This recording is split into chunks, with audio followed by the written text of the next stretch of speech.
Good morning, all. Am I audible? Sound കേക്കാവോ?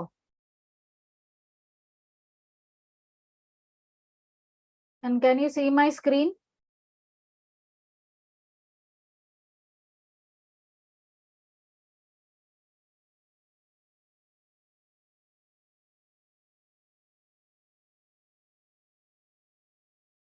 Okay, thank you.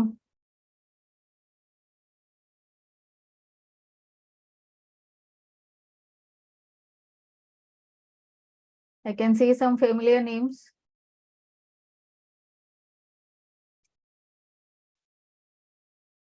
Okay. നമ്മൾ EIS start ചെയ്യുക. Already group 2ന്റെ class ചിലപ്പോൾ കേട്ടവരായിരിക്കും. അപ്പോൾ EIS എന്താന്നുള്ളത് അറിയാം. Enterprise information system.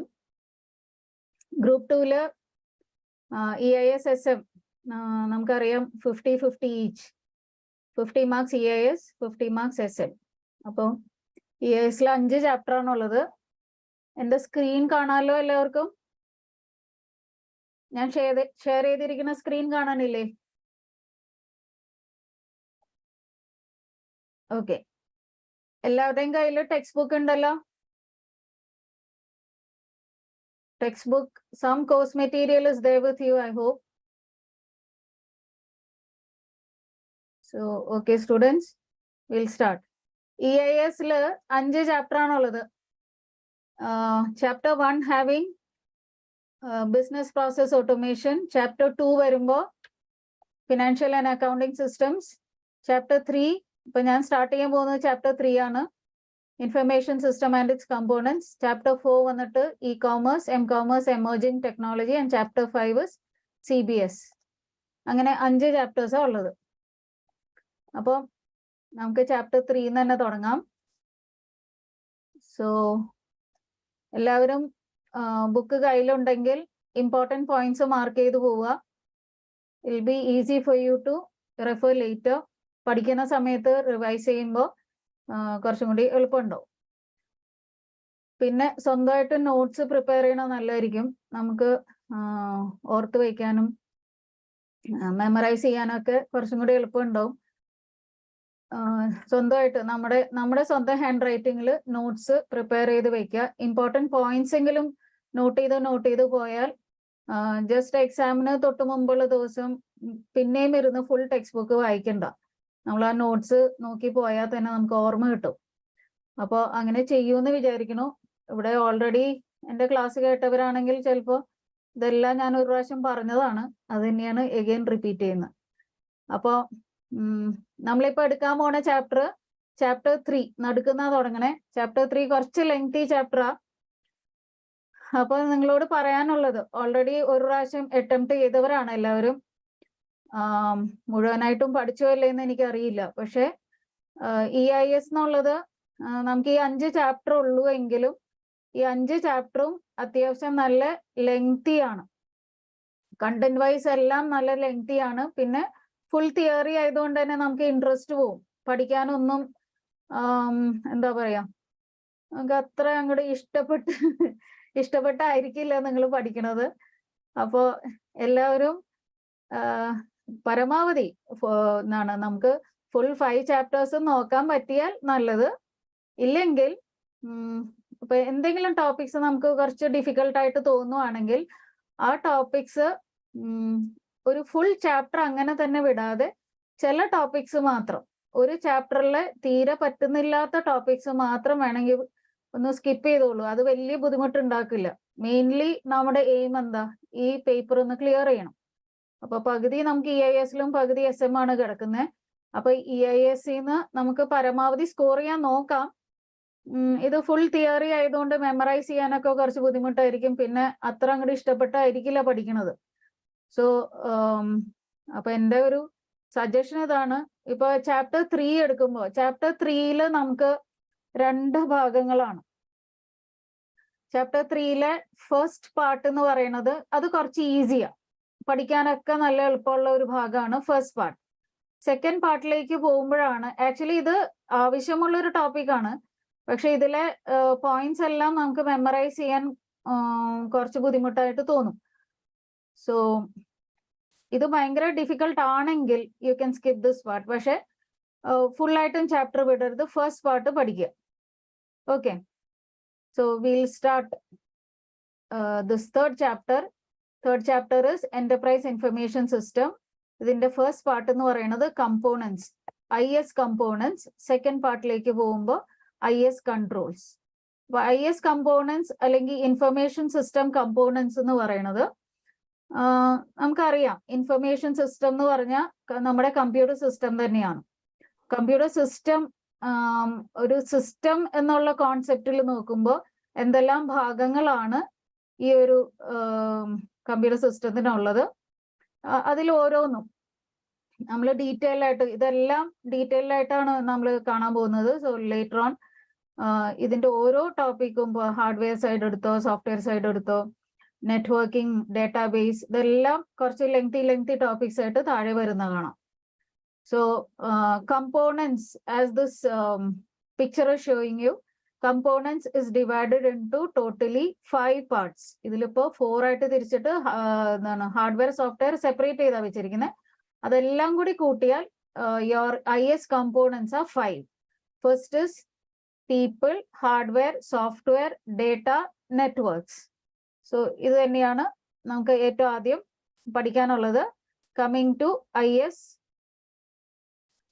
components. So IS components or IS information system is a combination of people, hardware, software. 1 minute, and the pen option mari padukku.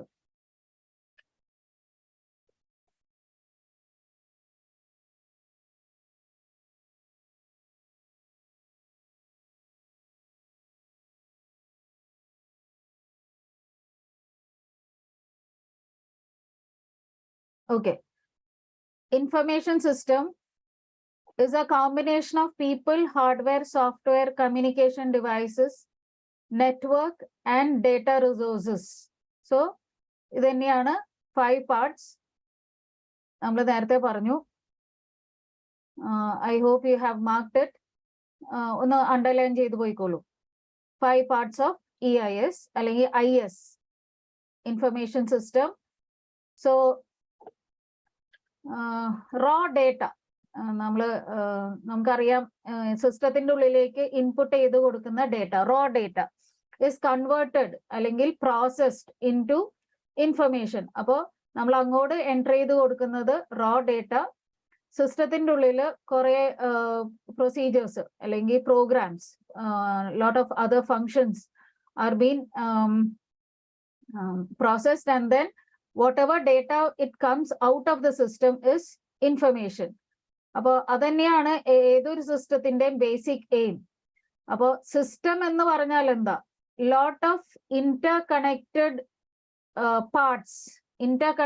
parts working together for achieving a goal. Okay, information system എന്ന് പറയുന്നത് ഇവിടെ information system അല്ലെങ്കിൽ computer system എന്ന് പറയുമ്പോൾ ഇവിടെയും നമുക്ക് കുറച്ചധികം parts ഉണ്ട്. ഇപ്പോൾ ബേസിക്കലി നമ്മൾ പറഞ്ഞു 5 പാർട്സ് ആണുള്ളത്: people, hardware, software, data and networks. അപ്പൊ ഇതിലെ ഈ 5 പാർട്സും these are separate parts, they work together to achieve the goal. So information system depends on the resource of people. People means the programmers, end users, IS specialists, or whoever, data entry operator, അങ്ങനെയുള്ള ആരാണോ system use ചെയ്യുന്നത് അവരാണ് people എന്നുള്ള category വരുന്നത്. പിന്നെ നമുക്ക് കാണാനും നമുക്ക് എന്താണ് ടച്ച് ആൻഡ് ഫീൽ ചെയ്യാൻ പറ്റുന്ന ഭാഗങ്ങൾ, അതാണ് hardware. Machines and media, whatever we can touch and feel, the hardware side of the system. പിന്നെ ഈ ഹാർഡ്വെയറിനെ കൊണ്ട് നമുക്ക് ആവശ്യമുള്ള കാര്യങ്ങൾ ചെയ്യിപ്പിക്കുക, അതാണ് software. Programs and procedures are the software. And data, എന്താണ് നമ്മൾ ഇതിലേക്ക് ഇൻപുട്ട് ചെയ്യുന്നത്, സ്റ്റോർ ചെയ്യുന്നത്, നമുക്ക് ഔട്ട്പുട്ട് ആയിട്ട് വരുന്നത്, ഇതെല്ലാം ഡേറ്റ. The knowledge base. പിന്നെ network, communication, media and network support to perform input, processing, output, storage and control activities. So appo idu thaneyana basically oru system in IS system. Appo IS system model involves 4 steps allengil idil actually 5 steps undu. Idu 2022 question paper il vanna oru question IS system model explain nu parnittu. So IPOS cycle, IPOS ന്റെ കൂടെ ഫീഡ്ബാക്കും കൂടി വരുമ്പോൾ അത് 5 steps ആയി മാറും. Okay, so we have IPOS cycle. എന്താണ് IPOS cycle? ഏതൊരു ഇൻഫർമേഷൻ സിസ്റ്റം അല്ലെങ്കിൽ നമ്മുടെ കമ്പ്യൂട്ടർ സിസ്റ്റം ഇൻപുട്ട് എടുക്കുന്നു. Data is collected from an organization from external environments and converted into suitable format required for processing. Data input ചെയ്ത് കൊടുക്കും. നമുക്ക് അറിയാവുന്ന കാര്യങ്ങളേ ഉള്ളൂ.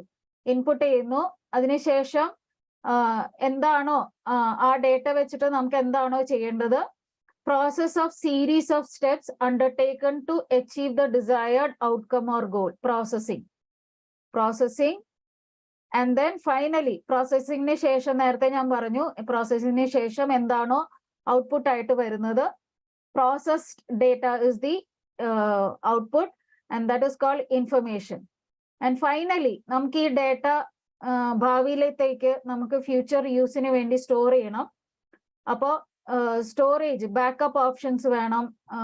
ചിലപ്പോൾ നമുക്ക് ഹാർഡ് ഡിസ്കിലേക്കോ വേറെ എക്സ്റ്റേണൽ ഹാർഡ് ഡിസ്കിലേക്കോ അല്ലെങ്കിൽ ഒരു ക്ലൗഡിലേക്കോ എല്ലാം നമ്മൾ സ്റ്റോർ ചെയ്യുന്നുണ്ടാവാം.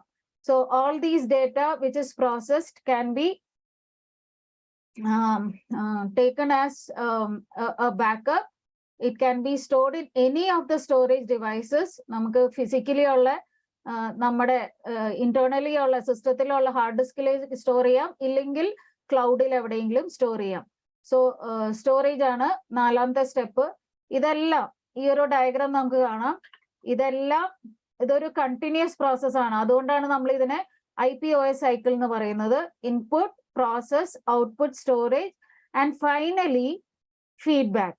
ഫീഡ്ബാക്ക് എന്താന്ന് പറഞ്ഞാൽ നമ്മൾ ചെയ്യുന്ന പ്രോസസ്സിങ്ങിലെല്ലാം അല്ലെങ്കിൽ എന്താണോ നമ്മളിപ്പോൾ ചെയ്തുകൊണ്ടിരിക്കുന്നത് അതിൽ പലതരം മോഡിഫിക്കേഷൻസ് വേണ്ടി വരും. അപ്പോൾ നമ്മളിപ്പോൾ നമുക്കറിയാം 5 കൊല്ലം മുമ്പ് വർക്ക് ചെയ്തിരുന്ന രീതിയിലല്ല ഇപ്പോൾ വർക്ക് ചെയ്യുന്നത്.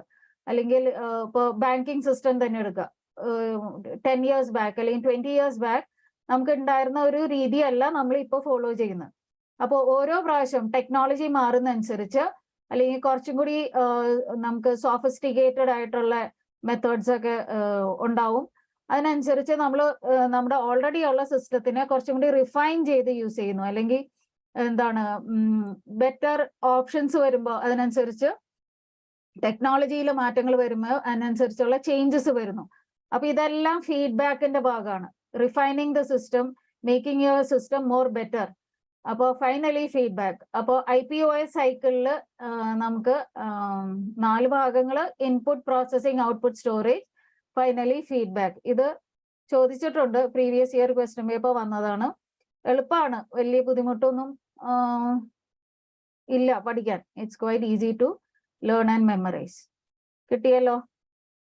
I hope you have all noted the important points.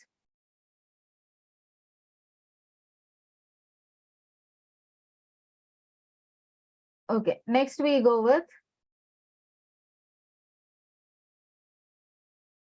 tangible. Very good, Liana.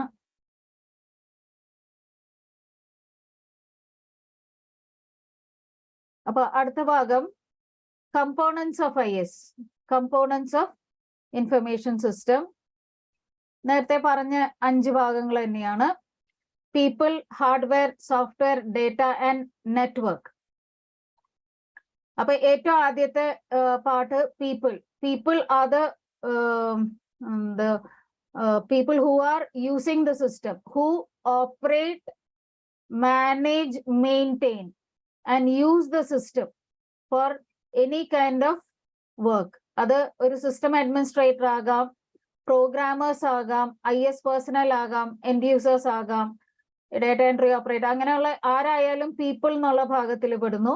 Next we go with the physical components of the system, അല്ലെങ്കിൽ നമ്മൾ നേരത്തെ പറഞ്ഞ പോലെ the tangible portion, and then we have the intangible portion, the software, the operating system, or the programs, the procedures, the languages, it's all softwares. Then data is the raw fact which is input into the system, and finally network. ഒരു system വേറെ സിസ്റ്റമായിട്ട് communicate ചെയ്യാൻ നമുക്ക് ഏറ്റവും അത്യാവശ്യമുള്ളതാണ് networks, communication media.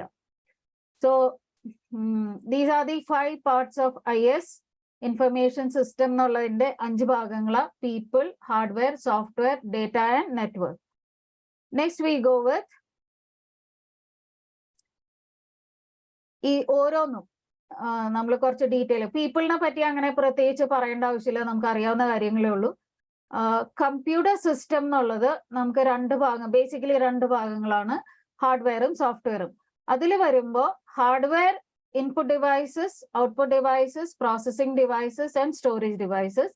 Software വരുമ്പോൾ it is divided into 2. As per your text book it is divided into 2: operating system software and application software. Operating system software നമുക്ക് system software എന്ന് വിളിക്കാം. പിന്നെയുള്ള ഒരു ഭാഗമുള്ളത് സോഫ്റ്റ്വെയർസ്, ദ പ്രോഗ്രാമിംഗ് ലാംഗ്വേജസ്. ഇവിടെ ഇപ്പൊ അത് പ്രോഗ്രാമിംഗ് ലാംഗ്വേജസിനെ എടുത്ത് പറഞ്ഞിട്ടില്ല. എന്താണോ നിങ്ങളുടെ ബുക്കിലുള്ളത് you can go according to that. Okay, അപ്പൊ നമുക്ക് ഇവിടെ ഉള്ളത് computer system divided into 2 parts, basically hardware and software. നമ്മൾ നേരത്തെ പറഞ്ഞു hardware is the tangible portion of your computer system which you can touch and see, and all the physical parts of the computer system. All the physical part എന്ന് ഉദ്ദേശിച്ചത് എന്താണോ നമ്മൾ input ചെയ്യാൻ use ചെയ്യുന്ന devices. For example keyboard, mouse, joystick, അങ്ങനെയുള്ളതെല്ലാം input ചെയ്യണം. Process ചെയ്യാൻ ഇതിൻ്റെ ഉള്ളിൽ പ്രോസസ്സർ കാര്യങ്ങളെല്ലാം ഉണ്ട്. പിന്നെ മദർ ബോർഡിൽ നമുക്കറിയാം ഒരുപാട് വേറെ കമ്പോണൻസും ഉണ്ട്. So it's combination of all these things. പിന്നെ നമ്മൾ ഇത് ഔട്ട്പുട്ട് ആയിട്ട് വരുന്നു, സ്ക്രീനിൽ, മോണിറ്ററിൽ വരുന്നു, ഇല്ലെങ്കിൽ പിന്നീട് നമുക്കത് ഫ്യൂച്ചർ യൂസിന് വേണ്ടി ഹാർഡ് ഡിസ്കിൽ സ്റ്റോർ ചെയ്യുന്നു. ഇതൊക്കെ ഹാർഡ്വെയറിന്റെ ഭാഗങ്ങളാണ്. So hardware again divided into 4. Hardware again divided into 4. Input devices again IPOS ഓർത്താൽ മതി. Input devices, processing devices, output devices and storage devices. അപ്പൊ ഏറ്റവും ആദ്യം നോക്കേണ്ടത് input devices. Input devices are devices which interact with the system. Okay, interact with the system എന്ന് പറയുമ്പോൾ നമുക്കറിയാം എന്തെല്ലാം ഡിവൈസ് വെച്ചാണ് നമ്മൾ ഡേറ്റ അങ്ങോട്ട് സിസ്റ്റത്തിന്റെ ഉള്ളിലേക്ക് ഫീഡ് ചെയ്യണത്. അത് ടെക്സ്റ്റ് ബേസ്ഡ് ഇൻപുട്ട് ആകാം. കീബോർഡ് ടെക്സ്റ്റ് ബേസ്ഡ് ഇൻപുട്ട് ആണ്. മൗസും ജോയ്സ്റ്റിക്കും ലൈറ്റ് പെൻ എല്ലാം വന്നിട്ട് പൊസിഷൻ ബേസ്ഡ് ഇൻപുട്ട് ആണ്, പൊസിഷൻ ബേസ്ഡ്. പിന്നെയുള്ളത് scanners, barcode reader, stylus, webcam, it's all image based input. And finally microphone, it is audio based input. അപ്പോൾ നമുക്ക് അറിയാവുന്ന ഒരു കാര്യമാണ് keywords are very mandatory four EIS. അപ്പോൾ ഇതിൽ ഇൻപുട്ട് ഡിവൈസസ് എഴുതുമ്പോൾ വെറുതെ കുറെ ഡിവൈസസിന്റെ പേര് എഴുതാതെ അത് ഓരോന്നും എങ്ങനെയാണ് ടെക്സ്റ്റ് ബേസ്ഡ് ഇൻപുട്ട് അതങ്ങനെ തന്നെ എഴുതണം. Right, text based input. Okay, text based input. അപ്പൊ എക്സാമ്പിൾ ആയിട്ട് എഴുതേണ്ടത് keyboard. Then position based input, mouse, joystick, light pen, pointing devices എല്ലാം position based input. Then we go for image based input like webcam, barcode reader, scanner, adellam image based input. Pinne audio based input aayittu varunathu microphone. Processing devices. Processing devices are used to process data using program instructions, manipulate the function, perform calculation, control other hardware devices. അപ്പൊ processing devices എന്ന് പറയുമ്പോൾ നമുക്കറിയാം ഈ mother ബോർഡിന്റെ ഉള്ളിൽ എന്തെല്ലാം devices ആണ് ഉള്ളത്. ബേസിക്കലി പ്രോസസിംഗ് ഡിവൈസ് ആയിട്ട് വരുന്നത് CPU ആണ്, സെൻട്രൽ പ്രോസസിംഗ് യൂണിറ്റ്. പിന്നെ മദർ ബോർഡിൽ നമുക്ക് വേറെ ഡിവൈസസ് ഒരുപാട് CPU-ന്റെ ഉള്ളിലെ പാർട്സ് നമുക്ക് വേറെ ഡിസ്ക്രൈബ് ചെയ്യാനുണ്ട്. Motherboard, network card, sound card, ഇതെല്ലാം പ്രോസസ്സിംഗ് ഡിവൈസിൽ ഇൻക്ലൂഡ് ചെയ്തിട്ടുണ്ട്. സോ CPU അല്ലെങ്കിൽ processing devices can be asked as a separate question also. Processing devices എന്ന് പറയുമ്പോൾ central processing unit അല്ലെങ്കിൽ CPU is the brain of the computer. Okay, is the brain of the computer, having small flake of silicon and several million transistors. These are important points. ഈ ട്രാൻസിസ്റ്റേഴ്സിനാകെ 2 സ്റ്റേജസേ ഉള്ളൂ. ഒന്ന് ഓണും ഓഫും. Okay, one is on and the other one is off. ആ on off എന്നുള്ളത് values എടുക്കുന്നത് 1 and 0 ആണ്.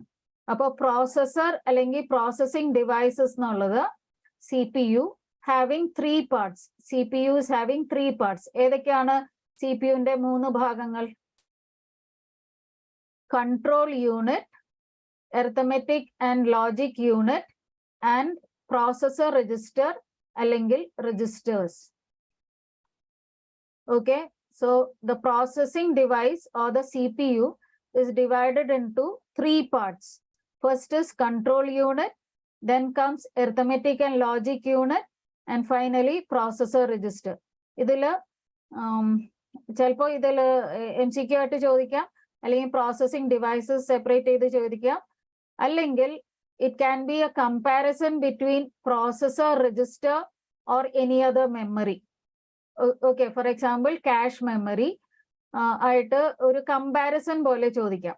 അത് അങ്ങനെ ഒരു ക്വസ്റ്റ്യൻ കണ്ടിട്ടുണ്ട്. സോ CPUവിന്റെ പാർട്സ് നിർബന്ധമായിട്ടും പഠിക്കണം.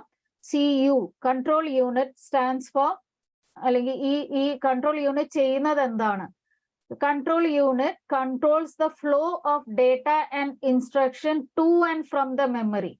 അപ്പോൾ നമ്മുടെ CPU എന്ന് പറയുന്നത്, നമ്മുടെ കമ്പ്യൂട്ടർ സിസ്റ്റത്തിന്റെ ഉള്ളില് CPU എന്ന് പറയുന്ന നിങ്ങൾ ചിലപ്പോൾ കണ്ടിട്ടുണ്ടാവും.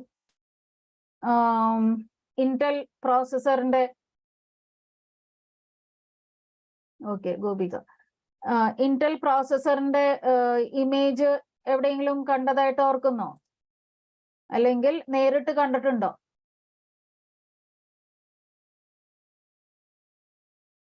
Just open my note also, 1 minute.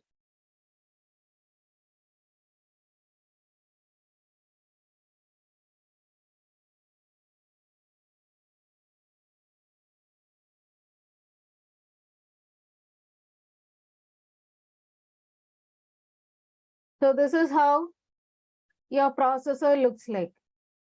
ഈ പ്രോസസർ എന്ന് പറയുന്നത് ജസ്റ്റ് ഇതൊരു കോർ i7 പ്രോസസർ ആണ്.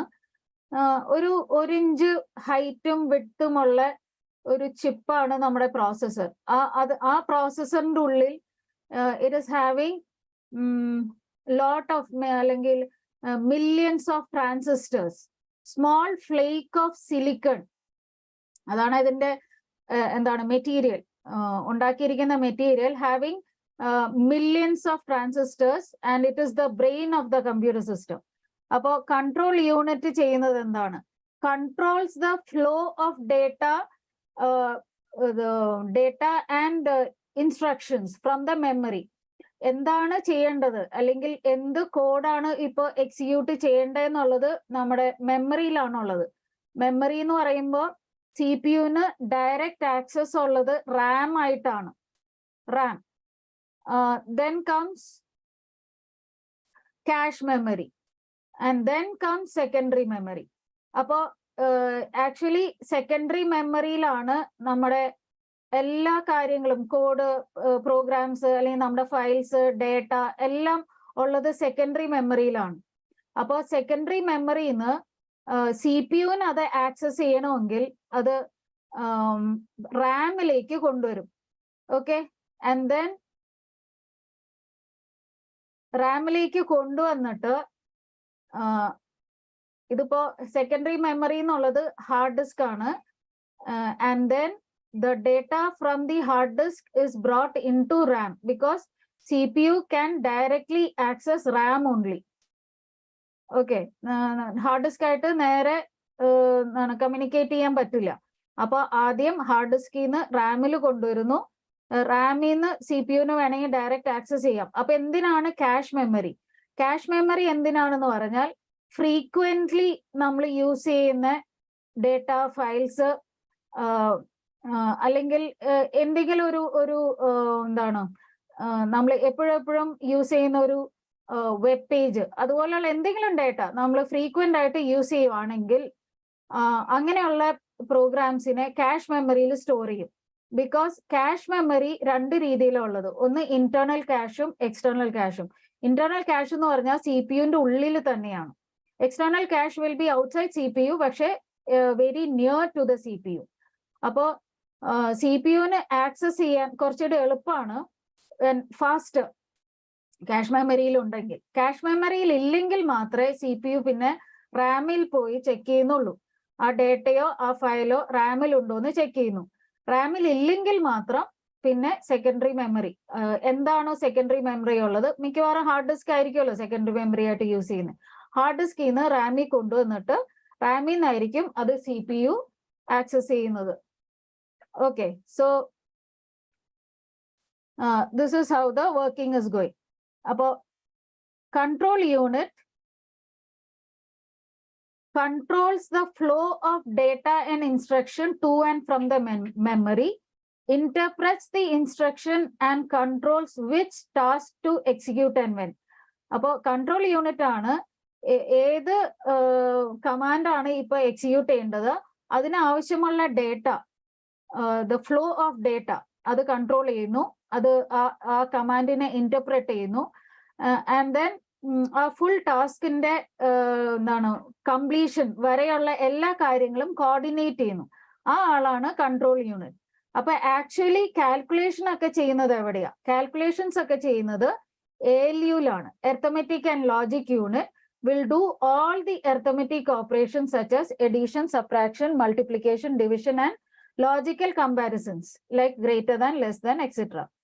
And finally, processor registers. എന്തിനാണ് ഈ processor register? Processor registers are holding the data and the instruction for the calculation. നമ്മളുടെ എന്താണ് ALU-ന്റെ അകത്ത് കാൽക്കുലേഷൻ ചെയ്യാൻ വേണ്ടിയിട്ടുള്ള data and what instruction to be എന്താണ് എക്സിക്യൂട്ടഡ്, അത് സ്റ്റോർ ചെയ്യുന്ന ചെറിയ മെമ്മറിനെയാണ് രജിസ്റ്റേഴ്സ് എന്ന് പറയുന്നത്. അപ്പോൾ രജിസ്റ്റേഴ്സ് വന്നിട്ട് ആക്ച്വലി 32 to 64 ബിറ്റ് സൈസേ ഉള്ളൂ. 32 to 64 bit of size only. അപ്പോൾ ഈ രജിസ്റ്റർ അല്ലെങ്കിൽ processor register will be holding the results after calculation. ആ results after calculation സ്റ്റോർ ചെയ്യുന്ന രജിസ്റ്ററിന്റെ പേര് അക്യൂമുലേറ്റർ എന്നാണ്. Okay. And address register. Address രജിസ്റ്ററിൽ എന്താ ഉള്ളത്? Memory addresses which tell the CPU where the memory and instruction is located.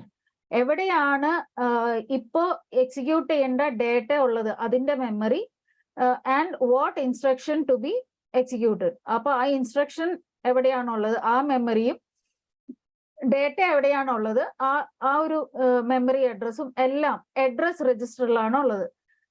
Storage register. Storage register is actually storing the data.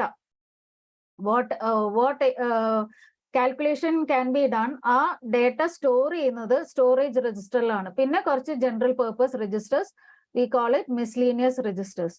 അങ്ങനെ registers ഇത്രയും different types ഉണ്ട്. Registers ആകെ 32 തൊട്ട് 64 bit വരെ മാത്രമേ രജിസ്റ്ററിന്റെ ഉള്ളിൽ സ്റ്റോർ ചെയ്യാൻ പറ്റുള്ളൂ. Very small amount of data only. അപ്പോൾ രജിസ്റ്റർ എന്ന് പറഞ്ഞാൽ അതൊരു മെമ്മറി യൂണിറ്റ് തന്നെയാണ്.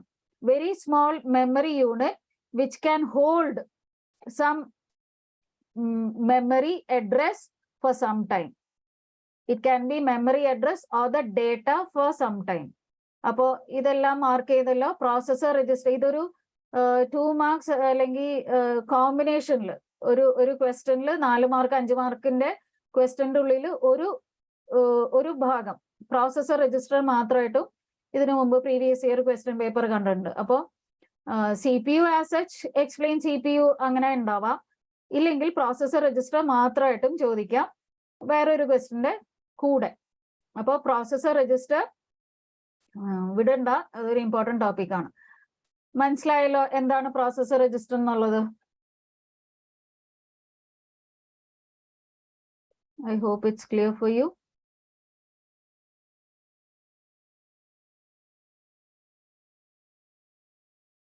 Okay, നമ്മൾ അടുത്തത് പോകുന്നു.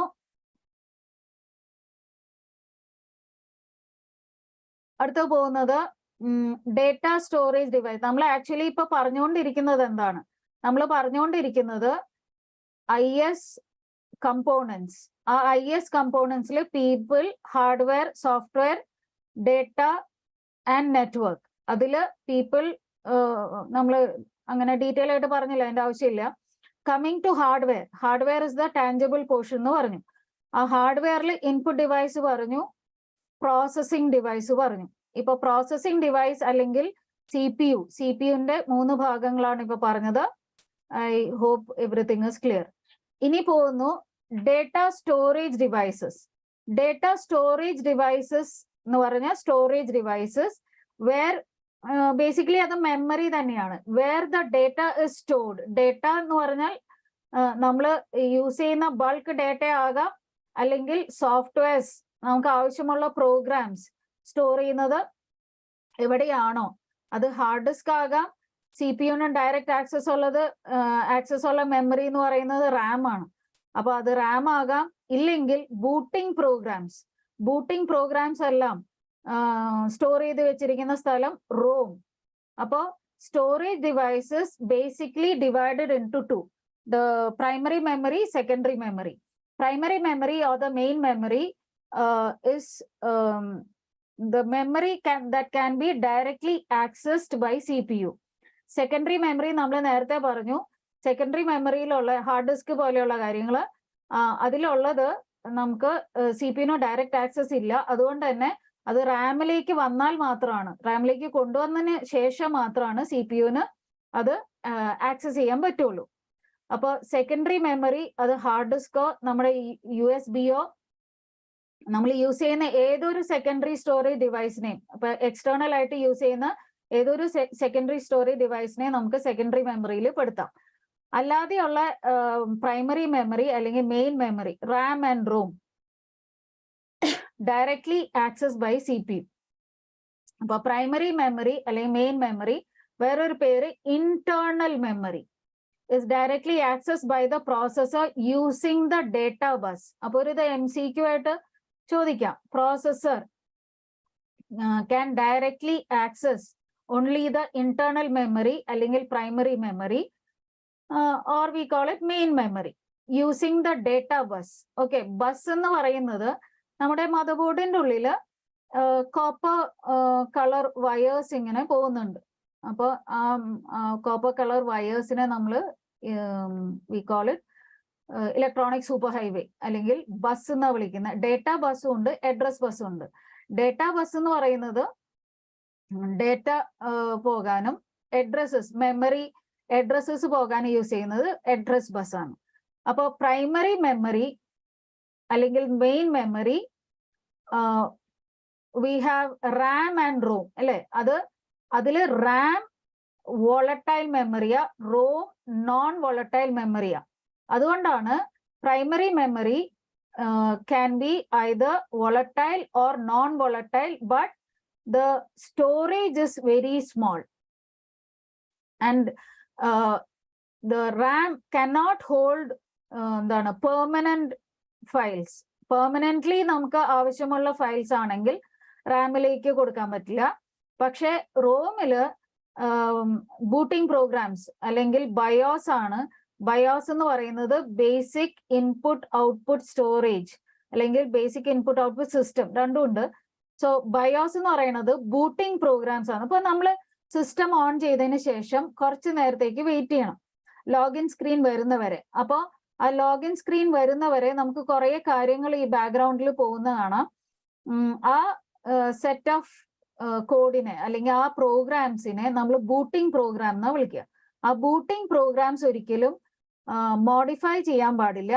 നോർമലി അത് മോഡിഫൈ ചെയ്യാൻ പാടില്ല. അത് ചേഞ്ചസ് വന്നാൽ സിസ്റ്റത്തിന് അത് പ്രോബ്ലം ആവും, ക്രാഷ് ആയി പോകാനുള്ള സാധ്യതയുണ്ട്. അതുകൊണ്ട് തന്നെ ഓൾട്ടർ ചെയ്യാൻ പറ്റാത്ത രീതിയിലാണ് അത് സെറ്റ് ചെയ്തിരിക്കുന്നത്. And these programs are written by the manufacturer. ആരാണോ ഇത് ഉണ്ടാക്കിയത്, they are the people who have recorded all these booting programs into ROM.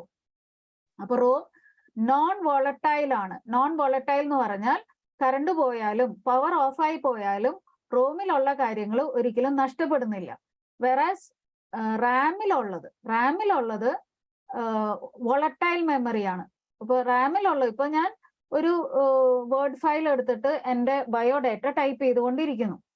ഇപ്പൊ ഇതൊരു ലാപ്ടോപ്പ് ആയതുകൊണ്ട് തന്നെ ലാപ്ടോപ്പിന് പവർ ബാക്കപ്പ് ഉണ്ട്. ഒരു 3 മണിക്കൂർ വരെ എനിക്ക് എൻ്റെ ബാറ്ററി ചാർജ് നിൽക്കുമായിരിക്കും. പക്ഷെ ഞാനൊരു ഡെസ്ക്ടോപ്പ് ആണ് യൂസ് ചെയ്യുന്നതെങ്കിൽ, ഡെസ്ക്ടോപ്പിലാണ് ചെയ്യുന്നതെങ്കിൽ പവർ പോയാൽ എനിക്ക് വേറെ പവർ ബാക്കപ്പ് ഒന്നും ഇല്ലെങ്കിൽ, ഇൻവെർട്ടറോ UPS അങ്ങനെയുള്ള ഒരു പവർ ബാക്കപ്പ് ഇല്ലെങ്കിൽ സിസ്റ്റം ഓഫായി പോയാൽ റാമിലുള്ള കാര്യങ്ങൾ ഓട്ടോമാറ്റിക്കലി ഡിലീറ്റ് ആയി പോകും. അതിനെ ആ പവർ പോകുമ്പോൾ റാമിലുള്ളത് ഡിലീറ്റ് ആയി പോകുന്നതിന് പറയുന്ന പേരാണ് വോളറ്റൈൽ മെമ്മറി.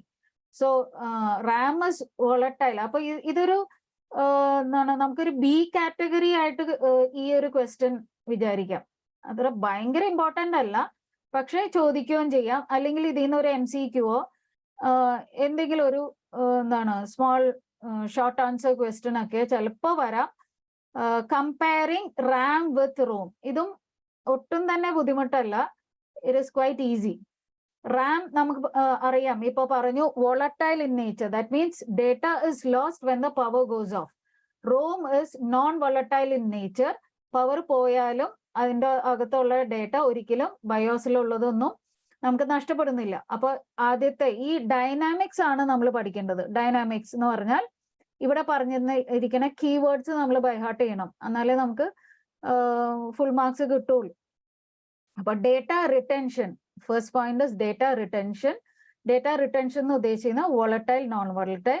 പെർസിസ്റ്റൻസ്, എത്ര നേരം ഈ ഇതിൻ്റെ അകത്തുള്ള ഡേറ്റ സ്റ്റോർ ചെയ്യുന്നു.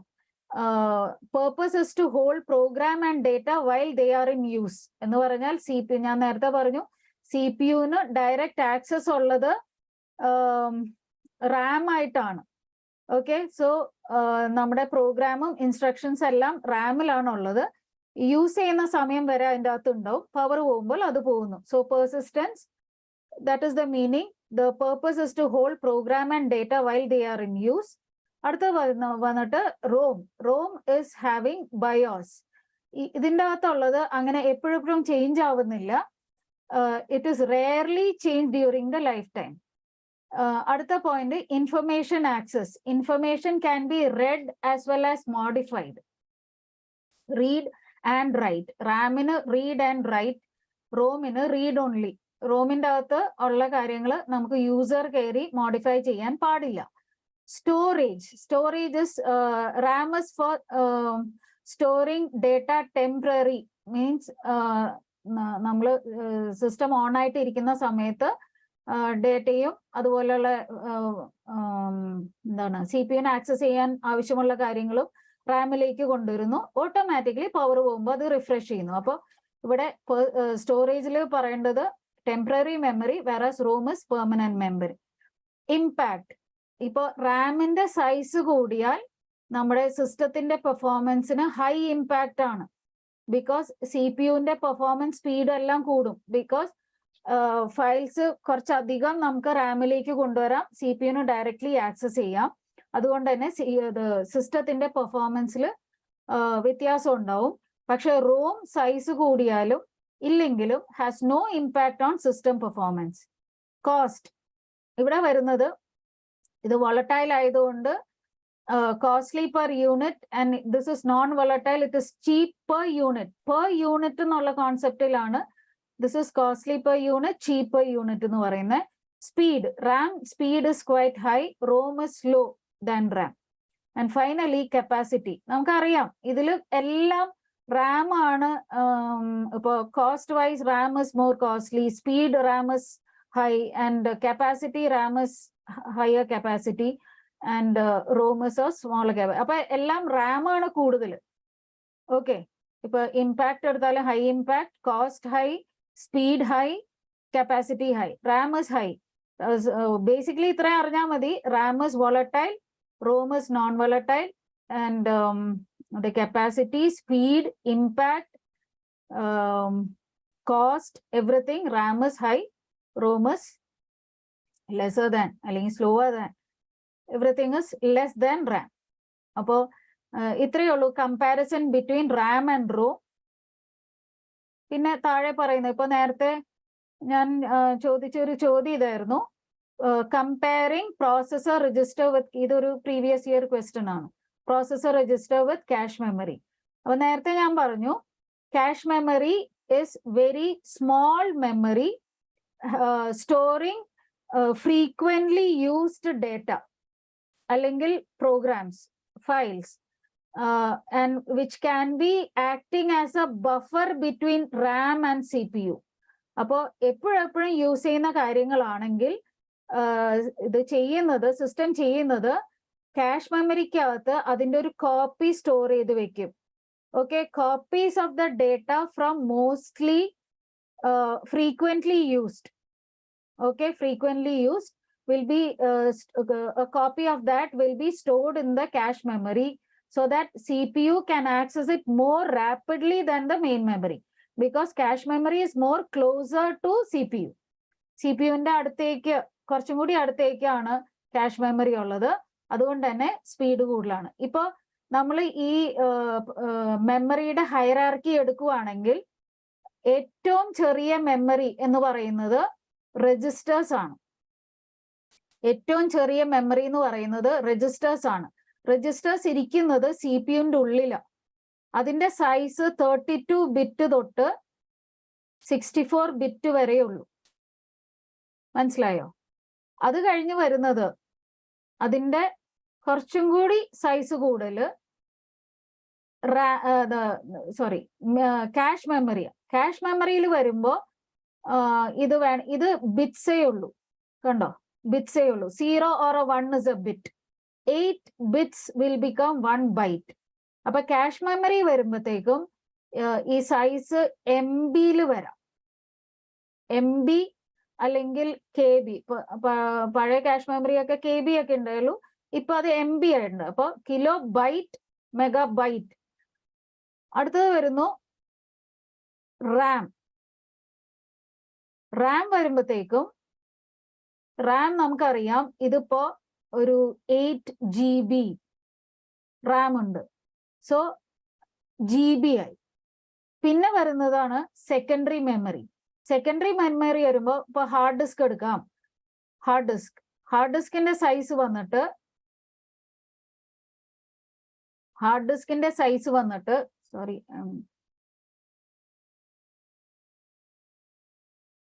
It is in TBs. 1 TB, 2 TB. അപ്പൊ TBs വരുന്നു. അപ്പൊ ഇതിന്റെ ഹൈറാർക്കി പോകുന്നത് അങ്ങനെയാണ്.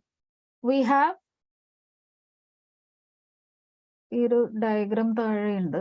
Okay, processor registers which are very small only in bits. Coming to cache memory, we have either KB or MB. Coming to RAM, we have in GBs, and finally secondary memory വരുമ്പോൾ TBs ൽ വരും. So comparison between secondary memory and primary memory, and there is what are the difference between processor register and cache memory.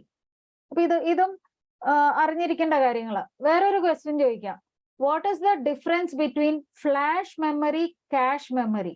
Can anybody tell me what is the difference between a flash memory,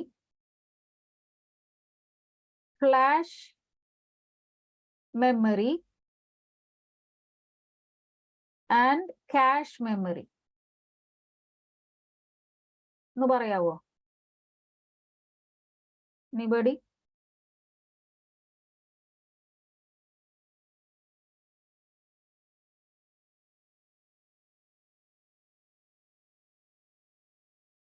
Waiting for your answer. What is the difference between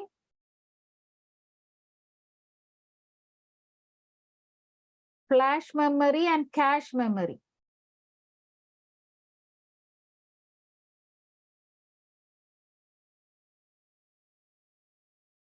ആരും പറയണില്ല?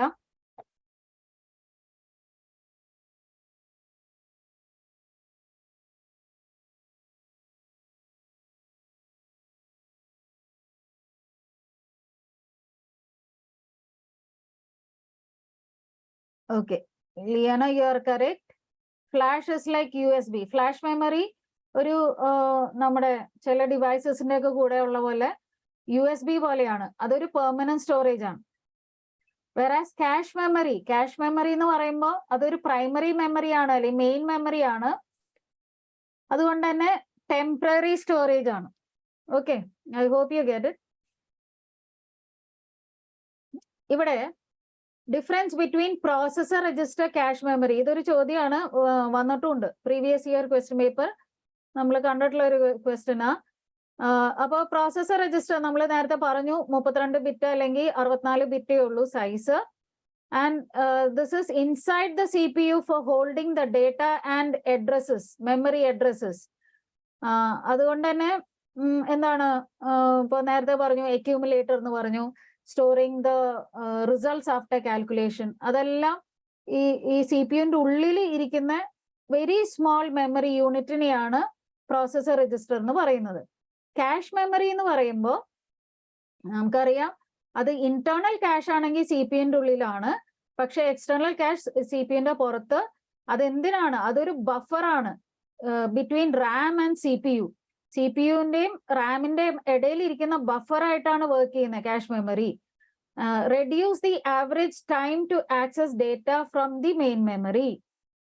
Okay, and it is storing copies of the data. അതുകൊണ്ട് തന്നെ CPU എപ്പോഴും റാമിലേക്ക് പോയിട്ട് data കൊണ്ടുവന്ന് എന്താണ് process ചെയ്യേണ്ട ആവശ്യമില്ല. ബിക്കോസ് റാമിലേക്ക് പോകുമ്പോൾ ഒന്നുകൂടി സിസ്റ്റം സ്ലോ ആവുകയാണ് ചെയ്യുന്നത്. അപ്പോൾ it is interface between CPU and main storage and it is not directly accessible for operations. ഇത്രയേ ഉള്ളൂ പോയിന്റ്സ്. മാർക്ക് ചെയ്തതെന്ന് വിചാരിക്കണു. പോയിന്റ്സ് എല്ലാം ഓക്കെ ആണ്. What are the key differences between primary memory and secondary memory? Key differences between primary memory and secondary memory. അപ്പൊ ഇത് വായിക്കുമ്പോൾ എപ്പോഴും മനസ്സിൽ വിചാരിക്കേണ്ടത് ഇത് റാമും സെക്കൻഡറി മെമ്മറിനെ ഒന്ന് ഹാർഡ് ഡിസ്ക് ആയിട്ട് കൺസിഡർ ചെയ്യാം. അപ്പൊ റാം ബേസിക് കോൺസെപ്റ്റ് എന്താ? RAM is primary memory, hard disk is secondary memory. So basic aspect is one is primary, the other one secondary. Data, instructions or data to be currently executed are copied to the main memory. Okay, currently executed. ഇപ്പോ ആവശ്യമുള്ള പ്രോസസ്സിങ്ങിന് ആവശ്യമുള്ളത് എന്താണോ അത് hard ഡിസ്കിൽ നിന്ന് റാമിലേക്ക് കൊണ്ടുവരുന്നു. ഇവിടെ secondary മെമ്മറിയിൽ permanently stored for future use, പിന്നീടത്തേക്ക് വേണ്ടിയിട്ടാണ് നമ്മളവിടെ ഹാർഡ് ഡിസ്കിൽ സ്റ്റോർ ചെയ്തത്.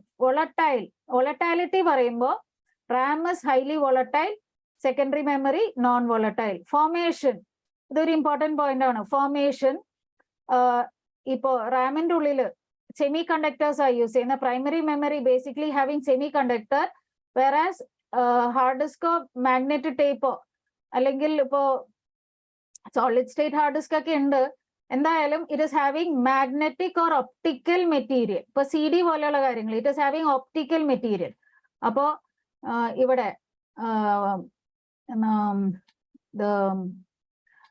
primary memory is having semiconductors, whereas secondary memory is having magnetic optical material. Access speed, CPU-ന് ഡയറക്റ്റ് ആക്സസ് ഉള്ളത് റാം ആയിട്ടാണ്, അതുകൊണ്ട് this is more faster, secondary memory is slower. Primary memory is accessed using data bus, whereas secondary memory is accessed using input-output channel. ഇതൊരു important point ആണ്. Access is primary memory using data bus, secondary memory using input-output channel. Size, നമുക്കറിയാം റാം വന്നിട്ട് നമുക്ക് GBs ഒക്കെ അല്ലേ, 4 GB അല്ലെങ്കിൽ 8 GB ഒക്കെ ഉണ്ടാവും. whereas ഹാർഡ് ഡിസ്ക് വരുമ്പോൾ TB ഒക്കെ ഉണ്ടാവും, അപ്പൊ ലാർജർ ഇൻ സൈസ്. എക്സ്പെൻസ്, ഇവിടെ എഴുതിയിരിക്കുന്നത് ഇവിടെ primary memory costlier than secondary memory. ഇവിടെ ഉദ്ദേശിക്കുന്നത് പെർ യൂണിറ്റ് സൈസ് ആണ്. കോസ്റ്റ്ലിയർ എന്ന് ഉദ്ദേശിക്കുന്നത് പെർ യൂണിറ്റ് സൈസ് നോക്കിയാൽ ഇത് യൂസ് ചെയ്തിരിക്കുന്നത് സെമി കണ്ടക്ടേഴ്സ് ആണ്. അതുകൊണ്ട് തന്നെ costlier per unit size. Secondary memory cheaper per unit size. Okay, അല്ലെങ്കിൽ നമ്മൾ വിചാരിക്കും ഓ റാമിനാണല്ലോ ഹാർഡ് ഡിസ്കിനേലും വില കുറവ്. മൊത്തം ഡിവൈസ് എടുക്കുമ്പോൾ റാം എന്താണ് ചെറിയ എമൗണ്ടേ ഉള്ളൂ റാമിന്. വെറാസ് ഹാർഡ് ഡിസ്ക് വരുമ്പോൾ നമുക്ക് 4000-5000 ഒക്കെ വരും. അത്രയൊന്നും എന്തായാലും റാമിന് ആവില്ല. ഇത് പെർ യൂണിറ്റ് സൈസ് ആണ് കൺസിഡർ ചെയ്യുന്നത്. Secondary memory cheaper.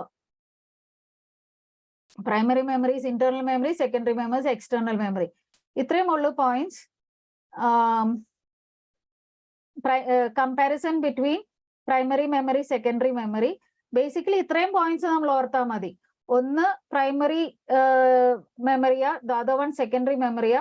അതുകൊണ്ട് തന്നെ പ്രൈമറി മെമ്മറി ഡയറക്ട്ലി ആക്സസ് ചെയ്യാം, CPU-ന് ഡയറക്ട്ലി ആക്സസ് ചെയ്യാം. സെക്കൻഡറി മെമ്മറി ഡയറക്ട്ലി ആക്സസ് ചെയ്യാൻ പറ്റില്ല. വോളറ്റൈൽ ആണ്, നോൺ വോളറ്റൈൽ ആണ്. എന്താണ് ഇതിന്റെ മേക്കിംഗ് പറഞ്ഞാൽ എന്താണ് കമ്പോണന്റ് ഇതിൽ യൂസ് ചെയ്യുന്നത്? പ്രൈമറിയിൽ യൂസ് ചെയ്യുന്നത് സെമി കണ്ടക്ടർ, സെക്കൻഡറിയിൽ യൂസ് ചെയ്യുന്നത് മാഗ്നറ്റിക് ഒപ്റ്റിക്കൽ മെറ്റീരിയൽ. അതിന്റെ സ്പീഡ് നോക്കുവാണെങ്കിൽ primary memories faster, secondary memory slower. Access ചെയ്യുന്നത് ഇവിടെ primary memory data bus, secondary memory വന്നിട്ട് ഇൻപുട്ട് ഔട്ട്പുട്ട് ചാനൽസ് വഴി. സൈസ് നമുക്കറിയാം, primary memory smaller and secondary memories larger. Expense വന്നിട്ട് costlier, the other one is cheaper per unit size and internal external. ഇത്രയേ ഉള്ളൂ. I hope everything is okay. അപ്പൊ നമ്മളിപ്പോ പറഞ്ഞുകൊണ്ടിരുന്നത് hardware എന്നുള്ള കമ്പോണന്റിന്റെ ഇൻപുട്ട് ഡിവൈസ് പറഞ്ഞു, ഔട്ട്പുട്ട് ഡിവൈസ് പറഞ്ഞു, അല്ല സോറി ഔട്ട്പുട്ട് ഡിവൈസ് പറഞ്ഞില്ല, പ്രോസസർ ഡിവൈസസ് പറഞ്ഞു. പ്രോസസർ തന്നെ നമ്മൾ കുറച്ച് ഡീറ്റെയിൽ ആയിട്ട് പോയി. CPU എന്നുള്ള 3 ഭാഗങ്ങൾ പറഞ്ഞു. പിന്നെ മെമ്മറിനെ പറ്റി primary memory secondary memory comparison പറഞ്ഞു. Storage devices, yes over. One more is the output devices. Output devices വരുമ്പോൾ നമുക്ക് അറിയാവുന്ന കാര്യങ്ങളാണ്. എങ്ങനെയെല്ലാം ഔട്ട്പുട്ട് വരാം.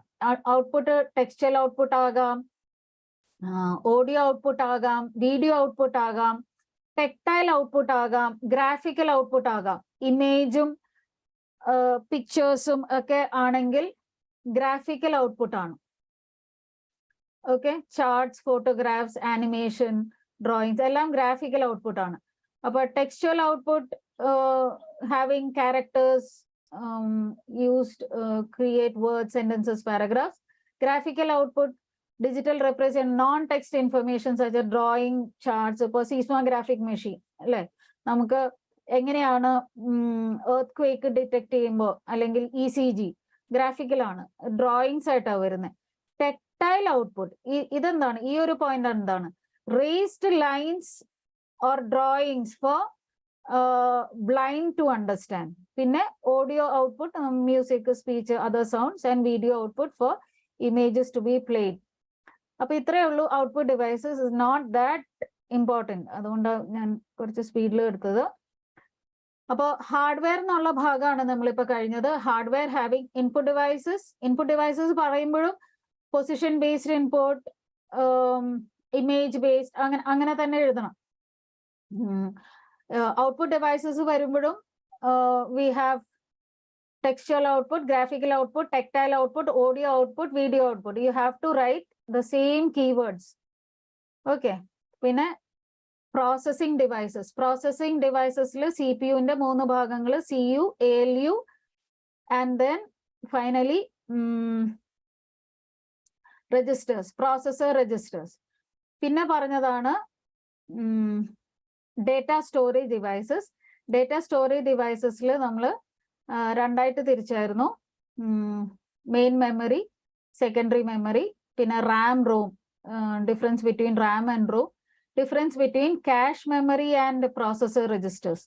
അത്രയാണ് ഇപ്പോൾ എടുത്തു തീർന്നത്. I hope it is okay. വായിച്ചു പോകുന്നുണ്ടോ?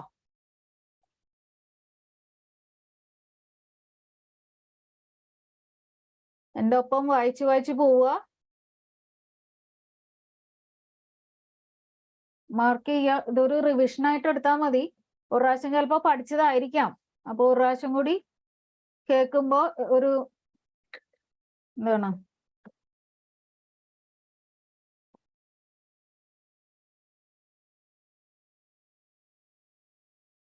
കാര്യങ്ങൾ ഓർമ്മ വരാനും നമുക്ക് പിന്നീട് എക്സാമിന് റീപ്രൊഡ്യൂസ് ചെയ്യാനൊക്കെ എളുപ്പമുണ്ടാവും.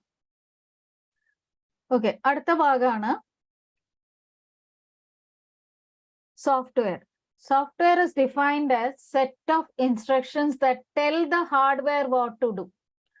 Okay, software is defined as set of instructions. എന്ന് പറഞ്ഞാൽ നമ്മൾ ആപ്ലിക്കേഷൻ സോഫ്റ്റ്വെയറോ അല്ലെങ്കിൽ എന്തെങ്കിലും ഒരു ഓപ്പറേറ്റിംഗ് സിസ്റ്റമോ അല്ലെങ്കിൽ ഇപ്പോ കമ്പൈലേഴ്സ്, നമ്മൾ എന്ത് ഇംഗ്ലീഷ് ടൈപ്പ് കോഡ് കൊടുത്താലും അത് കമ്പൈൽ ചെയ്ത് മെഷീന് മനസ്സിലാവുന്ന രീതിയിൽ കൺവേർട്ട് ചെയ്യണം. ഇതെല്ലാം സോഫ്റ്റ്വെയറിന്റെ തന്നെ പല ഭാഗങ്ങളാണ്. അപ്പോൾ ബേസിക്കലി നിങ്ങളുടെ ടെക്സ്റ്റ് ബുക്കിൽ രണ്ടായിട്ട് തിരിച്ചിരിക്കുന്നു, OS എന്നും ഓപ്പറേറ്റിംഗ് സിസ്റ്റം സോഫ്റ്റ്വെയർ എന്നും ആപ്ലിക്കേഷൻ സോഫ്റ്റ്വെയർ എന്നും. So softwares R acting as an interface between user and the hardware, അല്ലേ? യൂസർ വിചാരിക്കുന്ന കാര്യങ്ങൾ ഹാർഡ്വെയറിനെ കൊണ്ട് ചെയ്യിപ്പിക്കണമെങ്കിൽ ഇത് ചെയ്യിപ്പിക്കുന്ന ആളാണ് സോഫ്റ്റ്വെയർ, അല്ലെ? Making the system do your actions, അല്ലെങ്കിൽ നിങ്ങൾ പറയുന്ന കമാൻഡ്സ്, നിങ്ങൾ പറയുന്ന കാര്യങ്ങൾ കമാൻഡായിട്ട് കൊടുക്കുമ്പോൾ ഹാർഡ്വെയറിനെ കൊണ്ട് അത് എക്സിക്യൂട്ട് ചെയ്യിപ്പിക്കുന്നു. എന്നിട്ട് നമുക്ക് ആവശ്യ രീതിയിൽ അത് ഔട്ട്പുട്ട് ആയിട്ട് വരുന്നു. So it is just set of instructions telling the hardware what to do. It is non tangible അല്ലെങ്കിൽ ഇൻടാഞ്ചിബിൾ. നോട്ട് ടാഞ്ചിബിൾ അല്ലെങ്കിൽ ഇൻടാഞ്ചിബിൾ എന്ന് പറയാം. Software is created using programming, coding. Okay, and it tells the hardware what to do. Without software, hardware would not be functional. And software is basically divided into two. The first is operating system software. അപ്പൊ നമുക്ക് അറിയാവുന്ന ഒരു കാര്യമാണ്, ഇതും ഒരു previous year question തന്നെയാണ്, പഠിക്കണം. What are the functionalities of OS അല്ലെങ്കിൽ ആക്ടിവിറ്റീസ് ഓഫ് OS. ഇതൊരു പ്രീവിയസ് ഇയർ ക്വസ്റ്റ്യൻ ആണ്, ഇത് ഇമ്പോർട്ടൻ്റ് ആണ്, വരാം. ICAക്ക് ഇഷ്ടമുള്ള ഒരു ക്വസ്റ്റ്യൻ ആണ്, പല പ്രാവശ്യം പല ക്വസ്റ്റ്യൻ പേപ്പറിലും കണ്ടിട്ടുണ്ട്. So what are the activities of OS അല്ലെങ്കിൽ ബേസിക് ഫങ്ഷണാലിറ്റീസ് ഓഫ് OS എന്ന് ചോദിച്ചാലും ഈ ക്വസ്റ്റ്യൻ തന്നെ ഇപ്പൊ പറയാൻ പോകുന്നത് തന്നെ എഴുതാം. അപ്പൊ എപ്പോഴും എന്താണ് OS എന്നോ അല്ലെങ്കിൽ വാട്ട് ആർ ദ ഫങ്ഷണാലിറ്റീസ് എന്നൊക്കെ ചോദിച്ചാൽ define it first. Operating system എന്താണെന്ന് നമുക്ക് ഡിഫൈൻ ചെയ്യാം. അപ്പൊ നേരത്തെ ഞാൻ പറഞ്ഞു, സോഫ്റ്റ്വെയർ ആണ് ഒരു ഇന്റർഫേസ് ആയിട്ട് വർക്ക് ചെയ്യുന്നത്. ആര് തമ്മിലുള്ള ഇന്റർഫേസാ? യൂസറും ഹാർഡ്വെയറും തമ്മിലുള്ള ഇന്റർഫേസാ. ഓക്കെ, യൂസറും ഹാർഡ്വെയറും തമ്മിലുള്ള ഇന്റർഫേസ് ആണ് ഒരു സോഫ്റ്റ്വെയർ. അപ്പൊ ഇവിടെ പറയുന്നത് OS set of computer programs that manages computer hardware resources and acts as an interface with computer application programs. അപ്പോൾ ഏതൊരു ആപ്ലിക്കേഷൻ പ്രോഗ്രാം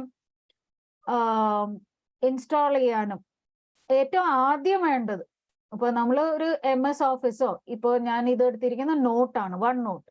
ഇപ്പൊ ക്ലാസ് എടുക്കാൻ വേണ്ടി Zoom വേണം, അല്ലെങ്കിൽ ഏതെങ്കിലും ഒരു ആപ്ലിക്കേഷൻ സോഫ്റ്റ്വെയർ ലോഡ് ചെയ്യുന്നതിന് മുമ്പേ സിസ്റ്റത്തിന് ആവശ്യമുള്ള സോഫ്റ്റ്വെയർ ആണ് OS ഇല്ലാതെ നമുക്ക് വേറൊരു സോഫ്റ്റ്വെയർ, ആപ്ലിക്കേഷൻ സോഫ്റ്റ്വെയർ ഒന്നും ഇൻസ്റ്റാൾ ചെയ്യാനോ നമുക്കത് യൂസ് ചെയ്യാനോ പറ്റില്ല. അപ്പൊ ഏറ്റവും ആദ്യം ഒരു സിസ്റ്റത്തിന് വേണ്ട ഒരു സോഫ്റ്റ്വെയർ എന്ന് പറയുന്നത് OS ആണ്. അപ്പൊ OS ആര് തമ്മിലുള്ള ഒരു ഇന്റർഫേസ് ആണ്? ഹാർഡ്വെയറും കമ്പ്യൂട്ടർ ആപ്ലിക്കേഷൻ പ്രോഗ്രാംസും തമ്മിലുള്ള ഒരു ഇന്റർഫേസ് ആണ്. Okay, set of computer programs that manages computer hardware resources, acts as an interface with computer application program. അതൊരു ഇമ്പോർട്ടന്റ് പോയിന്റ് ആണ്, MCQവും വരാം. And it is hardware, the OS makes the hardware usable, manage them by creating interface between the hardware and the user. അപ്പൊ ഞാൻ ഏതെങ്കിലും ഒരു application software വെച്ച് എന്തെങ്കിലും കാര്യം ചെയ്യണമെങ്കിൽ ഇതിന്റെ ഇടയിൽ നിൽക്കുന്ന ആരാ? ആ ആപ്ലിക്കേഷൻ സോഫ്റ്റ്വെയറും ഹാർഡ്വെയറിന്റെ ഇടയിൽ നിൽക്കുന്നത് OS ആണ്. OS ആണ് ഈ ആപ്ലിക്കേഷൻ സോഫ്റ്റ്വെയറിനെ കൊണ്ട് ഹാർഡ്വെയറിന് ആവശ്യമുള്ള കാര്യങ്ങൾ, ഇൻസ്ട്രക്ഷൻസ് അത് ഇന്റർപ്രറ്റ് ചെയ്യുന്നു, എന്താണ് ആക്ഷൻ ചെയ്യേണ്ടത് അത് എക്സിക്യൂട്ട് ചെയ്യുന്നു. അപ്പൊ ഇതിന്റെ ഇടയിൽ നിൽക്കുന്ന ഒരാൾ ഇന്റർഫേസ് ആണ് OS. സോ ഈ 2 പോയിന്റ് മസ്റ്റ് ആയിട്ട് എഴുതണം. അത് കഴിഞ്ഞിട്ട് നമുക്ക് അറിയാവുന്ന 1-2 എക്സാമ്പിൾസ് എഴുതുക. OS എന്ന് പറയുമ്പോൾ സിസ്റ്റത്തിന്റെ OS ഉണ്ട്, കമ്പ്യൂട്ടർ സിസ്റ്റത്തിന്റെ OS ഉണ്ട്, മൊബൈൽ OS ഉണ്ട്. 2 എക്സാമ്പിൾസ് എഴുതുക. നമുക്ക് അറിയാവുന്ന കുറെ കാര്യങ്ങളേ ഉള്ളൂ, അറിയാവുന്നതെല്ലാം എഴുതുക. ഇപ്പോൾ വിൻഡോസ് 7, വിൻഡോസ് 8 അല്ലെങ്കിൽ വിൻഡോസ് 10, വിൻഡോസ് 11, മാക് വരുമ്പോൾ മാക് OS, ആപ്പിളിന്റെ Mac OS, Linux, Unix are all operating system for computer system. Whereas you come to mobile വരുമ്പോൾ നമുക്കറിയാം ഗൂഗിൾ ആൻഡ്രോയിഡ്, ആപ്പിൾ iOS, ഇപ്പൊ ബ്ലാക്ക്ബെറി OS, ഇതെല്ലാം മൊബൈൽ OS ആണ്. അപ്പൊ ഈ 2 എക്സാമ്പിൾസ് എഴുതുക. പിന്നെ MCQ ആയിട്ട് വരാം. MCQല് from the following select an option which is not an OS അല്ലാത്തത് ഏതാണ് എന്ന് ചോദിക്കുന്ന ക്വസ്റ്റ്യൻസും ഉണ്ട്.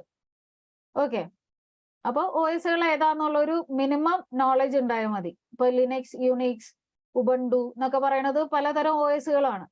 അപ്പോൾ ആ OSകൾ ഏതാണ് എന്നുള്ളൊരു മിനിമം അവയർനെസ് ഉണ്ടെങ്കിൽ നിങ്ങൾക്ക് ഇത് MCQ എഴുതാം. അടുത്തത് പോകുന്നു, what are the various activities of OS. What are the various activities of OS? ഇതിലൊരു 8 പോയിന്റ് വരുന്നുണ്ട്. Okay, 8 points. ഇത് വിടരുത്, ഇതൊരു ഇമ്പോർട്ടൻറ്റ് ക്വസ്റ്റ്യനും ആണ്. What are the various activities of OS? നമുക്ക് ഇതിനെ ഒന്ന് റീഷഫിൾ ചെയ്യാം. Okay, first we go with management. Management നോക്കുമ്പോൾ file management, task management, memory management, ഈ ഓർഡറിൽ പഠിക്കാം. 3 മാനേജ്മെന്റ് ഉണ്ട്. അത് ഞാൻ പറഞ്ഞു, ഫയൽ മാനേജ്മെന്റ്, രണ്ടാമത് ടാസ്ക് മാനേജ്മെന്റ്, മൂന്നാമത് മെമ്മറി മാനേജ്മെന്റ്. ഇതില് വെർച്വൽ മെമ്മറി സെപ്പറേറ്റ് ക്വസ്റ്റ്യൻ ആണ്. ചിലപ്പോ കമ്പയർ അല്ലെങ്കിൽ write short note on virtual memory and cache memory. Okay, comparison between virtual memory, cache memory, അല്ലെങ്കിൽ ഷോർട്ട് നോട്ട് എന്ന് പറഞ്ഞിട്ട് വെർച്വൽ മെമ്മറി സെപ്പറേറ്റ് ആയിട്ടും ചോദിക്കാം. So what you mean by file management? OS ആണ് ഒരു ഫയൽ, നമ്മൾ ഒരു ഫയൽ ക്രിയേറ്റ് ചെയ്തു, ഒരു ഫോൾഡർ ക്രിയേറ്റ് ചെയ്തു. ആ ഫയലിന്റെ എത്രയാണ് ആ ഫയലിന്റെ സൈസ്, അത് ക്രിയേറ്റ് ചെയ്ത ഡേറ്റ്, ടൈം, ആർക്കൊക്കെ ആക്സസ് ചെയ്യാം, ആ ഒരു ഫയല് ആർക്കൊക്കെ ആക്സസ് ചെയ്യാം, ഇങ്ങനെയുള്ള എല്ലാ കാര്യങ്ങളും OS ആണ് മാനേജ് ചെയ്യുന്നത്. അപ്പോൾ OS keep track of where each file is stored and who can access it. അതാണ് ഫയൽ മാനേജ്മെന്റ്. ഫയൽ മാനേജ്മെന്റ് എന്ന് പറഞ്ഞാൽ OS എവിടെയാണ് ആ ഫയൽ സ്റ്റോർ ചെയ്തിരിക്കുന്നത്, ആർക്ക് ആക്സസ് ചെയ്യാം, അത് എപ്പോഴാണ് ക്രിയേറ്റ് ചെയ്തത്, മോഡിഫൈ ചെയ്തത്, ഇതെല്ലാം നമുക്ക് കംപ്ലീറ്റ് ഇൻഫർമേഷൻ തരും. പ്രോപ്പർട്ടീസ് ഒക്കെ എടുത്ത് നോക്കിയാൽ നമുക്ക് കംപ്ലീറ്റ് ഇൻഫർമേഷൻ തരും. So that is file management.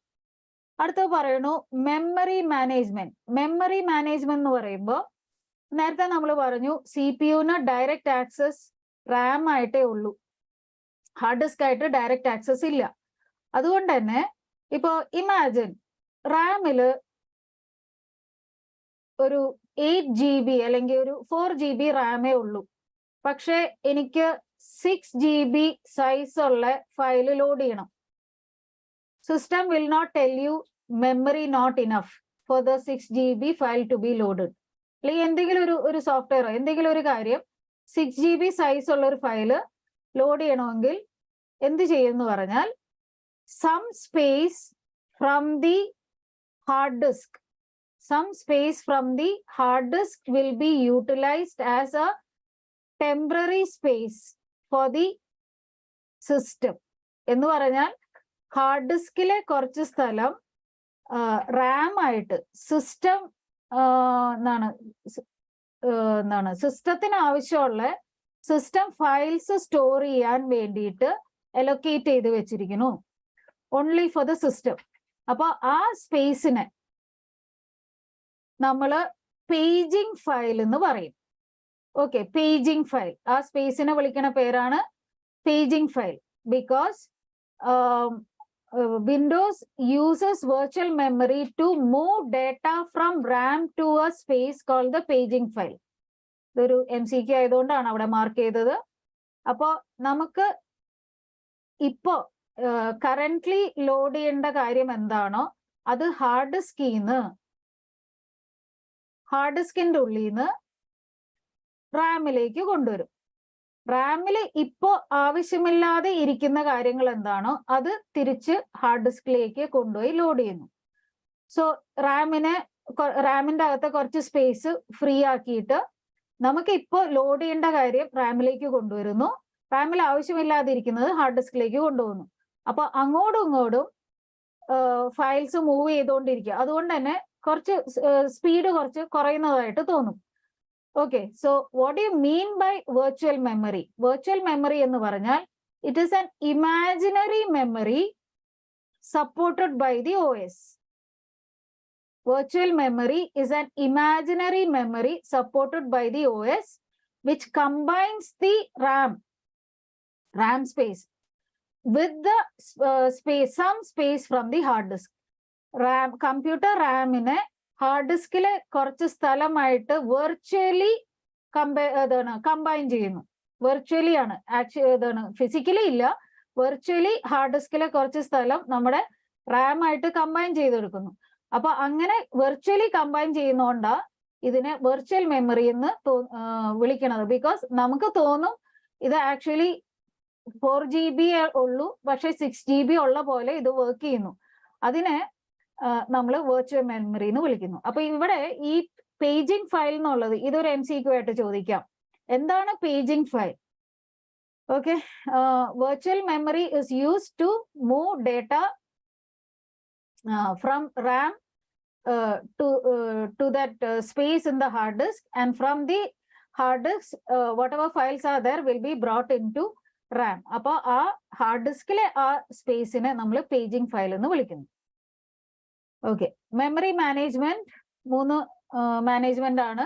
First പറഞ്ഞു ഫയൽ മാനേജ്മെന്റ്, രണ്ടാമത് പറഞ്ഞു മെമ്മറി മാനേജ്മെന്റ്. അപ്പോൾ ഓരോ ഫയൽസിനും എത്ര മെമ്മറി ആണ് അവൈലബിൾ, മെമ്മറി അനുസരിച്ച് ഓരോ ഫയൽസ് എവിടെയാണ് സ്റ്റോർ ചെയ്യുന്നത്, എത്ര മെമ്മറി കൊടുക്കണം, ആക്സസ് ചെയ്യുന്ന കാര്യങ്ങൾ, ഇതെല്ലാം മെമ്മറി മാനേജ്മെന്റിൽ പെടും.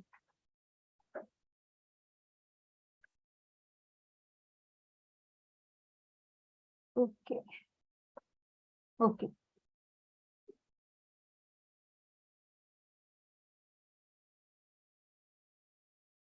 ഓക്കെ അപ്പൊ 3 മാനേജ്മെന്റ് ആയി. File management, memory management, task management. ഒരെണ്ണം കൂടി ഉണ്ട്, ടാസ്ക് മാനേജ്മെന്റ്. ടാസ്ക് മാനേജ്മെന്റ് എന്ന് ഉദ്ദേശിക്കുന്നത് മൾട്ടി ടാസ്കിങ്. ഇപ്പൊ പണ്ടത്തെ ഏറ്റവും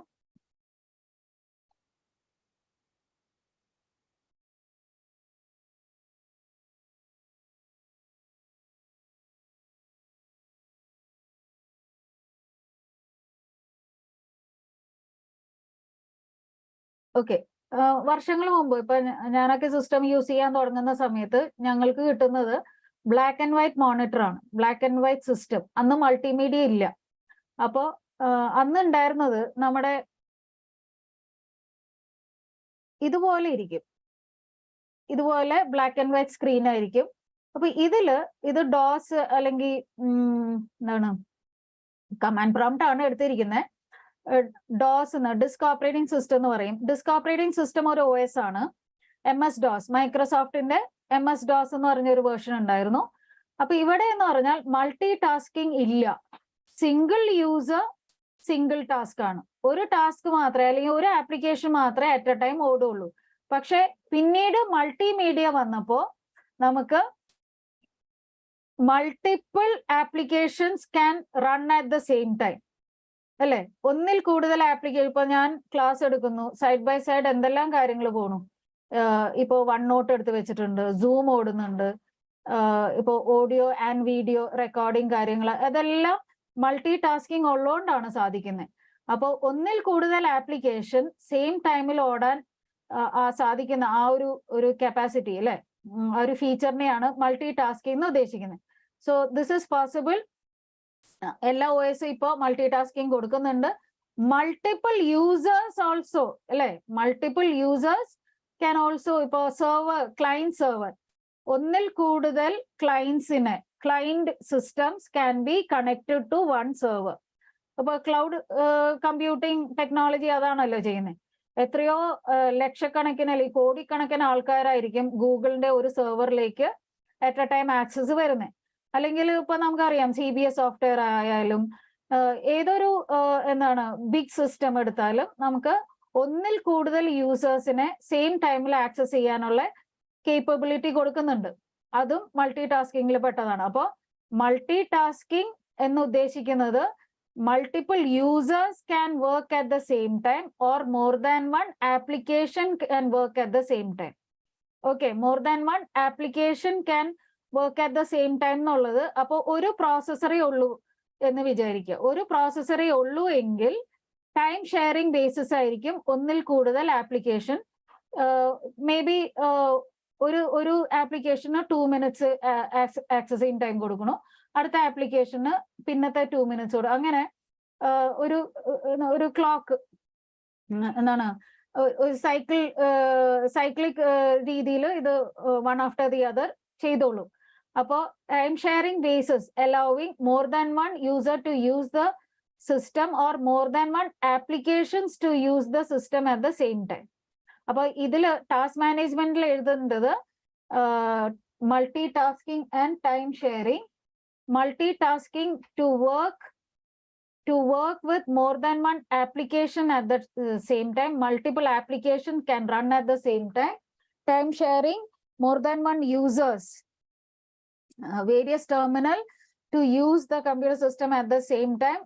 What we mean is a client server system.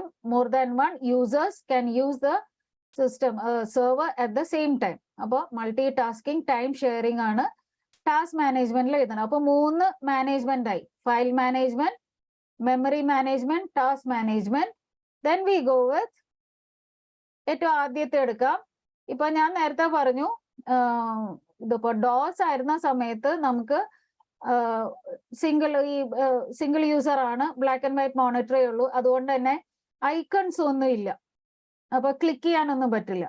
അപ്പൊ ഈ ഐക്കൺസ് എല്ലാം വന്നത് GUI എന്നുള്ളൊരു കോൺസെപ്റ്റ് വന്നപ്പോ, OS ഇപ്പോൾ ഉള്ള OSനെല്ലാം GUI, graphical user interface, where you can click on icons, you have drop down menus, mouse വെച്ച് നമുക്ക് ക്ലിക്ക് ചെയ്യാം, ബട്ടൺസിന് പല കളർ കൊടുക്കാം, നമുക്ക് കുറച്ചും കൂടി ഇന്ററാക്ട്, യൂസർ ഫ്രണ്ട്ലി ആയി അല്ലേ. അപ്പോൾ സിസ്റ്റമായിട്ട് ഇന്ററാക്ട് ചെയ്യാൻ ഒന്നുകൂടി എളുപ്പമുണ്ട്. ഡോസ് ആയിരുന്ന സമയത്ത് എന്ന് പറഞ്ഞാൽ നമുക്ക് ഈ കമാൻഡ്സ് എല്ലാം ബൈ ഹാർട്ട് പഠിക്കണം. ഇപ്പോ കമ്പ്യൂട്ടർ സിസ്റ്റത്തിനെ പറ്റി അധികം അറിയാത്ത ഒരാൾക്കാണെങ്കിൽ ഇതൊന്നും ചെയ്യാൻ പറ്റില്ല. ഈ കമാൻഡ്സ് മൊത്തം നമ്മൾ ബൈ ഹാർട്ട് പഠിക്കണം. ഇപ്പൊ കോപ്പി ചെയ്യണോ, കോപ്പി കമാൻഡ് പഠിക്കണം. കോപ്പി ഈ കമാൻഡ് പഠിച്ചിട്ട് അതെങ്ങനെയാണ് വർക്ക് ചെയ്യേണ്ടത്, ആ source path to destination path നമ്മളെല്ലാം ടൈപ്പ് ചെയ്ത് കൊടുക്കണം, സിൻടാക്സ് എല്ലാം പഠിക്കണം. അപ്പൊ പിന്നീട് നമുക്ക് ഈ GUI കോൺസെപ്റ്റ് വന്നപ്പോ ഇപ്പോ ഏതൊരു ചെറിയ കുട്ടിക്കും അല്ലെ മൗസ് വെച്ച് ക്ലിക്ക് ചെയ്ത് ഗെയിം കളിക്കാനൊക്കെ ഒരു ബുദ്ധിമുട്ടും ഇല്ല. It's all very user friendly. അപ്പൊ യൂസർ ഫ്രണ്ട്ലി ആയത് GUI വന്നപ്പോഴാണ്. അപ്പൊ ഗ്രാഫിക്കൽ യൂസർ ഇന്റർഫേസ്. അപ്പൊ അടുത്ത പോയിന്റ് യൂസർ ഇന്റർഫേസസ്. അടുത്ത പോയിന്റ് പെർഫോമിംഗ് ഹാർഡ്വെയർ ഫങ്ഷൻസ്. അപ്പൊ നേരത്തെ നമ്മൾ പറഞ്ഞു operating system is the interface between user and hardware, അല്ലെങ്കിൽ ആപ്ലിക്കേഷൻ സോഫ്റ്റ്വെയർ ആൻഡ് ഹാർഡ്വെയർ. അത് തന്നെയാണ് പെർഫോമിംഗ് ഹാർഡ്വെയർ ഫങ്ഷൻസ്. ഹാർഡ്വെയറിനെ കൊണ്ട് കാര്യങ്ങൾ ചെയ്യിപ്പിക്കുന്നത് OS ആണ്. അപ്പോൾ first point performing hardware functions. Hardware independence. Hardware independence എന്ന് പറയുമ്പോൾ API എന്ന് പറഞ്ഞ ഒരു ടൂൾ ഉണ്ട്. ഇപ്പോൾ പ്രോഗ്രാമേഴ്സിനെല്ലാം കോഡിങ് ചെയ്യുന്നവർക്ക് അല്ലെങ്കിൽ ആപ്ലിക്കേഷൻസ് പ്രോഗ്രാം ഡെവലപ്പേഴ്സിന് അവർക്ക് എന്താണോ ആപ്ലിക്കേഷൻ ഡെവലപ്പ് ചെയ്യേണ്ടത് അതിന്റെ കോഡിനെ പറ്റി മാത്രം ചിന്തിച്ചാൽ മതി. എങ്ങനെയാണ് ആ ഒരു ആപ്ലിക്കേഷൻ വർക്ക് ചെയ്യേണ്ടതെന്ന് മാത്രം ചിന്തിച്ചാൽ മതി. ബിക്കോസ് API കോൺസെപ്റ്റ് ഉള്ളതുകൊണ്ട് Application developers create application software independent of the hardware configuration of their system. ഇപ്പോ ഞാൻ വിൻഡോസ് OS-ന് വേണ്ടിയിട്ട് ഒരു ആപ്ലിക്കേഷൻ സോഫ്റ്റ്വെയർ ഉണ്ടാക്കുകയാണെങ്കിൽ ആ ഒരു OS ഏത് ഹാർഡ്വെയറിനില്ല. ഇപ്പോ അത് HP-യിലും റൺ ആയിക്കോളും, അല്ലെങ്കിൽ ഡെല്ലിലും പോയിക്കോളും. ഇപ്പൊ വേറെ നമുക്ക് എന്താണ് ലിനോവ, അങ്ങനെ പല കമ്പനിയുടെ ഉണ്ടല്ലോ. അപ്പൊ അല്ലെങ്കിൽ ഇന്റൽ പ്രോസസ്സർ ആയിരിക്കണോ, AMD പ്രോസസ്സർ ആണോ, അതൊന്നും ഒരു പ്രശ്നമല്ല. Because it is all independent. നമ്മൾ ഏത് പ്ലാറ്റ്ഫോം ആണ്, ഏത് OS ആണെന്ന് മാത്രം ചിന്തിച്ചാൽ മതി. So the application developers can create their application independent of the hardware. It will run in any system. Hardware എന്താണെന്ന് തന്നെ നമ്മൾ ചിന്തിക്കേണ്ട ആവശ്യമില്ല. വിൻഡോസ് OS ഉള്ള എല്ലാ ഹാർഡ്വെയറിലും ഇത് ഈ ഒരു ആപ്ലിക്കേഷൻ റൺ ആയിക്കോളും. ബിക്കോസ് ഇത് ഈ ഒരു കോൺസെപ്റ്റ് API എന്നുള്ള കോൺസെപ്റ്റ് ഉള്ളതുകൊണ്ട്, ആപ്ലിക്കേഷൻ പ്രോഗ്രാം ഇന്റർഫേസ് ഉള്ളതുകൊണ്ട് നമുക്ക് ഹാർഡ്വെയർ ഇൻഡിപെൻഡൻസ് ഉണ്ട്. And next we go with networking capability. OS ആണ് നെറ്റ്വർക്കിംഗ് കേപ്പബിലിറ്റി. ഇപ്പൊ ഇവിടെ എനിക്ക് വൈഫൈ എനേബിൾ ചെയ്യുന്നത്, അല്ലെങ്കിൽ എനിക്ക് LAN കണക്ഷൻ വേണം, അങ്ങനെയുള്ള എല്ലാ കാര്യങ്ങളും സെറ്റ് ചെയ്യുന്നത് OS-ലാണ്. And finally logical access security. നമ്മൾ സിസ്റ്റം ഇൻസ്റ്റാൾ ചെയ്ത്, അല്ലെങ്കിൽ ഒരു പുതിയ സിസ്റ്റം വാങ്ങിക്കഴിയുമ്പോൾ നമ്മൾ പാസ്വേഡ് കൊടുക്കില്ലേ, അല്ലെങ്കിൽ ഒന്നിൽ കൂടുതൽ യൂസേഴ്സ് ഉണ്ടാവും. അപ്പൊ യൂസർ ID പാസ്വേഡ് ഒക്കെ സെറ്റ് ചെയ്യുന്നതാണ് ലോജിക്കൽ ആക്സസ് സെക്യൂരിറ്റി. അപ്പൊ ഇത്രയേ ഉള്ളൂ നമ്മുടെ 8 പോയിന്റുകളാണ്. ഞാൻ നേരത്തെ പറഞ്ഞു 3 മാനേജ്മെന്റാ. ഫയൽ 1 പഠിച്ചോ? File management, task management, memory management. File management എന്ന് പറയുന്നത് ഫയൽ എവിടെയാണ്, where each file stored, who can access it. Memory management പറയുമ്പോൾ പറയേണ്ട 2 points, virtual memory. Virtual memory വരുമ്പോൾ വേറൊരു പോയിന്റ് പേജിംഗ് ഫയൽ. എന്താണ് വെർച്വൽ മെമ്മറി എന്ന് മനസ്സിലായിട്ടുണ്ടാവും. ഓക്കെ. പിന്നെ ഒരു മിനിമം ഡിസ്ക്രിപ്ഷൻ. OS ആണ് memory, who can access, where it is stored, maximize the available memory and storage. ഒരു ജനറൽ ഒരു സെന്റൻസ് എഴുതുക. എന്നിട്ട് വെർച്വൽ മെമ്മറിനെ പറ്റി എഴുതുക. The imaginary memory supported by some of the OS like Windows. Paging ഫയലിന്റെ point എഴുതുക. പിന്നെ വരുന്ന പോയിന്റ് ടാസ്ക് മാനേജ്മെന്റ്. ടാസ്ക് മാനേജ്മെന്റിൽ നമ്മൾ 2 പോയിന്റ്സ് പറഞ്ഞു. Multi tasking, time sharing. Multiple application running at the same time, more than one users from different terminals using the system at the same time, അത് time sharing. പിന്നെ വരുന്നത് performing hardware functions. ഏറ്റവും ആദ്യത്തെ point performing hardware functions. ഹാർഡ്വെയറിനെ കൊണ്ട് നമുക്ക് ആവശ്യമുള്ള കാര്യങ്ങൾ ചെയ്യിപ്പിക്കുന്നു, interface ആണ്. അപ്പോൾ GUI, അടുത്ത point GUI, graphical user interface. User interface interacts with the system by using icon, cursor, button, അങ്ങനെയുള്ളത്. പിന്നെ API എന്നുള്ള പോയിന്റ്. അപ്പൊ hardware independent. Application programmers, application developers do not have to worry about the hardware. They can develop any application software independent of the hardware. പിന്നെ വരുന്ന point logical access security, network capability. Logical access security password, ID and password കൊടുക്കുന്നത്. Networking, LAN-ഉം വൈഫൈയും set ചെയ്യുന്നതാണ് network capability. ഇത്രയും ഉള്ളൂ. ഇപ്പൊ തന്നെ പഠിച്ചല്ലോ 8 പോയിന്റുകൾ. നമ്മളിപ്പോ പറഞ്ഞുകൊണ്ടിരിക്കുന്നത് സോഫ്റ്റ്വെയർ ആണ്. സോഫ്റ്റ്വെയറിന്റെ 2 ഭാഗങ്ങളാ.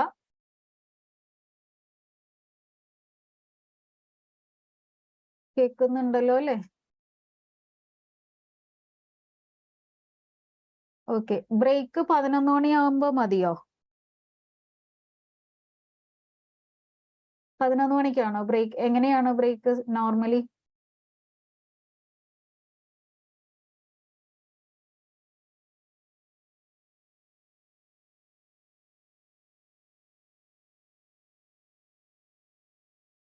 ബ്രേക്ക് എങ്ങനെയാണ്?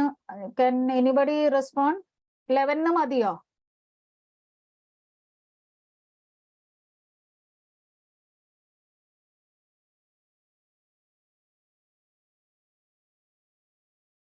Nobody is responding. ആരെങ്കിലും ഒന്ന് പറയൂ. സുബിൻ, ഗോപിക, ഓക്കെ ഓക്കെ അല്ലേ? ശ്രദ്ധിക്കണ്ടല്ലോ അല്ലേ? തിയറി ആണ്, ഡ്രൈ തിയറി ആയതുകൊണ്ട് ഉറങ്ങുമല്ലോ, കേൾക്കുന്നുണ്ടല്ലോ. Okay, please cooperate all of you. അപ്പോൾ നമ്മള് OS ആണ്. OSന്റെ ആക്ടിവിറ്റീസ് എന്നോ ഫങ്ഷണാലിറ്റീസ് എന്നോ പറഞ്ഞാൽ ഇത് ഈ പോയിന്റ്സ് എല്ലാം പറയാം. എല്ലാ പോയിന്റ്സും കിട്ടിയെന്ന് വിചാരിക്കുന്നു. നിമോണിക്സ് ഉണ്ടാക്കണമെങ്കിൽ you can create your own mnemonics.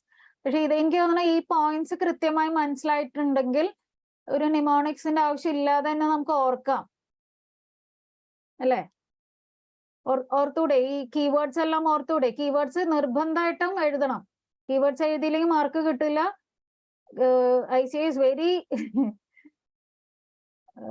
എന്താണ്, അവർക്ക് നിർബന്ധമുള്ള കാര്യമാണ് കീവേഡ്സ് വേണമെന്നുള്ളത്. അപ്പൊ നമ്മൾ എത്ര ഡിസ്ക്രൈബ് ചെയ്താലും ചിലപ്പോൾ മാർക്ക് കിട്ടില്ല. നമ്മുടെ സ്വന്തം വാക്കുകളിൽ ഡിസ്ക്രൈബ് ചെയ്താലല്ല മാർക്ക് കൂടുതൽ കിട്ടുന്നത്, കീവേഡ്സ് തന്നെ വരണം. Okay,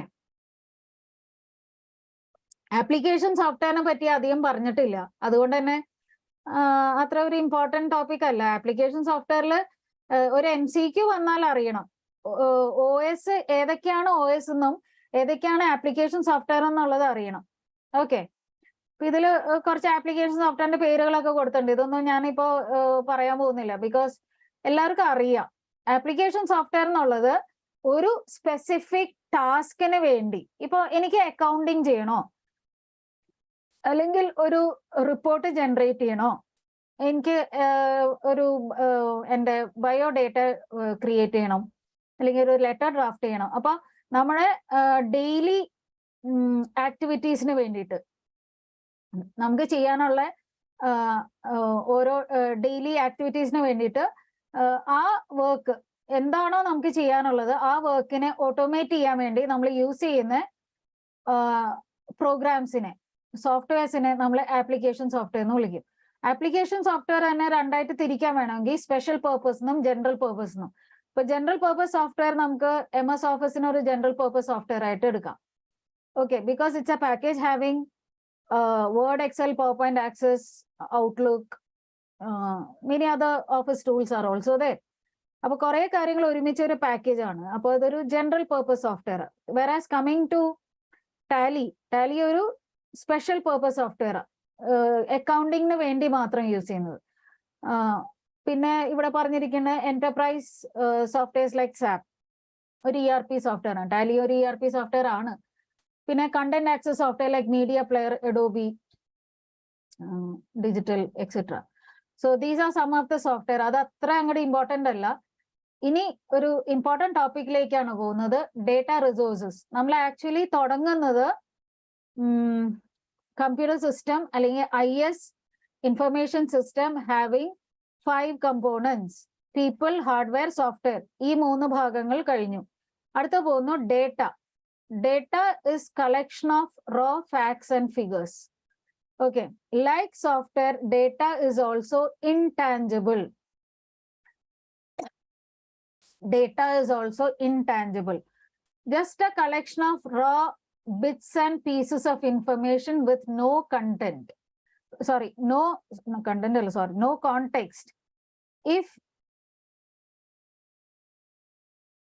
you have some numerical data, numbers ആയിട്ടായിരിക്കും ചിലപ്പോൾ. ഇപ്പോൾ അക്കൗണ്ടിങ് ടാലിയിൽ നമുക്ക് ഏതെങ്കിലും ഒരു വൗച്ചർ എൻട്രി ചെയ്യണം, ഇപ്പോൾ റെസിപ്റ്റ് വൗച്ചറോ അല്ലെങ്കിൽ ഏതെങ്കിലും ഒരു വൗച്ചർ എൻട്രി ചെയ്യുമ്പോൾ നമ്മൾ ആ കൊടുക്കുന്ന കാര്യം നമ്പേഴ്സ് ആയിട്ടായിരിക്കാം, ഇല്ലെങ്കിൽ ചിലപ്പോൾ ടെക്സ്റ്റ് ആയിട്ടായിരിക്കാം.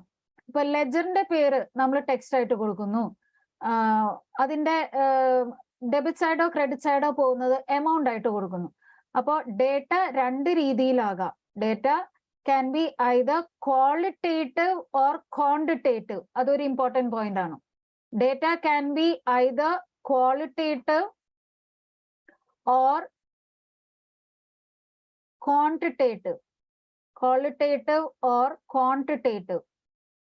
അപ്പൊ ക്വാളിറ്റേറ്റീവ് എന്ന് പറയുന്നത് qualitative describing the data. It can be descriptive. Text ആണ് എപ്പോഴും ഡിസ്ക്രിപ്റ്റീവ് ആയിട്ട്. ഇപ്പോൾ നറേഷൻ കൊടുക്കുന്നത് ഡിസ്ക്രിപ്റ്റീവ് ആണ്. നമ്പേഴ്സ് ആയിട്ട് എൻ്റർ ചെയ്യുന്നത് ക്വാണ്ടിറ്റേറ്റീവ്.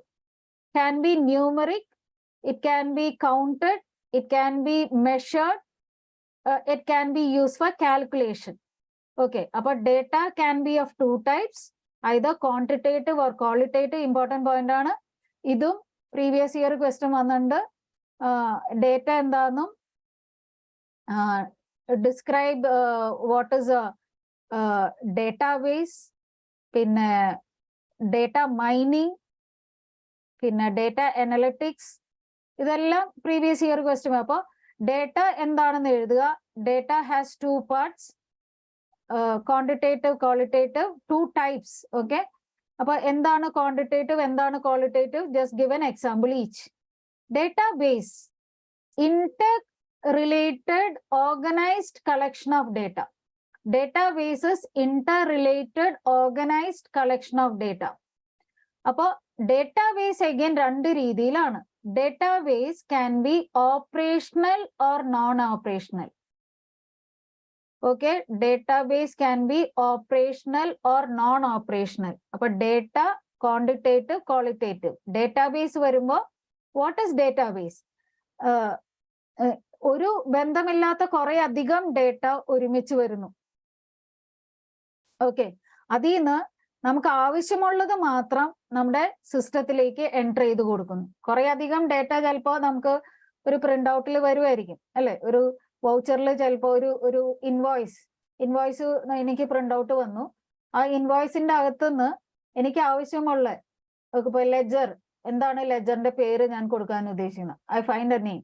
പിന്നെ ഡെബിറ്റ് സൈഡ് എത്ര കൊടുക്കണം അല്ലെങ്കിൽ ക്രെഡിറ്റ് സൈഡ് എത്ര കൊടുക്കണം എന്നുള്ളത് ഞാൻ ഐഡന്റിഫൈ ചെയ്യുന്നു. ഇപ്പൊ ചിലപ്പോൾ GST നമ്പർ ഉണ്ടാവും, അല്ലെങ്കിൽ അതിൽ ഒരു പെർസെൻറ്റേജ് ഉണ്ടാവും, GSTIN നമ്പർ ഉണ്ടാവും. അപ്പോൾ ഇപ്പോ ഇതിന്റെ കസ്റ്റമറിന്റെ PAN number. So all these things what is need, ആവശ്യമുള്ളത് കണ്ടുപിടിച്ചിട്ട് ആവശ്യമുള്ള ഡേറ്റ നമ്മൾ സിസ്റ്റത്തിലേക്ക് എൻട്രി ചെയ്ത് കൊടുക്കുന്നു. ഓക്കെ, അപ്പോൾ സിസ്റ്റത്തിലേക്ക് എൻട്രി ചെയ്യുന്നത് എപ്പോഴും inter related organised collection of ഡേറ്റയാണ്. വെറുതെ ജങ്ക് ഡേറ്റ അല്ല. മെയിൻലി നമ്മൾ ഒരു സോഫ്റ്റ്വെയറിന്റെ ഉള്ളിലേക്ക് എൻട്രി ചെയ്യുമ്പോൾ, so database is having set of logically inter related organised collection of data. അത് അങ്ങനെ തന്നെ എഴുതണം കേട്ടോ. Is referred to as a database. ഡേറ്റാബേസിന്റെ ഉള്ളിൽ ആവശ്യമുള്ള ഡേറ്റ മാത്രമേ എൻറ്റർ ചെയ്ത് കൊടുക്കുള്ളൂ. And it should be logically inter related collection of data. It can be of two types, operational and non-operational. Non-operational എന്ന് ഉദ്ദേശിക്കുന്നത് നമ്മുടെ സിസ്റ്റത്തിന്റെ ഉള്ളിൽ ഡെയിലി ഡേ ടു ഡേ ട്രാൻസാക്ഷൻസിന് ട്രാൻസാക്ഷന് വേണ്ടി എൻട്രി ചെയ്ത് പോയ കാര്യങ്ങൾ ഓപ്പറേഷണൽ ഡേറ്റയാണ്. ഇപ്പൊ എനിക്ക് മന്ത് എൻഡ് ആവുമ്പോൾ മന്ത്ലി റിപ്പോർട്ട് എടുക്കണം, 6 months ആവുമ്പോൾ അല്ലെങ്കിൽ 3 months കഴിയുമ്പോൾ ക്വാർട്ടർലി റിപ്പോർട്ട് എടുക്കണം, അല്ലെങ്കിൽ 6 months ഹാഫ് ഇയർലി റിപ്പോർട്ട് വേണം, 1 year ആവുമ്പോൾ ആനുവൽ റിപ്പോർട്ട് വേണം. അത് സിസ്റ്റത്തിന്റെ ഉള്ളിൽ ഇപ്പൊ വർക്ക് ചെയ്തുകൊണ്ടിരിക്കുന്ന സിസ്റ്റത്തിന്റെ ഉള്ളിൽ നിന്ന് നമ്മൾ എടുക്കുന്ന ഡേറ്റ, അത് ഓപ്പറേഷണൽ ഡേറ്റയാണ്. പക്ഷെ ഈ ഡേറ്റ തന്നെ ഇപ്പോ ഓരോ വർഷവും ഞാൻ ഓൾറെഡി വർക്കിംഗ് ആയിട്ട് പോകുന്ന ഡേറ്റനെ ഒരു കോപ്പി എടുത്ത് വേറൊരു ഡേറ്റാബേസിൽ കൊണ്ട് സ്റ്റോർ ചെയ്യും. അതെന്തിനാണെന്ന് പറഞ്ഞാൽ അത് എനിക്ക് ചിലപ്പോൾ എൻ്റെ പല മാർക്കറ്റിംഗ് സ്ട്രാറ്റജീസ് ഫോം ചെയ്യാനായിരിക്കാം. പിന്നീട് എനിക്ക് എന്തെങ്കിലും ഒരു റിസർച്ച് വർക്കിന് വേണ്ടി യൂസ് ചെയ്യുന്നുണ്ടാവാം.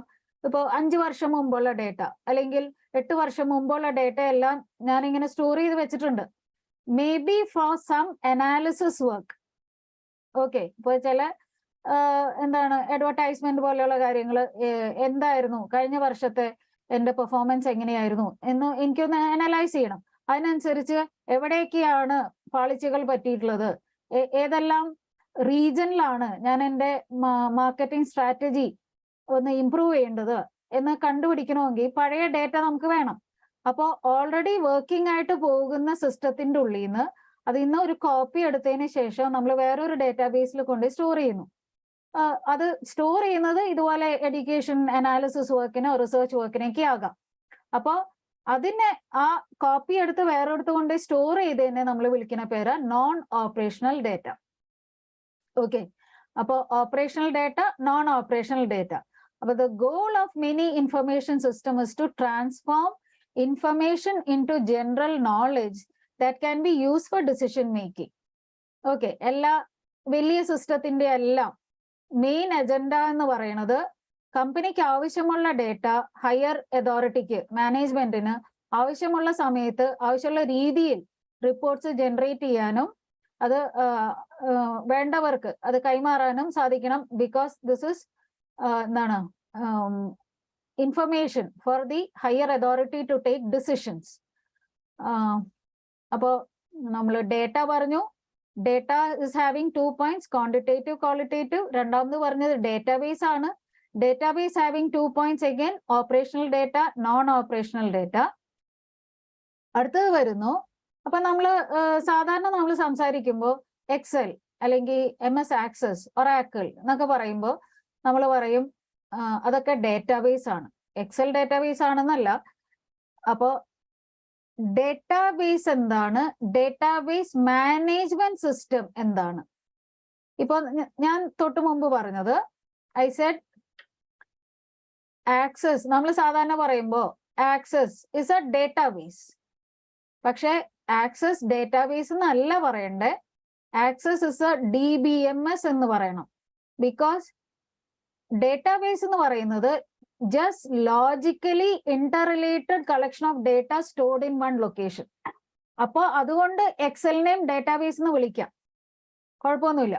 എക്സലിന്റെ അകത്ത് നമ്മൾ കുറെ അധികം ഡേറ്റ ആവശ്യമുള്ള രീതിയിൽ സ്റ്റോർ ചെയ്യുന്നു. അതിന്റെ അകത്തുനിന്ന് നമുക്ക് ആവശ്യമുള്ള രീതിയിൽ റിപ്പോർട്ട്സ് ജനറേറ്റ് ചെയ്യാൻ പറ്റുന്നു. പക്ഷെ അങ്ങനെയല്ല ആക്സസ് വരുന്നത്, അല്ലെങ്കിൽ അങ്ങനെയല്ല ഒറാക്കിൾ വരുന്നത്, അല്ലെങ്കിൽ SQL സെർവർ വരുന്നത്. അതെന്താണെന്ന് പറഞ്ഞാൽ ഈ പറയുന്ന ആൾക്കാര് SQL സെർവറിനോ ഒറാക്കിളിനോ അല്ലെങ്കിൽ IBM DB2 എന്ന് പറയുന്ന ഒരു ഡേറ്റാബേസ്, ഇവരെല്ലാവരും it's A software which is managing or collecting very large quantity of data and storing in A place. Because ഈ സോഫ്റ്റ്വെയർ എല്ലാം വേറൊരു ഫ്രണ്ട് എൻഡ് ആപ്ലിക്കേഷന് ബാക്ക് എൻഡ് ആയി വർക്ക് ചെയ്യേണ്ടവരാണ്. ഓക്കെ, ആക്സസ് എന്ന് പറഞ്ഞാലും ഒറാക്കിൾ എന്ന് പറഞ്ഞാലും ഇപ്പൊ SQL സെർവറിനോ MySQLനോ DB2 എന്നൊക്കെ പറയണത് അത് ബാക്ക് എൻഡ് ആയിട്ട് വേറൊരു സോഫ്റ്റ്വെയറിന് ബാക്ക് എൻഡ് ആയിട്ട് വർക്ക് ചെയ്യേണ്ടതാണ്. വർക്ക് ചെയ്യേണ്ട സോഫ്റ്റ്വെയറുകളെ അങ്ങനെ ബാക്ക് എൻഡ് ആയിട്ട് വർക്ക് ചെയ്യേണ്ട സോഫ്റ്റ്വെയർ ആവുമ്പോഴാണ് അതിനെ DBMS എന്ന് വിളിക്കുള്ളൂ, ഡേറ്റാബേസ് മാനേജ്മെന്റ് സിസ്റ്റം. അപ്പോ വെറുതെ എക്സൽ എന്ന് പറഞ്ഞാൽ എക്സലിനെ നമുക്ക് ഡേറ്റാബേസ് എന്ന് വിളിക്കാൻ കുഴപ്പമൊന്നുമില്ല. പക്ഷെ ആക്സസോ ഒറാക്കിളോ ഇപ്പൊ MySQL എന്നൊക്കെ പറയുന്നത് അതൊരു DBMS ആണ്. എന്താണ് DBMS? DBMS എന്ന് പറയുന്നത് it is A software that aid in organising, controlling, using the data needed for the application programme. അപ്പൊ ബാക്ക് എൻഡ് ആയിട്ട് വർക്ക് ചെയ്യാൻ സാധിക്കണം. ഒരു ഫ്രണ്ട് എൻഡ് ആപ്ലിക്കേഷന്റെ അകത്തുനിന്ന് വരുന്ന ഡേറ്റ സ്റ്റോർ ചെയ്യാൻ സാധിക്കണം. ആവശ്യമുള്ള രീതിയിൽ അത് മോഡിഫൈ ചെയ്യാൻ പറ്റണം. റിപ്പോർട്ട് ഏതെങ്കിലും ഒരു കമാൻഡ് ക്ലിക്ക് ചെയ്യുമ്പോൾ റിപ്പോർട്ടായിട്ട് ജനറേറ്റ് ചെയ്യാനും പറ്റണം. അപ്പോൾ ഇങ്ങനെ വർക്ക് ചെയ്യുന്ന ഒരു സോഫ്റ്റ്വെയർ ആണെങ്കിലാണ് അത് DBMS ആവുള്ളൂ. അതുകൊണ്ട് എക്സൽ DBMS അല്ല. MS എക്സൽ ഒരു DBMS അല്ല. MS ആക്സസ് DBMS ആണ്, അല്ലെങ്കിൽ RDBMS ആണ് എന്ന് പറയും, relational database management system.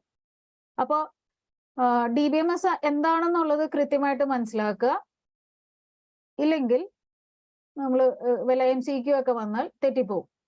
Okay, single use databases and there are multi user databases.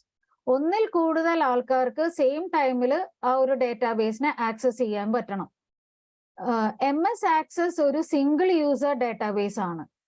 Oracle, MySQL, SQL server, DB2 ഇവരെല്ലാവരും മൾട്ടി യൂസർ ഡേറ്റാബേസസ് ആണ്.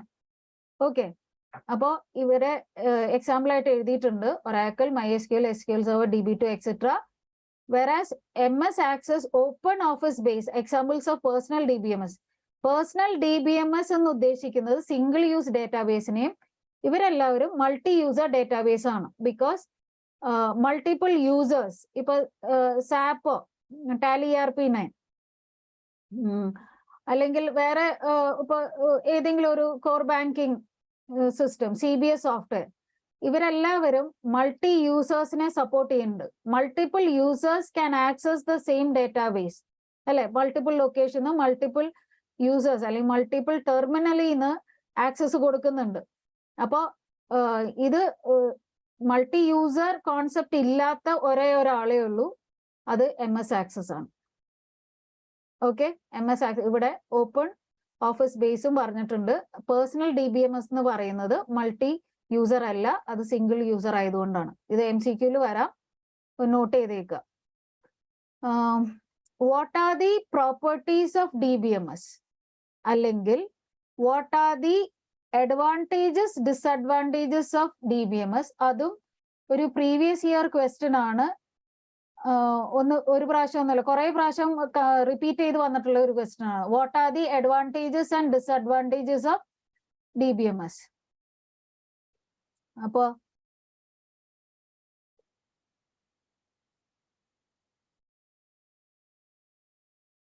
What are the activities of DBMS എന്ന് ചോദിച്ചാൽ just right, അവിടെ ഉണ്ട്, അവിടെ ടെക്സ്റ്റ് ബുക്കിലും ആ points കിടക്കുന്നുണ്ട്. This is my note. Adding new files to the database, deleting existing file, inserting data to the existing file, modifying the data, okay, retrieving or querying the database. ഇത്രയുമാണ് various operations of DBMS. Adding data, deleting data, modifying, inserting, or it should be able to query the data. നമ്മൾ select query ഒക്കെ കൊടുക്കുമ്പോൾ ആവശ്യമുള്ള data നമുക്ക് ആവശ്യമുള്ള രീതിയിൽ നമുക്ക് റിപ്പോർട്ടായിട്ട് generate ചെയ്യാൻ പറ്റണം. So these are the activities of DBMS.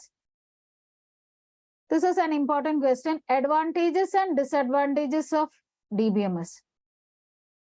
വേണമെങ്കിൽ ഒരു നിമോണിക്സ് ഉണ്ടാക്കാം. PMI, PUI, AF are the advantages. ഏതൊരു ക്വസ്റ്റ്യൻ പേപ്പറിൽ വേറൊരു ക്വസ്റ്റ്യന്റെ കൂടെ കോമ്പിനേഷൻ ആയിട്ട് ഡിസഡ്വാൻറ്റേജ് മാത്രമായിട്ട് ചോദിച്ചിട്ടുണ്ട്. 2 മാർക്സ് ക്വസ്റ്റ്യൻ ഡിസഡ്വാൻറ്റേജ്, ആകെ 2 പോയിന്റ്സേ ഉള്ളൂ. ഡിസഡ്വാൻറ്റേജ് 2 മാർക്സ് ക്വസ്റ്റ്യൻ വേറൊരു ക്വസ്റ്റ്യന്റെ കൂടെ കോമ്പിനേഷനിൽ വന്നിട്ടുണ്ട്. അല്ലാതെ അഡ്വാൻറ്റേജസും മാത്രം ഈ കഴിഞ്ഞ തൊട്ട് മുമ്പുള്ള നമ്മുടെ ക്വസ്റ്റ്യനിൽ May 23 ഈ ക്വസ്റ്റ്യൻ വന്നിട്ടുണ്ട്. What are the advantage? അപ്പോൾ ഇതൊരു ICAക്ക് ഇഷ്ടമുള്ള ഒരു ക്വസ്റ്റ്യനാ, ഇത് വിട്ടുകളയേണ്ട, ഇമ്പോർട്ടൻ്റ് ആണ്. നമുക്ക് A കാറ്റഗറി പെടുത്താം.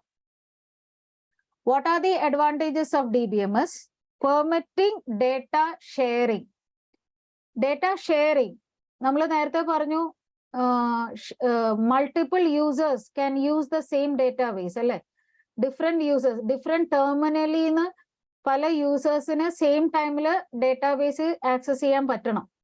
അപ്പൊ അതൊരു മേജർ അഡ്വാൻറ്റേജ് ആണ്. Permitting data sharing. Minimising data redundancy. Redundancy എന്ന് ഉദ്ദേശിക്കുന്നത് ഡ്യൂപ്ലിക്കേഷൻ. റിഡൻഡൻസി എന്ന് പറയുന്ന വാക്കിന്റെ അർത്ഥം ഡ്യൂപ്ലിക്കേഷൻ എന്നാണ്. അപ്പോ ഒരു ക്വസ്റ്റ്യൻ ഇങ്ങനെ കണ്ടിരുന്നു, from the following select an option which is not advantage of DBMS.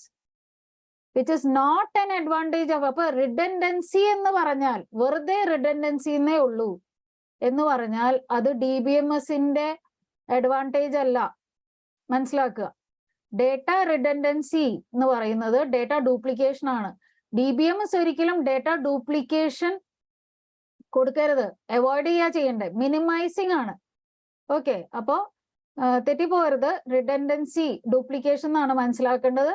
Minimising data redundancy എന്ന് പറയുമ്പോൾ അത് DBMSന്റെ ഒരു അഡ്വാൻറ്റേജ് ആണ്. Okay, so redundancy should be eliminated. Okay, minimizing data redundancy.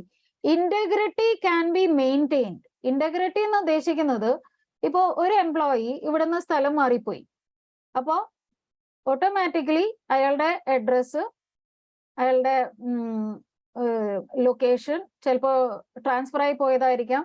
Transfer ആയി പോകുമ്പോൾ ചിലപ്പോൾ പ്രൊമോഷൻ ട്രാൻസ്ഫർ ആയിരിക്കും, അതായത് ഡെസിഗ്നേഷൻ മാറണം, അഡ്രസ്സ് കാര്യങ്ങൾ മാറണം. ആ ചേഞ്ചസ് മാസ്റ്റർ ഡേറ്റയിൽ വരണം. And this should be reflected in all other Inter related data also.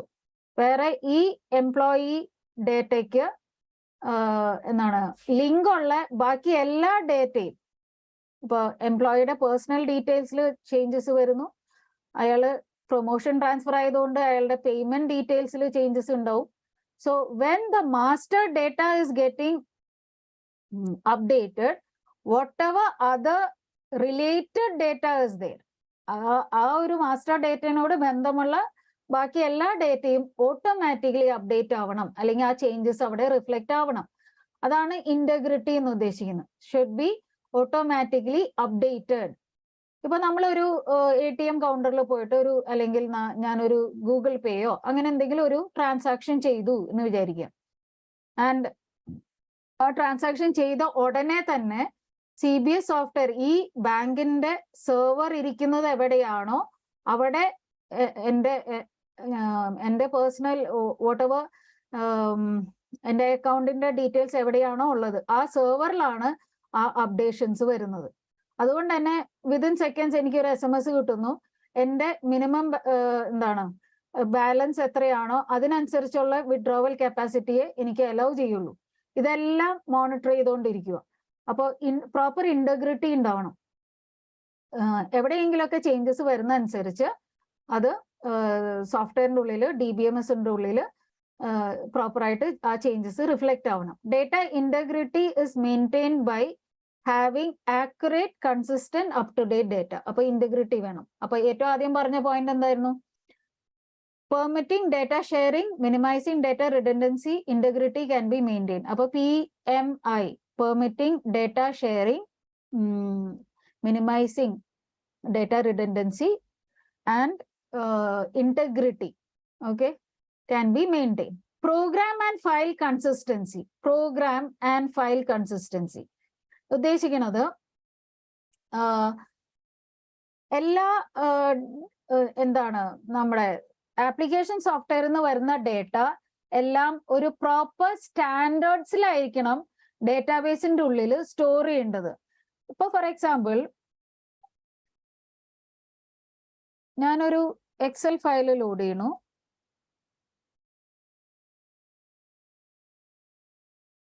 Just as an example I M telling. ഇപ്പൊ ചില ആൾക്കാര് ഇപ്പൊ ഡേറ്റ് എൻറ്റർ ചെയ്യുന്നത് ഇങ്ങനെ ആയിരിക്കും, 29.07.2023. വേറെ ചിലര് 29-707-2023. ചിലർ എഴുതണു ജൂലൈ 29th, 2023. അപ്പോ ഇതാണ് ഡേറ്റ ഷുഡ് ബി സ്റ്റാൻഡേർഡൈസ്ഡ് എന്ന് ഉദ്ദേശിക്കുന്നത്.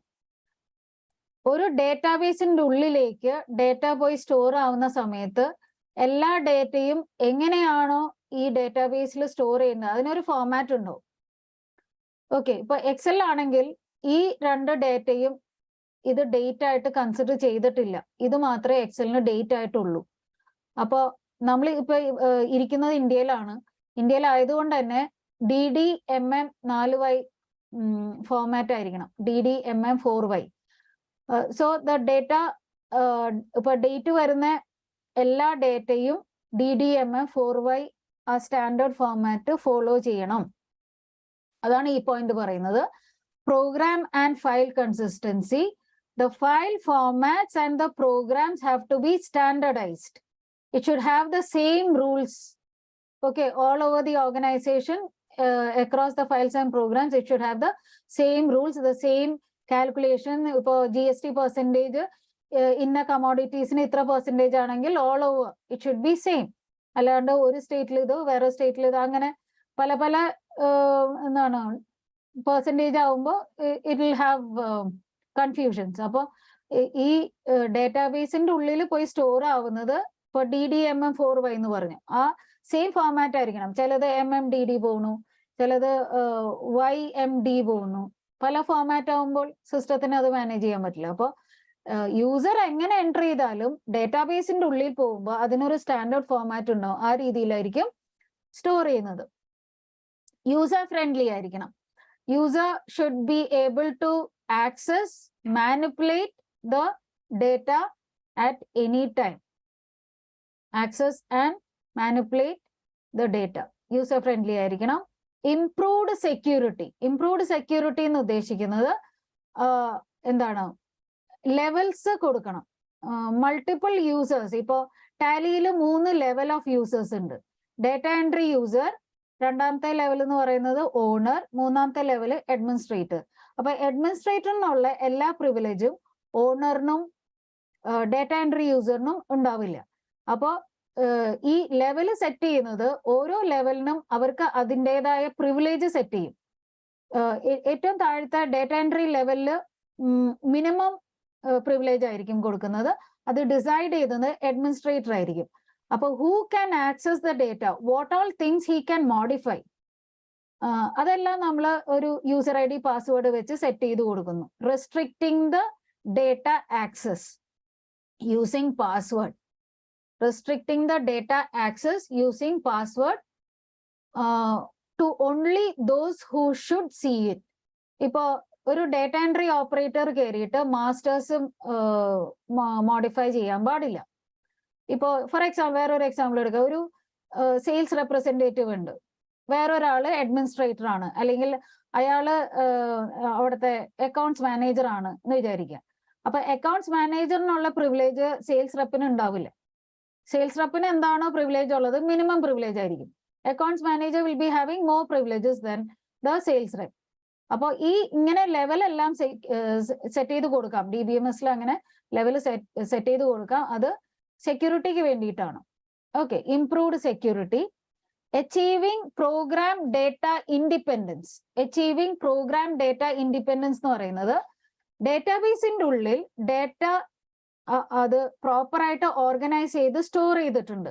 അതുകൊണ്ട് തന്നെ ഒരു ആപ്ലിക്കേഷൻ ഡെവലപ്പറിന് ഇത് തമ്മിലുള്ള കണക്ഷൻ എങ്ങനെ വരണോന്ന് മാത്രം ചിന്തിച്ചാൽ മതി.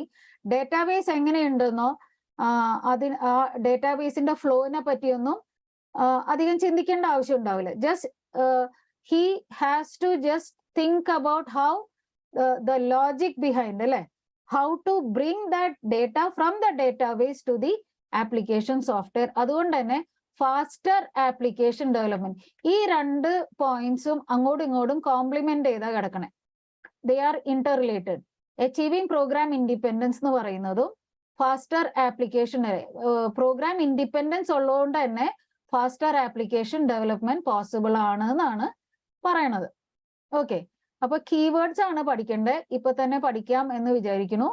PMI, permitting data sharing, minimising data redundancy, integrity. Okay. PMI. Okay. Integrity. അടുത്ത point PUI, program and file consistency, user friendly. Again improved security. പിന്നെ AF, അത് 2 പോയിന്റ് അങ്ങോട്ടും ഇങ്ങോട്ടും ബന്ധപ്പെട്ടിരിക്കുന്നതാണ്. Achieving program data independence and because of that faster application development. അപ്പോ advantages ഒക്കെ കിട്ടിയെന്ന് വിചാരിക്കണു. Disadvantage എന്തൊക്കെയാണ്? ഡിസഡ്വാൻറ്റേജ് ഇപ്പൊ നേരത്തെ പറഞ്ഞു, സെക്യൂരിറ്റി പറഞ്ഞു. ഇവിടെ സെക്യൂരിറ്റി ഡിസഡ്വാൻറ്റേജ് ആയിട്ടും പറയുന്നുണ്ട്. അതെന്താന്ന് പറഞ്ഞാൽ സെക്യൂരിറ്റി, ഞാൻ നേരത്തെ പറഞ്ഞു, ഒരു സെയിൽസ് റെപ്പിന് എങ്ങാനും അക്കൗണ്ട്സ് മാനേജറിന്റെ പാസ്വേഡ് എങ്ങനെയോ ഹാക്ക് ചെയ്ത് കൈക്കലാക്കാൻ പറ്റിയെന്ന് വിചാരിക്കുക. അങ്ങനെയാണെങ്കിൽ ആ അക്കൗണ്ട്സ് മാനേജർ ആയിരിക്കുമല്ലോ ചിലപ്പോ ഈ ഒരു ഡേറ്റാബേസിന്റെ ഫുൾ അഡ്മിൻ ആയിട്ട് വർക്ക് ചെയ്യുന്നത്. So he will be able to enter into the database and make changes. അപ്പോ സെക്യൂരിറ്റി യെസ് നമ്മൾ പറഞ്ഞു, അതൊരു അഡ്വാൻറ്റേജ് ആണ്. ഇംപ്രൂവ്ഡ് സെക്യൂരിറ്റി ഒക്കെ ഉണ്ട്. പക്ഷേ ഒരു അൺഓത്തറൈസ്ഡ് ആക്സസ് ഉണ്ടായാൽ, if one gets access to the database, it could be all or nothing proportion. അങ്ങേർക്ക് കയറിയിട്ട് എന്ത് വേണമെങ്കിലും ആ ഡേറ്റാബേസിൽ ചെയ്യാൻ സാധിക്കും. അത് നമുക്കൊരു ത്രെട്ട് ആണ്. അപ്പൊ സെക്യൂരിറ്റി എന്നുള്ളത് കറക്റ്റായിട്ട് അതിനാവശ്യമുള്ള പാസ്വേഡ് കാര്യങ്ങൾ കറക്റ്റായിട്ട് സെറ്റ് ചെയ്തില്ലെങ്കിൽ അതൊരു പ്രശ്നമായി മാറാം. അതുകൊണ്ടാണ് അത് ഡിസഡ്വാൻറ്റേജ് ആയിട്ട് പറഞ്ഞിട്ടുള്ളത്. കോസ്റ്റ് ഇത്രയും എന്താണ് ഒരു ലാർജ് സിസ്റ്റം വരുമ്പോൾ, ഇത്രയും അധികം ഡേറ്റാബേസിന്റെ ഉള്ളിൽ വരുമ്പോൾ അത് സെറ്റ് ചെയ്യുന്നത് തന്നെ, അല്ലെങ്കിൽ അത് ഇംപ്ലിമെന്റ് ചെയ്യാൻ കുറച്ച് ടൈം എടുക്കും. അതിനാവശ്യമുള്ള എന്താണ് അതിന്റെ അറിവുള്ള ആൾക്കാർ വേണം. There should be developers, programmers who have the knowledge, അല്ലെ, DBA, ഡേറ്റാബേസ് അഡ്മിനിസ്ട്രേറ്റർ എന്ന് പറയുന്ന അതിനെപ്പറ്റി നോളേജ് ഉള്ള ആൾക്കാരെ അപ്പോയിന്റ് ചെയ്യണം. ഇല്ലെങ്കിൽ പ്രോപ്പർ യൂസർ ട്രെയിനിങ് കൊടുക്കണം. ആൻഡ് ബിക്കോസ് ഓഫ് ദിസ് ഈ സിസ്റ്റം ഡെവലപ്പ് ചെയ്യാനായിട്ട് വെരി ലാർജ് എന്റർപ്രൈസ് ഓർഗനൈസേഷൻ ഒക്കെ ആവുമ്പോൾ സിസ്റ്റം ഡെവലപ്പ് ചെയ്യാൻ കുറച്ച് ടൈം എടുക്കുകയും ചെയ്യും. ഇത് മാനേജ് ചെയ്യാൻ ആവശ്യമുള്ള ട്രെയിനിങ് കൊടുക്കണം. അതിനാവശ്യമുള്ള ആൾക്കാർ IS പേഴ്സണൽ ഉണ്ടാവണം. അതുകൊണ്ട് തന്നെ അത് എക്സ്പെൻസീവ് ആണ്, ടൈം കൺസ്യൂമിങ് ആണ്. അതുകൊണ്ടാണ് കോസ്റ്റ് ഒരു ഡിസഡ്വാൻറ്റേജ് ആയിട്ട് എഴുതിയിട്ടുള്ളത്. So these are the 2 disadvantage. ആകെ 2 കാര്യങ്ങളേ ഉള്ളൂ, very easy, cost and security. അപ്പോ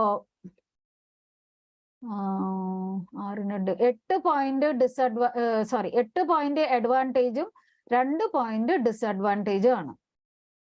ഐ ഹോപ്പ് ഇതെല്ലാം ഓക്കെ ആണെന്ന് വിചാരിക്കുന്നു.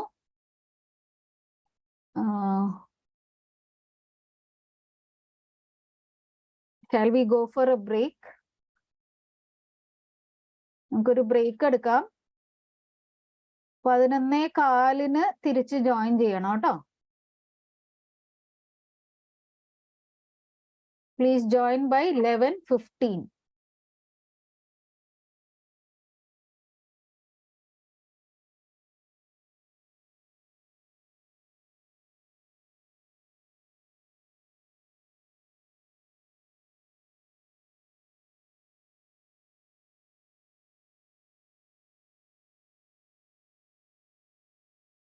ബ്രേക്ക് കൊടുക്കുവാണ്.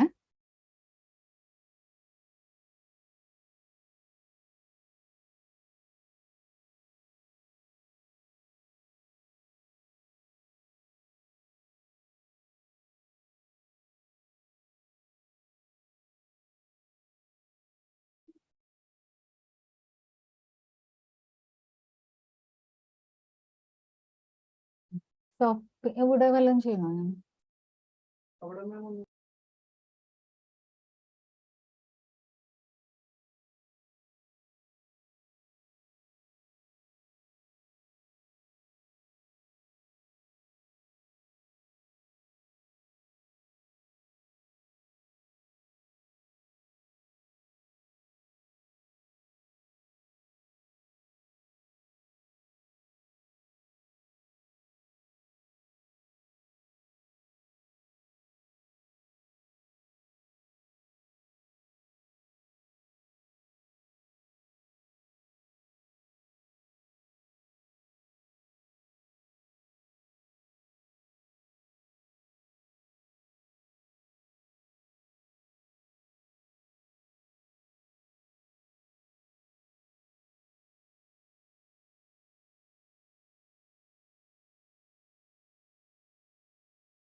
തുടങ്ങാവോ? തുടങ്ങാം.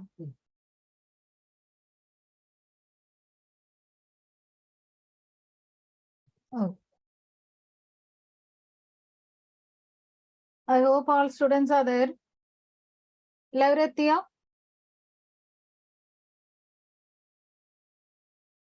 കേൾക്കുന്നുണ്ടല്ലോ അല്ലേ എന്നെ? I hope I am audible. Okay, Subin.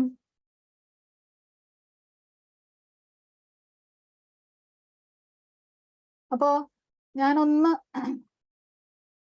ഡേറ്റാബേസിന്റെ concepts അല്ലേ നമ്മൾ പറഞ്ഞുകൊണ്ടിരുന്നേ. അതുകൊണ്ട് ഒന്ന് താഴേക്ക് എന്ന് പറഞ്ഞാൽ ഞാൻ ഈ ഫയൽ ഇങ്ങനെ ആയതുകൊണ്ട് താഴേക്ക് എന്ന് പറഞ്ഞാൽ ജസ്റ്റ് ടേൺ യുവർ പേജസ്. നമുക്കൊന്ന് 3.7 ബിക്കോസ് ഇത് ഇന്റർ റിലേറ്റഡ് ടോപ്പിക്സാ. അതിന്റെ പൊസിഷൻ മാറ്റിയിട്ടുണ്ടെന്നുള്ളൂ. ഡേറ്റാബേസ്, DBMS ആ കോൺസെപ്റ്റ്സിനോട്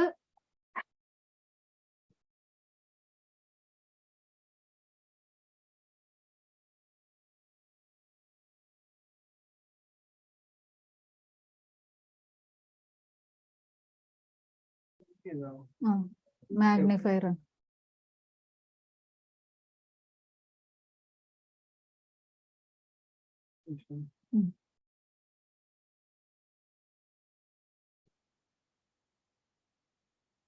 സൂം ചെയ്തോട്ടെ.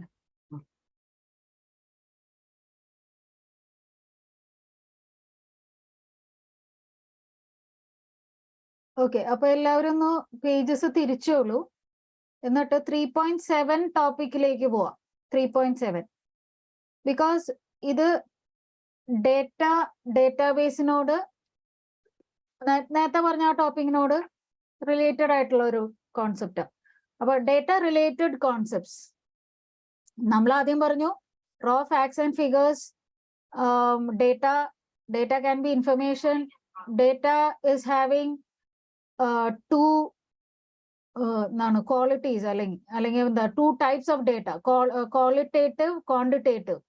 പിന്നെ വന്നത് database, logically interrelated collection of data becomes database. Database വരുമ്പോൾ 2 പോയിന്റ് ഓർക്കേണ്ടത്, ഓപ്പറേഷണൽ, നോൺ ഓപ്പറേഷണൽ. അത് കഴിഞ്ഞ് പറഞ്ഞു DBMS. അപ്പോൾ ഡേറ്റാബേസിനെ എങ്ങനെ ഓർഗനൈസ് ചെയ്യാം, അതിനെ എങ്ങനെ കൺട്രോൾ ചെയ്യാം, മാനേജ് ചെയ്യാം, ഇത് എങ്ങനെ പ്രോപ്പറായിട്ട് സ്റ്റോർ ചെയ്യാം, ഇങ്ങനെയുള്ള കാര്യങ്ങൾ അതൊരു സോഫ്റ്റ്വെയർ വഴി ചെയ്യുമ്പോൾ അതൊരു DBMS ആവുന്നു, ഡേറ്റാബേസ് മാനേജ്മെന്റ് സിസ്റ്റം. അപ്പൊ ആ DBMS എന്നുള്ളത് നമ്മൾ കുറച്ചുകൂടി ഡീറ്റെയിൽ ആയിട്ടാണ് ഇനി കാണാൻ പോകുന്നത്. DBMS എന്നുള്ളത് തന്നെ നമുക്ക് പല മോഡൽസ് ആയിട്ടുണ്ട്. ഡേറ്റാബേസ് മോഡൽസ് എന്ന് പറയുമ്പോൾ അത് RDBMS ആകാം, അല്ലെങ്കിൽ OODBMS ആകാം, ഒബ്ജക്റ്റ് ഓറിയന്റഡ് ആകാം, നെറ്റ്വർക്ക് ആകാം, ഹൈറാർക്കിക്കൽ ആകാം. അപ്പൊ ഇപ്പോ ഈ ഡേറ്റാബേസ് മോഡൽ ഹൈറാർക്കി എന്ന് പറഞ്ഞിട്ട് ഒരു പോയിന്റ് പറഞ്ഞിട്ടുണ്ട് ഇവിടെ. ഹൈറാർക്കി എന്ന് ഉദ്ദേശിക്കുന്നത് ഒരു ക്യാരക്ടർ എന്ന് പറഞ്ഞാൽ ഇപ്പൊ I M representing A as a group of combination of zeros and ones. ഇപ്പോ ഞാനിപ്പോ എടുത്തിരിക്കുന്ന എക്സൽ ആണ്. എക്സലിന്റെ ഉള്ളില് char ഫംഗ്ഷൻ യൂസ് ചെയ്യുക. ഇപ്പൊ char of 64 returning at the rate, അല്ലെങ്കിൽ ഞാൻ char of 65 കൊടുത്തു എന്ന് വിചാരിക്കുക. char of 65 will give capital A. അപ്പോ 65 എന്ന് പറയുന്ന നമ്പർ അതൊരു digital number, sorry it's A decimal number. ഈ ഡെസിമൽ നമ്പർ ഒരു നോർമൽ നമ്പർ അല്ല. ആ ഒരു എന്താണ്, ഇറ്റ്സ് എ കോഡ്. എന്താ കോഡിന്റെ പേര് എന്ന് പറഞ്ഞാൽ V call it ASCII code. ASCII code, ASCII, American standard code for information interchange. ഇപ്പൊ 65 എന്ന് പറയുമ്പോൾ 65 എക്സലിന്റെ ഉള്ളിൽ 65 is the code number for the character A. അപ്പോൾ 65 അല്ലെങ്കിൽ 64 എന്ന് പറയുന്ന ഈ numbers ranging from ASCII code ranging from 1 to 255. കീബോർഡിലുള്ള എല്ലാ ക്യാരക്ടേഴ്സിനും, അതൊരു സ്പെഷ്യൽ ക്യാരക്ടർ ആകാം, അല്ലെങ്കിൽ ഫംഗ്ഷൻ കീ ആകാം, numbers ആകാം, ആൽഫബറ്റ്സ് ആകാം, it can be any character on the keyboard. Every key on the keyboard is having a corresponding code number. ആ code നമ്പറിനെ convert ചെയ്യുന്നു. ഈ കോഡ് നമ്പർ ഇതൊരു ഡെസിമൽ പോലെയല്ലേ ഇരിക്കുന്നത്, അതിനെ സീറോസ് ആൻഡ് വൺസ് ഫോർമാറ്റിലേക്ക് കൺവേർട്ട് ചെയ്യുന്നു. അപ്പോൾ സീറോസ് ആൻഡ് ഇപ്പൊ വെറുതെ ഒരു നമ്പർ ഞാൻ ഇങ്ങനെ ടൈപ്പ് ചെയ്യുക, ഇതൊരു ഡിജിറ്റൽ നമ്പറാണ്, digital zeros and ones combination. അപ്പോൾ സീറോസ് ആൻഡ് വൺസ് കോമ്പിനേഷനിലേക്ക് കൺവേർട്ട് ചെയ്യുമ്പോൾ ഇതൊരു എന്താണ് ബൈനറി ഫോർമാറ്റിലായി. ബൈനറി ബിക്കോസ് നമ്മുടെ സിസ്റ്റത്തിന് മനസ്സിലാവുന്ന ഭാഷ എന്ന് പറയുന്നത് മെഷീൻ ലാംഗ്വേജാണ്. അപ്പൊ കീബോർഡിൽ നമ്മൾ ഏതൊരു ക്യാരക്ടർ കൊടുത്താലും ആ ക്യാരക്ടറിന് കറസ്പോണ്ടിങ് ആയിട്ടുള്ള ഒരു ആസ്കി കോഡ് ഉണ്ട്. ആ ആസ്കി കോഡിന് ആ ആസ്കി കോഡ് നമ്പറിന് കറസ്പോണ്ടിങ് ആയിട്ട് എന്തുണ്ട്, ഒരു ബൈനറി കോഡ് നമ്പർ ഉണ്ട്. So when you press A on the keyboard, the corresponding signal is going into the system. ആ സിസ്റ്റം മനസ്സിലാവുന്ന ഭാഷയിൽ മെഷീൻ ലാംഗ്വേജിലേക്ക് കൺവേർട്ട് ചെയ്താലാണ് പ്രോസസ്സറിന് അത് എന്താ processor can do its activity അല്ലെ. പ്രോസസ്സറിന് അതിന് ആവശ്യമുള്ള കാര്യങ്ങൾ ചെയ്യണമെങ്കിൽ അത് ഡിജിറ്റൽ ഫോമിലായിരിക്കണം. Because processor consist of transistors are having zeros and ones only അല്ലെ, digital on and off only. അപ്പോ ഈ ഹൈറാർക്കി പറയുമ്പോ എല്ലാ ക്യാരക്ടേഴ്സിനെയും കോമ്പിനേഷൻ ഓഫ് ബിറ്റ്സിലാക്കുന്നു. ഇപ്പൊ A എന്ന് പറഞ്ഞ നമ്പറിന് 65 എന്നുള്ള ഒരു കോഡ് നമ്പർ ആണെങ്കിൽ ആ കോഡ് നമ്പറിന് കറസ്പോണ്ടിങ് ആയിട്ട് ഒരു ഒരു ബൈനറി നമ്പർ ഉണ്ട്. സോ ഇമാജിൻ ഇത് എന്റെ കറസ്പോണ്ടിങ് ബൈനറി നമ്പർ ആണെന്ന് വിചാരിക്കുക, combination of zeros and ones. അപ്പൊ ബിറ്റ്സ് ആണ് അല്ലെ, ഇതെല്ലാം ബിറ്റ്സ് ആണ്. Collection of bits we call it a character. Okay, അപ്പൊ ഏറ്റവും എന്താണ് സ്മോളസ്റ്റ് ഫോം ഓഫ് ഡേറ്റ എന്ന് പറയുന്നത് സീറോസ് ആൻഡ് വൺസ് കോമ്പിനേഷൻ ആണ്. Because machine language only, binary format only processor can understand. Digital form zeros and ones combination of lots of zeros and one. അപ്പോ characters എല്ലാം collection of bits ആയി മാറി. കുറെ characters ഒരുമിച്ച് വരുമ്പോൾ അത് field ആയി മാറണു. Collection of characters is called a field. Okay, field എന്ന് പറഞ്ഞാൽ മേ ബി എനിക്ക് ഒരു എംപ്ലോയി നെയിം എഴുതണം. I need one database having say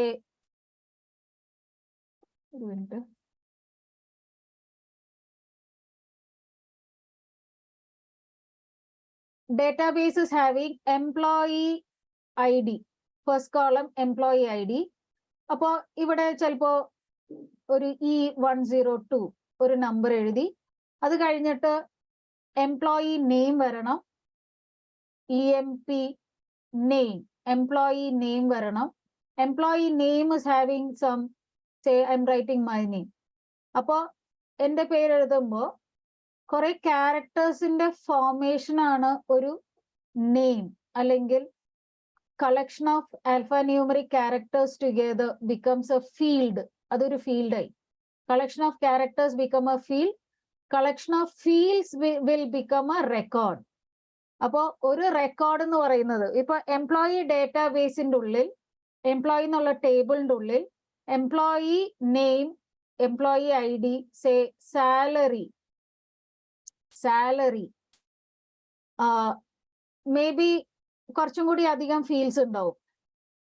അപ്പോ ഒരു റെക്കോർഡ് എന്ന് പറയുന്നത് ഒരു റോ ആണ്. ഒരു റെക്കോർഡ് ഇവിടെ പറയണു account code, account head, group head.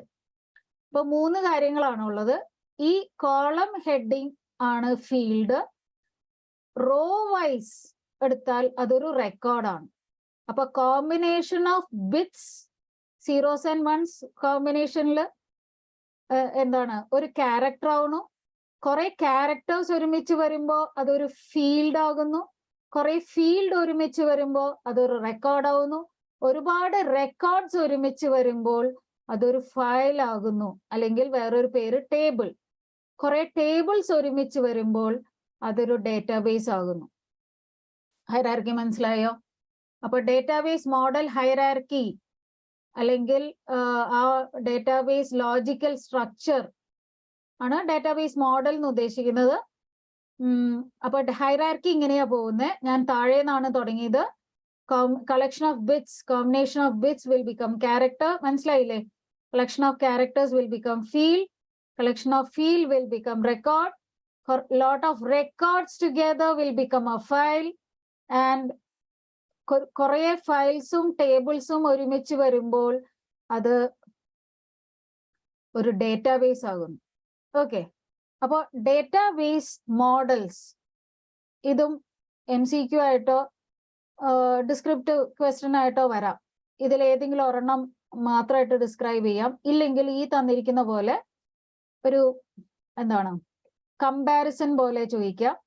ഇപ്പൊ കമ്പയറിങ് RDBMS വിത്ത് ഒബ്ജക്റ്റ് ഓറിയന്റഡ് മോഡൽ, അങ്ങനെ. So you should know the actual concept what is database model. അതിൽ ഇമ്പോർട്ടൻ്റ് ആയിട്ടുള്ള പോയിന്റ്സ് എന്താണ്? ആകെ 4 മോഡൽസ് ആണുള്ളത്. Hierarchical model, network model, relational model, object oriented model.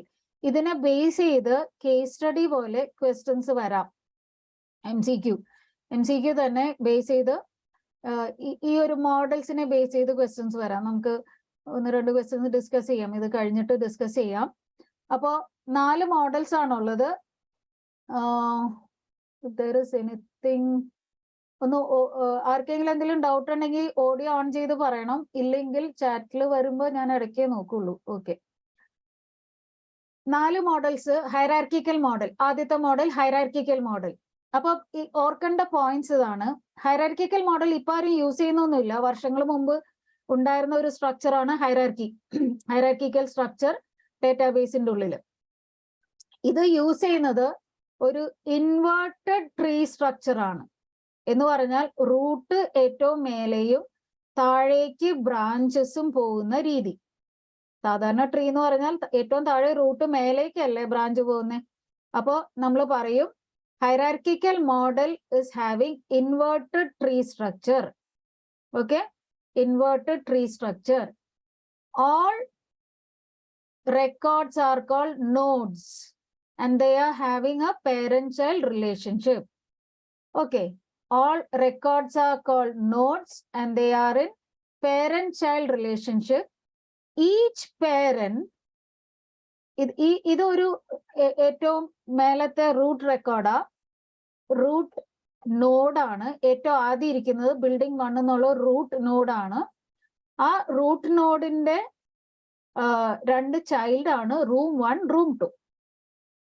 ആ room 1 എന്നുള്ള എന്താണ് ചൈൽഡിന്റെ again we have again sub division അല്ലെങ്കിൽ സബ് നോഡ്സ് അതെ. അപ്പോ ഇത് എക്യുപ്മെന്റ് 1 and 2 പേരന്റ് ആയി മാറുന്നു.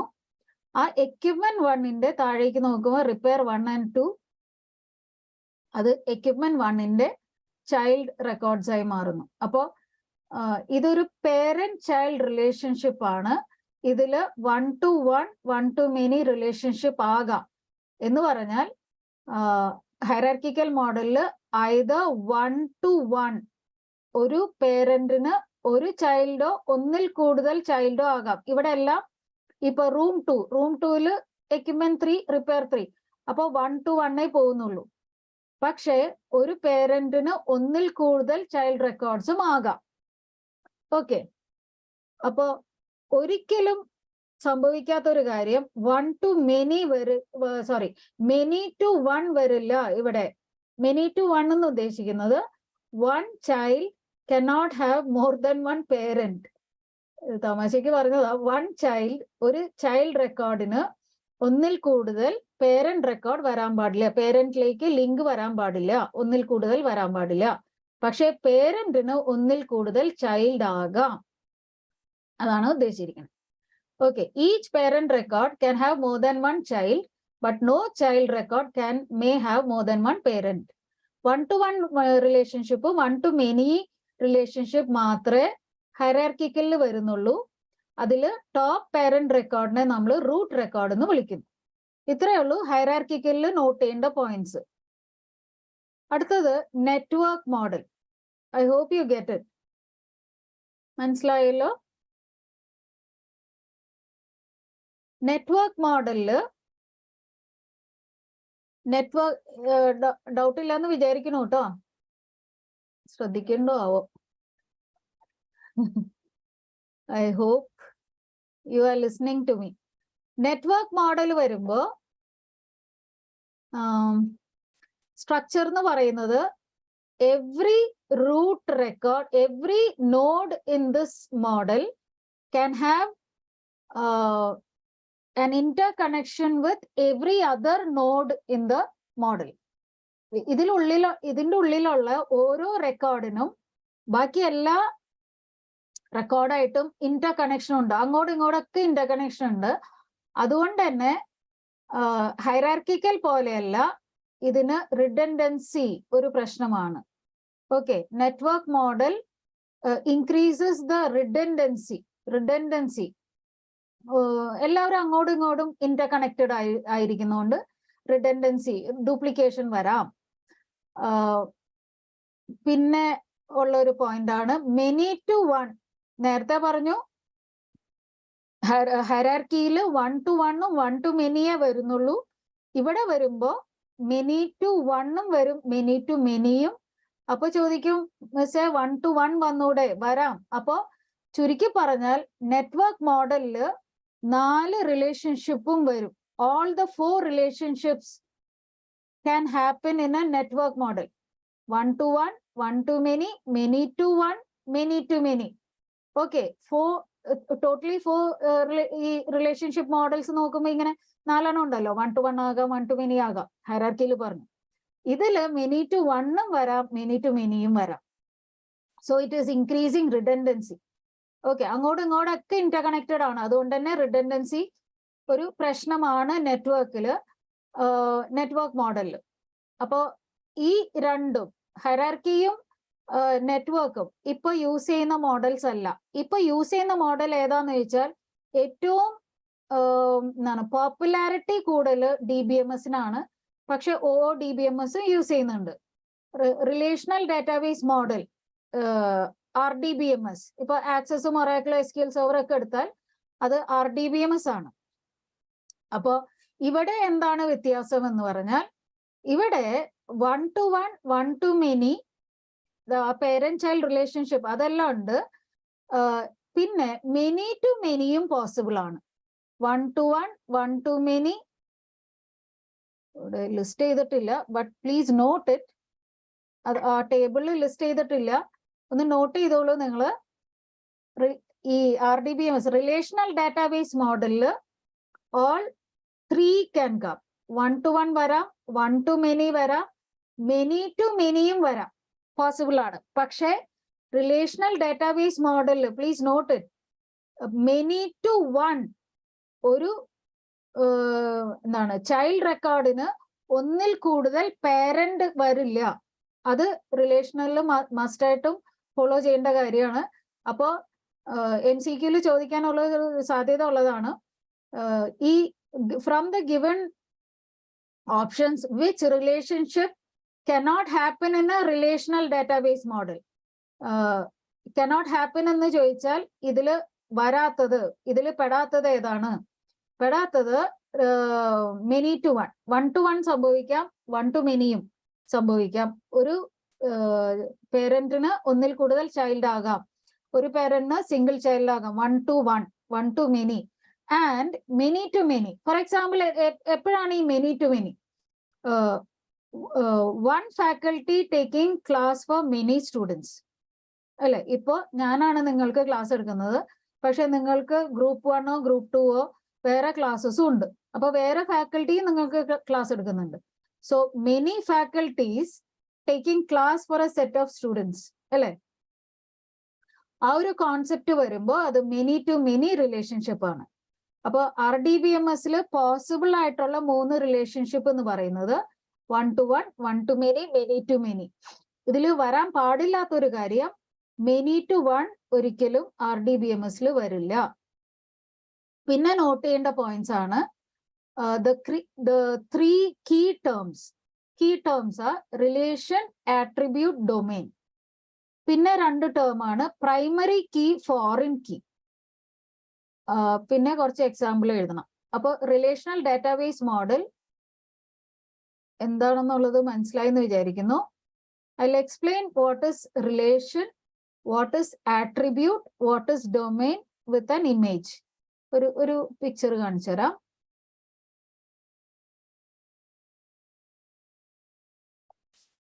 ഈ പിക്ചറിലേക്ക് ഒന്ന് നോക്കുക. ഇതൊരു നമ്മള് ഡേറ്റാബേസ് ഒക്കെ ഉണ്ടാക്കുമ്പോൾ യൂസ് ചെയ്യുന്ന ഒരു ഡയഗ്രാം ആണ് നമ്മൾ പറയുന്നത് ER ഡയഗ്രാം. അപ്പൊ ഈ entity relationship diagram having basically നമ്മൾ യൂസ് ചെയ്യുന്നത് ഇത്രയും സിമ്പിൾസാ. Rectangle representing the entity. ഇവിടെ എൻറ്റിറ്റി ആരാണ്? സ്റ്റുഡന്റ് ഒരു എൻറ്റിറ്റിയാ, കോളേജ് വേറൊരു എൻറ്റിറ്റിയാ. അത് തമ്മിലുള്ള റിലേഷൻഷിപ്പ്. അപ്പോ many students in one college. അപ്പോൾ കോളേജ് ടു സ്റ്റുഡന്റ് വരുമ്പോ കോളേജ് ആണ് പേരന്റ്. ഒരു കോളേജിൽ ഒന്നിൽ കൂടുതൽ കുട്ടികളാകാം. അപ്പോൾ കോളേജ് ആണ് പേരന്റ്.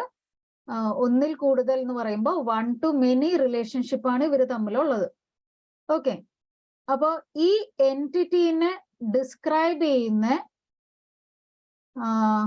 നമ്മള് ഇതിന്റെ എന്താ പറയാ എലമെന്റ്സ് എന്ന് പറയാം. അതിനെ ആട്രിബ്യൂട്ട് എന്ന് പറയാം. അപ്പൊ സ്റ്റുഡന്റ് എന്നുള്ള എൻറ്റിറ്റീനെ ഡിസ്ക്രൈബ് ചെയ്യുന്ന ആട്രിബ്യൂട്ട്സ് ആണ് student ID, student name, student address, phone number, guardians name, അങ്ങനെ പോകുന്നു. അതെല്ലാം ആട്രിബ്യൂട്ട്സ് ഓഫ് ദി എൻറ്റിറ്റി ആണ്. ഓക്കെ. ഇത് ER ഡയഗ്രത്തിന്റെ ടേംസിൽ പറയുമ്പോഴാണ് അങ്ങനെ പറയണേ. ഇത് ഡേറ്റാബേസിലേക്ക് വരുമ്പോൾ ഈ ആട്രിബ്യൂട്ട്സ് ഒക്കെ ഫീൽഡായി മാറും. ഇത് ടേബിൾ നെയിമായി മാറും. ഓക്കെ. അപ്പൊ കോളേജിന് ഒരു കോളേജ് ID, കോളേജിന്റെ നെയിം, ലൊക്കേഷൻ, അഡ്രസ്, കാര്യങ്ങൾ, അങ്ങനെ കോളേജിനും കുറെ അധികം ആട്രിബ്യൂട്ട്സ് ഉണ്ടാകാം.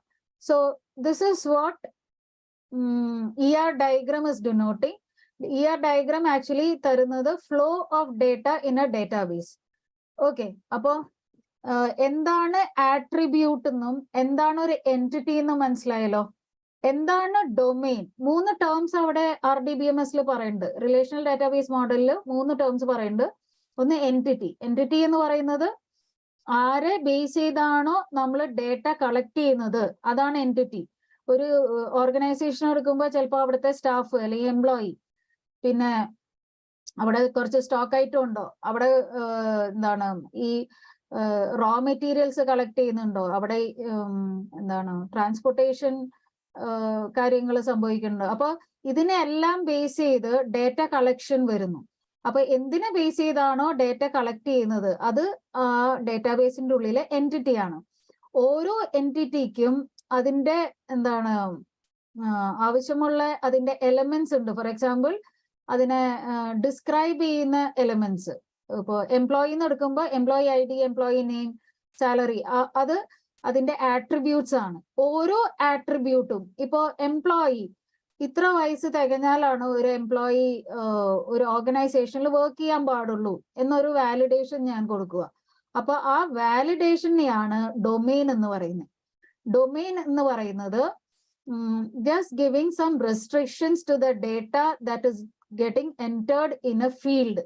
ഒരു ഫീൽഡിലേക്ക് വരുന്ന ഡേറ്റനെ നമ്മൾ ഇപ്പോ ICAയിൽ ജോയിൻ ചെയ്യുമ്പോൾ യു ഷുഡ് ഹാവ് എന്താണ്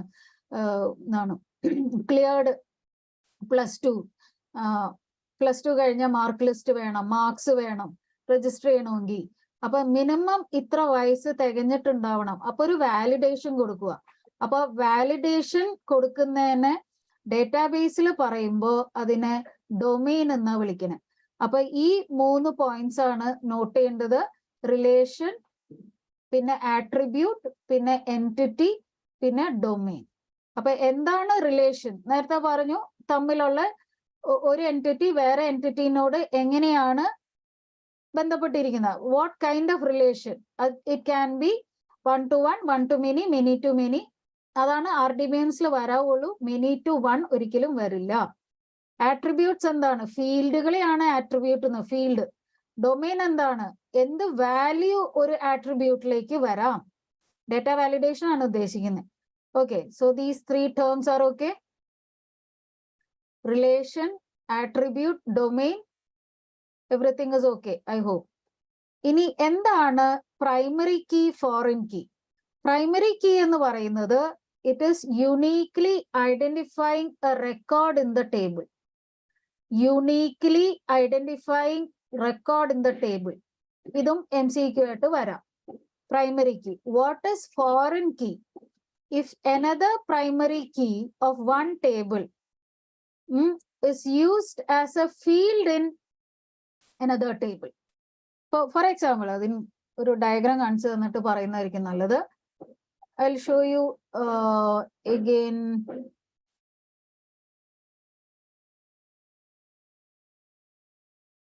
ഇവിടെ ഒന്ന് ശ്രദ്ധിക്കുക. ഇവിടെ ഡിപ്പാർട്ട്മെന്റ് എന്നുള്ള ഒരു ടേബിൾ ഉണ്ട്.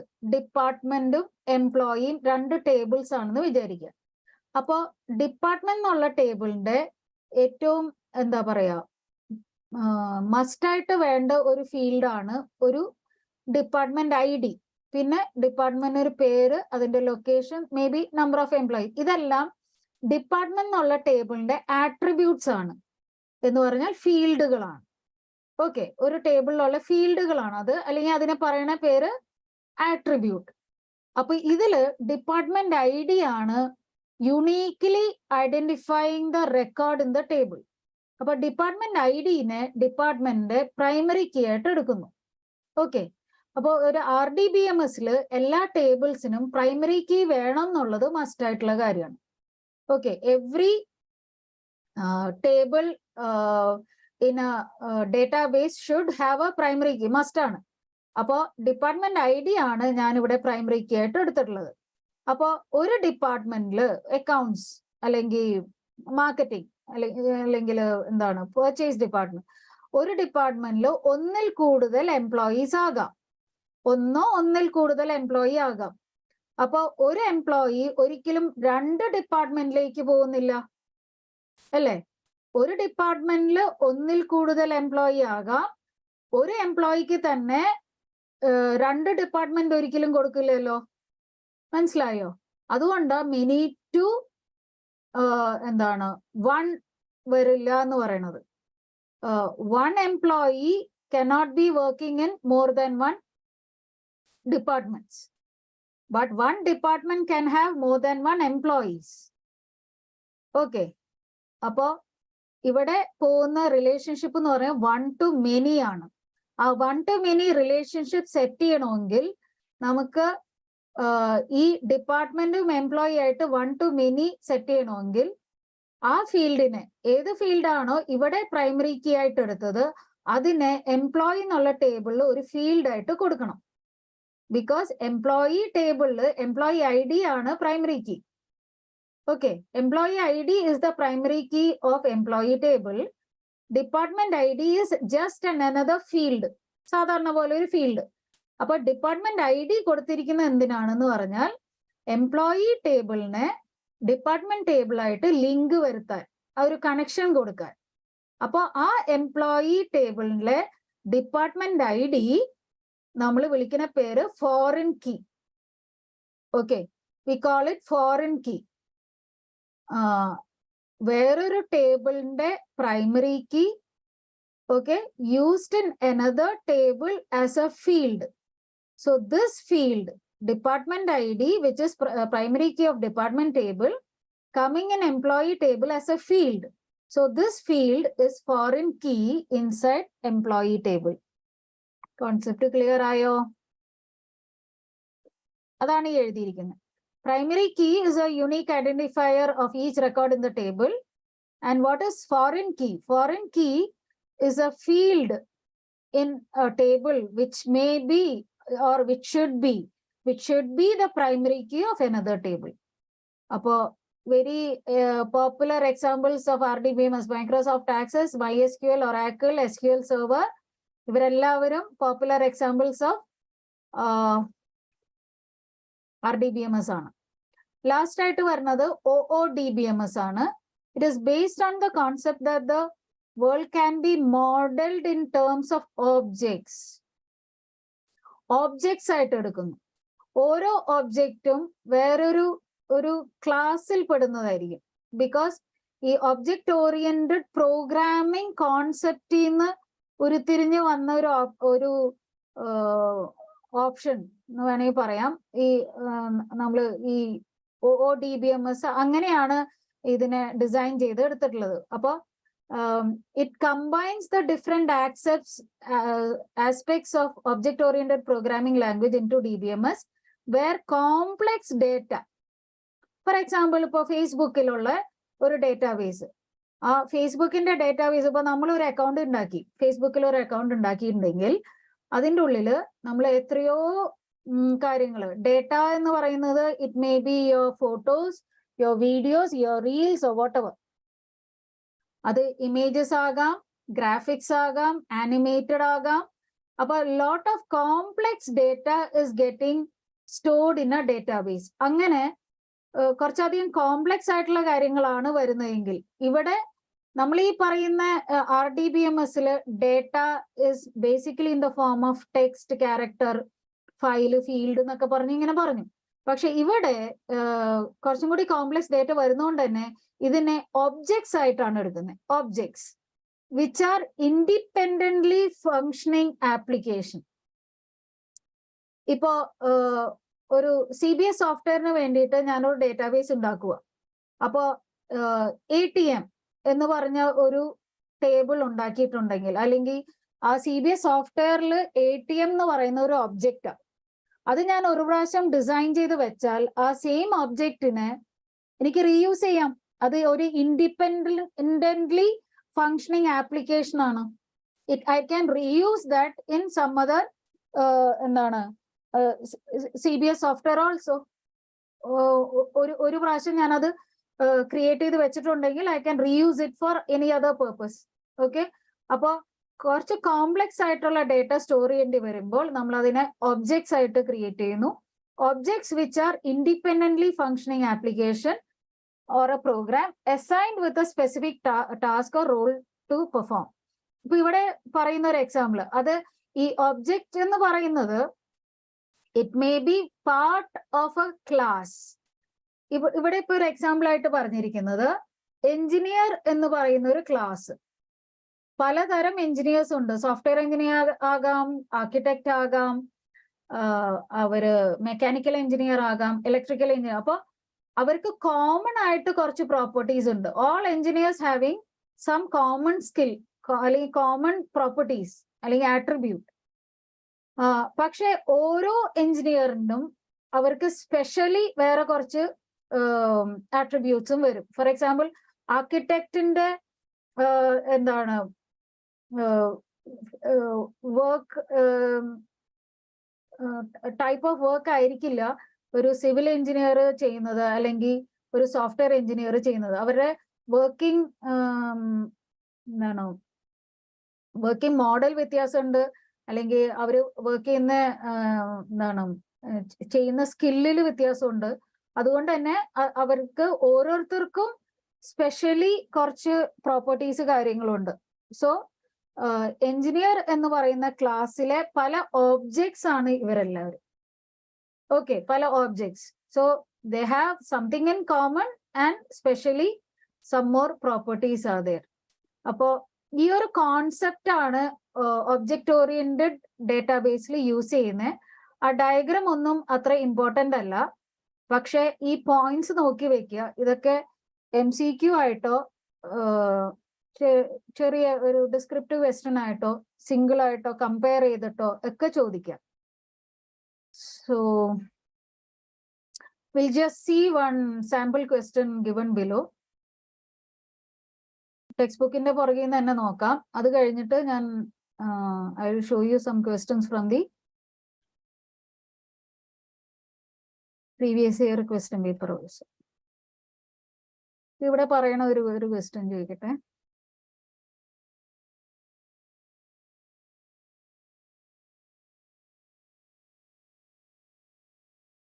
Which among the following is not an advantage of SQL Server DBMS?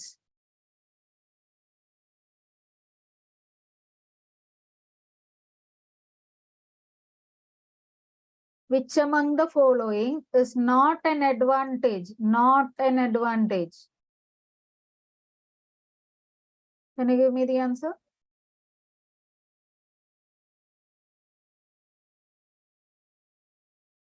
Okay, Gobiga, Hannah. Okay, option B.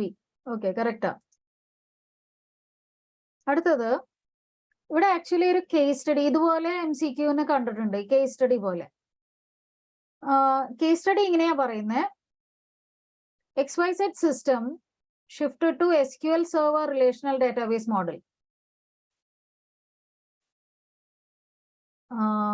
Was previously using IBM information system which is using hierarchical database model. ഇത്രയാണ് നമ്മൾ മനസ്സിലാക്കുന്നത്. താഴേക്ക് വായിക്കാം. Now can you answer this?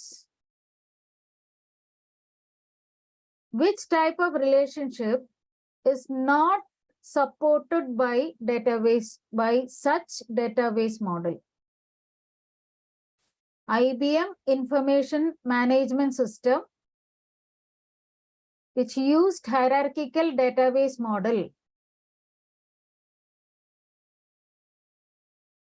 ഏതാണ് support ചെയ്യാത്തത്?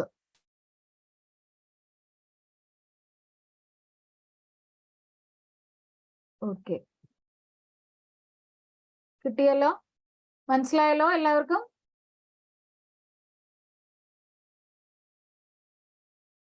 ഏതായിരിക്കും? 1-to-1 support ചെയ്യും, 1-to-many ഉണ്ട്. ഇതിലില്ലാത്തത് ഏതാണ്? many-to-1. Hierarchical database model not having. അടുത്ത ക്വസ്റ്റ്യൻ ഇതും കൂടി ഒന്ന് നോക്കിയേക്കാം. XYZ systems recently shifted to SQL Server DBMS from IBM information system previously used hierarchical. Under which aspect SQL Server differs from IBM information management system? Options are 1-to-1, 1-to-many, relational database structure, none of the above.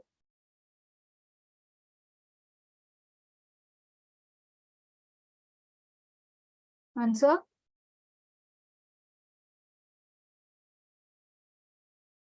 What is the answer?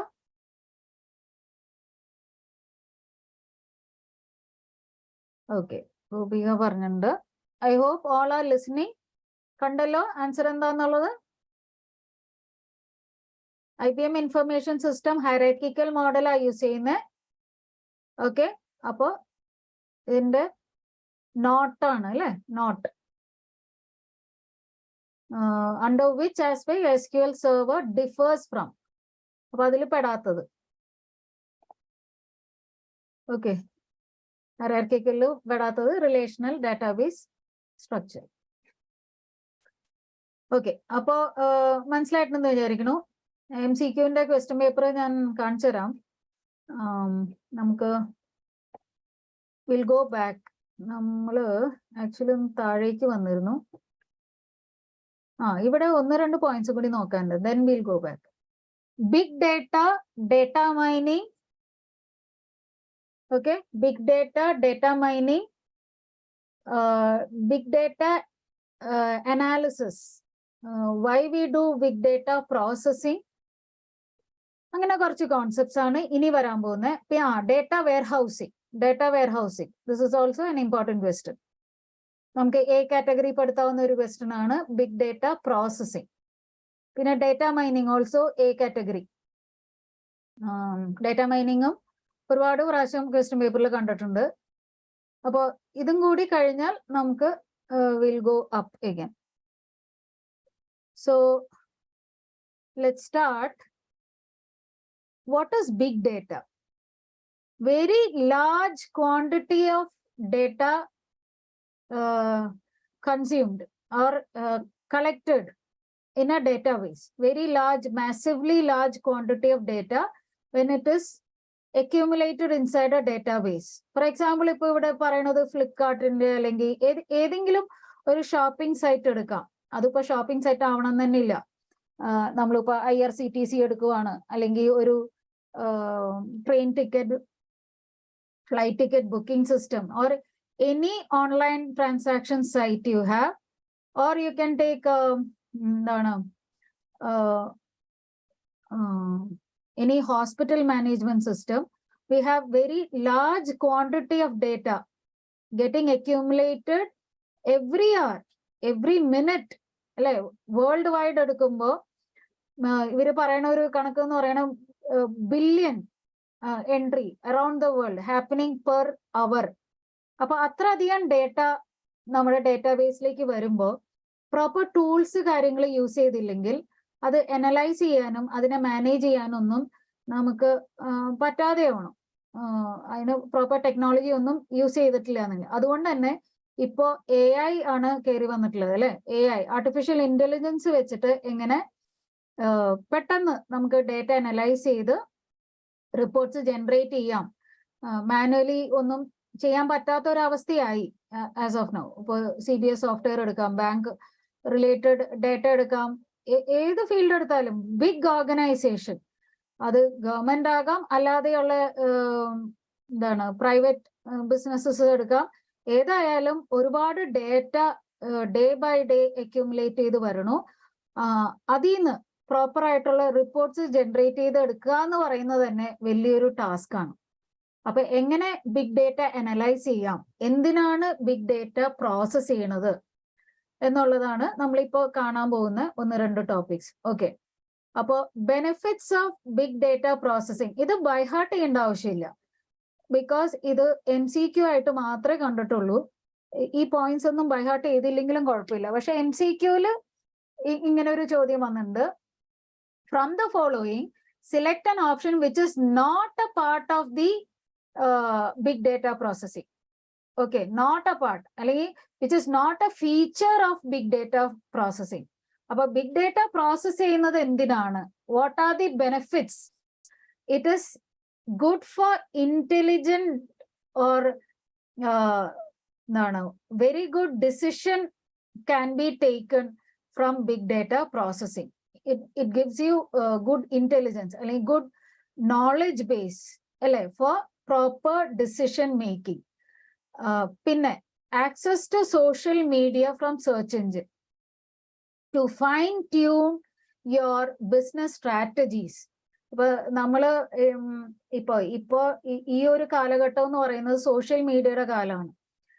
News പേപ്പറിൽ ads ഇടുന്നതിലും കുറച്ചും കൂടി effective ആയിരിക്കും ചിലപ്പോ ഒരു ഫേസ്ബുക്കിലോ ഇൻസ്റ്റയിലോ യൂട്യൂബിലോ ഒക്കെ add കൊടുക്കുവാണെങ്കിൽ reach ഒന്നും കൂടി കൂടുകയാണ്.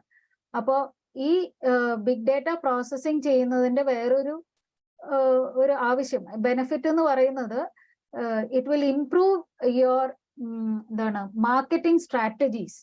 പിന്നെ identification of risk, early detection അല്ലെങ്കിൽ early identification of risk to products and services. ഇപ്പോൾ നമ്മൾ എപ്പോഴും ആമസോണിൽ പോയിട്ട് ഒരു പ്രോഡക്റ്റ് പർച്ചേസ് ചെയ്യാൻ ശ്രമിക്കുമ്പോൾ നാച്ചുറലി നമ്മൾ ചെയ്യുന്ന ഒരു കാര്യമാണ് അവിടെ താഴെ വന്നിരിക്കുന്ന റിവ്യൂസ് വായിക്കും. പല ആൾക്കാരുടെയും ഫീഡ്ബാക്സ് വായിച്ചിട്ട് ഈ പ്രോഡക്റ്റിന് എന്തെല്ലാം പ്രശ്നം വരാൻ സാധ്യതയുണ്ട്, യൂസ് ചെയ്തവരോ കിട്ടിയവർ അൺബോക്സ് ചെയ്തതിന് ശേഷം ഈ പ്രോഡക്റ്റിന് എന്തെല്ലാം പ്രോബ്ലംസ് വന്നിട്ടുണ്ട് എന്നുള്ളത് നമുക്ക് ഐഡന്റിഫൈ ചെയ്യാൻ എളുപ്പമാണ്. അത് കസ്റ്റമറിന് മാത്രമല്ല കമ്പനിക്കും അത് ഒരു ബെനിഫിറ്റ് ആണ്. Improved customer service. ഇപ്പോ ബിഗ് ഡേറ്റ പ്രോസസ്സിംഗ് ഉള്ളതുകൊണ്ട് തന്നെ ഫീഡ്ബാക്ക് കിട്ടുന്ന സമയത്ത് നമുക്ക് കസ്റ്റമറിന്റെ റീച്ച് കൂടുന്നു, കസ്റ്റമറിന്റെ അടുത്തുനിന്ന് റെസ്പോൺസ് ഇവാലുവേറ്റ് ചെയ്ത് നമ്മുടെ പ്രോഡക്റ്റ് അതിനനുസരിച്ച് മാറ്റങ്ങൾ വരുത്താൻ സാധിക്കുന്നു. Better operational efficiency. Operational efficiency എന്ന് ഉദ്ദേശിക്കുന്നത് എന്താണ്, ഇൻസ്റ്റന്റ്ലി തിങ്സ് ആർ അവൈലബിൾ. ഒരു ട്രാൻസാക്ഷൻ കഴിഞ്ഞാൽ അപ്പൊ തന്നെ നമുക്ക് അതിന്റെ ഫീഡ്ബാക്കും കാര്യങ്ങളും കിട്ടുന്നു. ഇൻ കേസ് അതിനൊരു ഇഷ്യൂ ഉണ്ടെന്നുണ്ടെങ്കിൽ അത് റിട്ടേൺ ചെയ്യാനൊക്കെ സാധിക്കുന്നു. ഇപ്പോ ഞാനൊരു പ്രോഡക്റ്റ് ഓർഡർ ചെയ്താൽ അത് എവിടെ എത്തി അല്ലെ ട്രാക്ക് ചെയ്യാൻ സാധിക്കുന്നു. ഇപ്പൊ സ്വിഗ്ഗി പോലുള്ള കാര്യങ്ങൾ നമുക്ക് ഇൻസ്റ്റന്റ്ലി അവൈലബിൾ ആണ്. സോ ലോട്ട് ഓഫ് തിങ്സ് അല്ലെ, ബിഗ് ഡാറ്റ പ്രോസസ്സിംഗ് വഴിയാണ് ഇതെല്ലാം ഇപ്പോ ഉള്ള ടെക്നോളജി വെച്ചിട്ടുള്ള എല്ലാ കാര്യങ്ങളും വന്നത്, അല്ലെങ്കിൽ ഈ ബിസിനസ് മോഡൽസ് എല്ലാം മാറിയത്. ഇപ്പൊ ഡിജിറ്റൽ മാർക്കറ്റിംഗ് തന്നെ പറഞ്ഞ ഒരു വേറെ ഫീൽഡ് തന്നെ വന്നു because of all these new technology things. അപ്പൊ ഈ പുതിയ ടെക്നോളജി വന്നപ്പോ ഒരുപാട് ഡേറ്റ വന്നു, ഒരുപാട് ഡേറ്റ അനലൈസ് ചെയ്യേണ്ട ആവശ്യമുണ്ട്. അനലൈസ് ചെയ്യുന്നത് എന്തിനാണ്, വാട്ട് ആർ ദ ബെനിഫിറ്റ്സ്, ഇതാണ് ഈ താഴെ പറയുന്നതാണ് ബെനിഫിറ്റ്സ്. അപ്പോ ഇതില് ഒരു MCQ ഇങ്ങനെ പോയിട്ടുണ്ട്. It improves the processing capacity of the system. Big data processing vadi it improves the processing capacity of the system. Adu big data processing vadi varunnaano. Better operational efficiency, improved customer service, intelligence for better decision making. It improves the business strategy, early identification of risk to products or services. ഇതെല്ലാം ഉണ്ട്. പക്ഷെ big data processing ഒരിക്കലും computational power കൂട്ടുന്നില്ല. Computational പവറിന് വേണ്ടി, because computational power എന്ന് പറയുന്നത് for computation we actually use the operational data. Big data അനാലിസിസിന് വേണ്ടി യൂസ് ചെയ്യുന്നത് നോൺ ഓപ്പറേഷണൽ ഡേറ്റയാണ്. ഓക്കെ, അപ്പൊ അതിന്റെ ഡിഫറൻസ് ഒന്ന് മനസ്സിലാക്കുക. അതൊരിക്കലും കമ്പ്യൂട്ടേഷണൽ പവർ കൂട്ടാനല്ല ഉപയോഗിക്കുന്നത്. അത് ഈ പറയുന്ന കാര്യങ്ങൾ, ഇപ്പൊ ഈ ലിസ്റ്റ് ചെയ്തിരിക്കുന്ന കാര്യങ്ങൾക്ക് വേണ്ടിയിട്ടാണ് യൂസ് ചെയ്തിരിക്കുന്നത്. അപ്പൊ മനസ്സിലാക്കുക കേട്ടോ. ബേസിക്കലി ഇതാണ് അറിയേണ്ടത്.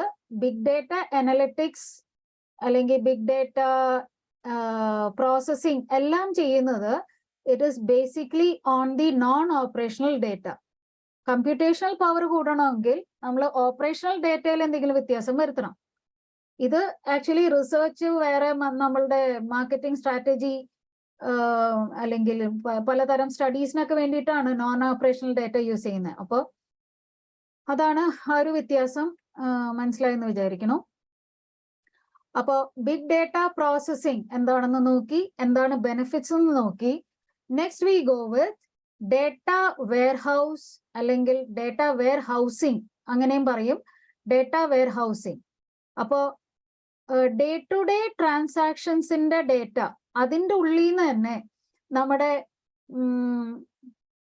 ബിസിനസ് സ്ട്രാറ്റജീസിന് ആവശ്യമുള്ള ഡേറ്റ നേരെ ആ ഡേറ്റാബേസിൽ നിന്ന് എടുക്കാൻ നിന്നാൽ it is not good, because it is going to harm the system speed. System സ്പീഡിനെ അത് ബാധിക്കും. അതുകൊണ്ട് നമ്മൾ നേരത്തെ പറഞ്ഞ പോലെ അതിൽ നിന്നൊരു copy, day to day activities, day to day ട്രാൻസാക്ഷൻസിന്റെ ഉള്ളിൽ നിന്ന് ആ ഡേറ്റാബേസിൽ നിന്ന് കോപ്പി എടുത്ത് വേറെ ഡേറ്റാബേസിൽ കൊണ്ട് സ്റ്റോർ ചെയ്യും. ആ ഡേറ്റാബേസിനെ നമ്മൾ വിളിക്കുന്ന പേരാ data warehouse. Okay, from the data from the day-to-day transactions on periodic basis, periodically, maybe weekly ആകാം, monthly ആകാം, അല്ലെങ്കിൽ ഒരു ഹാഫ് ഇയർലി ബേസിസിലാകാം. പീരിയോഡിക്കലി നമ്മൾ ഒരു കോപ്പി, അതിന്റെ ഒരു കോപ്പി എടുത്തിട്ട് വേറെ ഡേറ്റാബേസിലേക്ക് കൊണ്ടുപോയി സ്റ്റോർ ചെയ്യുന്നു. ആ ഡേറ്റാബേസിനെ വിളിക്കുന്ന പേരാ ഡേറ്റ വെയർ ഹൗസ്. ഓക്കെ, അപ്പോൾ ആ ഡേറ്റ വെയർ ഹൗസിന് മെയിനായിട്ടും നോക്കേണ്ട 3 പോയിന്റ്സ് ഉണ്ട്, അല്ലെങ്കിൽ പറയും 3 stages. The 3 stages of data warehousing is first extraction, then comes transformation, and then comes loading. Appo ETL അല്ലെങ്കിൽ extraction, transformation, loading are the 3 stages of data warehousing. അപ്പോൾ എന്താണ് ഡേറ്റ വെയർഹൗസ് എന്നുള്ളത് മനസ്സിലായെന്ന് വിചാരിക്കുന്നു. ETL എന്താണ്? ETL എന്ന് പറഞ്ഞാൽ ആദ്യം ഞാൻ നേരത്തെ പറഞ്ഞു, ഓൾറെഡി നമ്മുടെ ഡേ ടു ഡേ ട്രാൻസാക്ഷന്റെ ഉള്ളിൽ നിന്നുള്ള ഡേറ്റനെ എക്സ്ട്രാക്ട് ചെയ്യണം.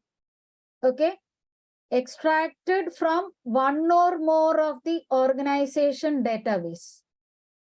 ഒന്നോ ഒന്നിൽ കൂടുതലോ അല്ലെ, ഓർഗനൈസേഷന് ചിലപ്പോ പല ബ്രാഞ്ചിൽ പല ഡേറ്റാബേസ് ആയിട്ടായിരിക്കും കിടക്കുന്നത്. അപ്പോൾ പല ബ്രാഞ്ചിൽ നിന്നുള്ള ഡേറ്റാബേസ് എല്ലാം നമ്മൾ കളക്ട് ചെയ്യുന്നു. അത് പല ഫോമാറ്റിലായിരിക്കാം. അത് ചിലപ്പോൾ എക്സൽ ആയിട്ടായിരിക്കാം, അത് ഡേറ്റാബേസസ് പലതരം ഡേറ്റാബേസസ് ആയിരിക്കാം. ഇപ്പൊ സാപ്പിന്റെ ആണെങ്കിൽ സാപ്പ് ഹന ഡേറ്റാബേസ് ആയിരിക്കാം, അല്ലെങ്കിൽ ഇപ്പോൾ ഒറാക്കിൾ ആയിരിക്കാം, ചിലത് ആക്സസോ അല്ലെങ്കിൽ ഇപ്പൊ നേരത്തെ പറഞ്ഞ DB2 SQL Server, അങ്ങനെ ഏതെങ്കിലും ഡേറ്റാബേസ് ആയിരിക്കാം. ഫ്ലാറ്റ് ഫയൽ ലൈക്ക് എക്സൽ ആകാം, പ്ലെയിൻ ടെക്സ്റ്റ് ആകാം, ഇങ്ങനെയുള്ള, അല്ലെങ്കിൽ സോഷ്യൽ മീഡിയ എന്നുള്ള ഡേറ്റ ആകാം അല്ലെ. സോഷ്യൽ മീഡിയയിൽ നിന്ന് നമ്മൾ പലതരം ഡേറ്റ കളക്ട് ചെയ്യുന്നുണ്ടല്ലോ. പല ആൾക്കാരുടെയും ഫീഡ്ബാക്സ് കാര്യങ്ങൾ നോക്കിയിട്ടായിരിക്കും നമ്മുടെ ബിസിനസ് ഇംപ്രൂവ് ചെയ്യാൻ പറ്റുന്നത്. അപ്പൊ സോഷ്യൽ മീഡിയ എന്നുള്ള ഡേറ്റ ആയിരിക്കും. അപ്പൊ പല ഫോമാറ്റിൽ കിടക്കുന്ന ഡേറ്റനെ പല സ്ഥലങ്ങളിൽ നിന്ന് അല്ലെ, പല ലൊക്കേഷൻ, പല ഓർഗനൈസേഷൻ എല്ലാം കളക്ട് ചെയ്തതിന് ശേഷം, അതാണ് എക്സ്ട്രാക്ഷൻ. ഓക്കെ, കളക്ട് ചെയ്തതിന് ശേഷം second stage, extracted and placed in A temporary area. ആ ടെമ്പററി ഏരിയയുടെ പേരാണ് staging area. Transformed, okay, extract ചെയ്തു, പല സ്ഥലങ്ങളിൽ നിന്ന് ഡേറ്റ കളക്ട് ചെയ്തു, എക്സ്ട്രാക്ട് ചെയ്തു, അവിടെയുള്ള ഡേറ്റാബേസിൽ നിന്ന് ഡേറ്റ കളക്ട് ചെയ്ത് എക്സ്ട്രാക്ട് ചെയ്തു. അതിനുശേഷം ഒരു ആവശ്യമുള്ള രീതിയിൽ അതിനെ കൺവേർട്ട് ചെയ്യണം. അതിനെ നമ്മൾ പറയുന്നു transforming.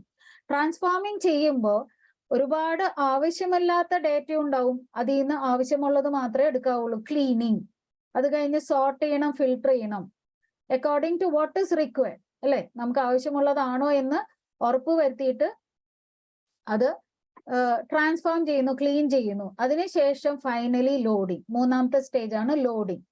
Loading the data into another database for storage and analysis. Okay, ആ ഡേറ്റാബേസിനെ വിളിക്കുന്ന പേരാണ് ഡേറ്റ വെയർഹൗസ്. അപ്പോൾ data warehouse is just another database storing very large quantity of data which is used for some research work, and it is consisting of non-operational data. And data warehousing have 3 stages. What are the 3 stages? Extraction, transformation, loading. What is extraction?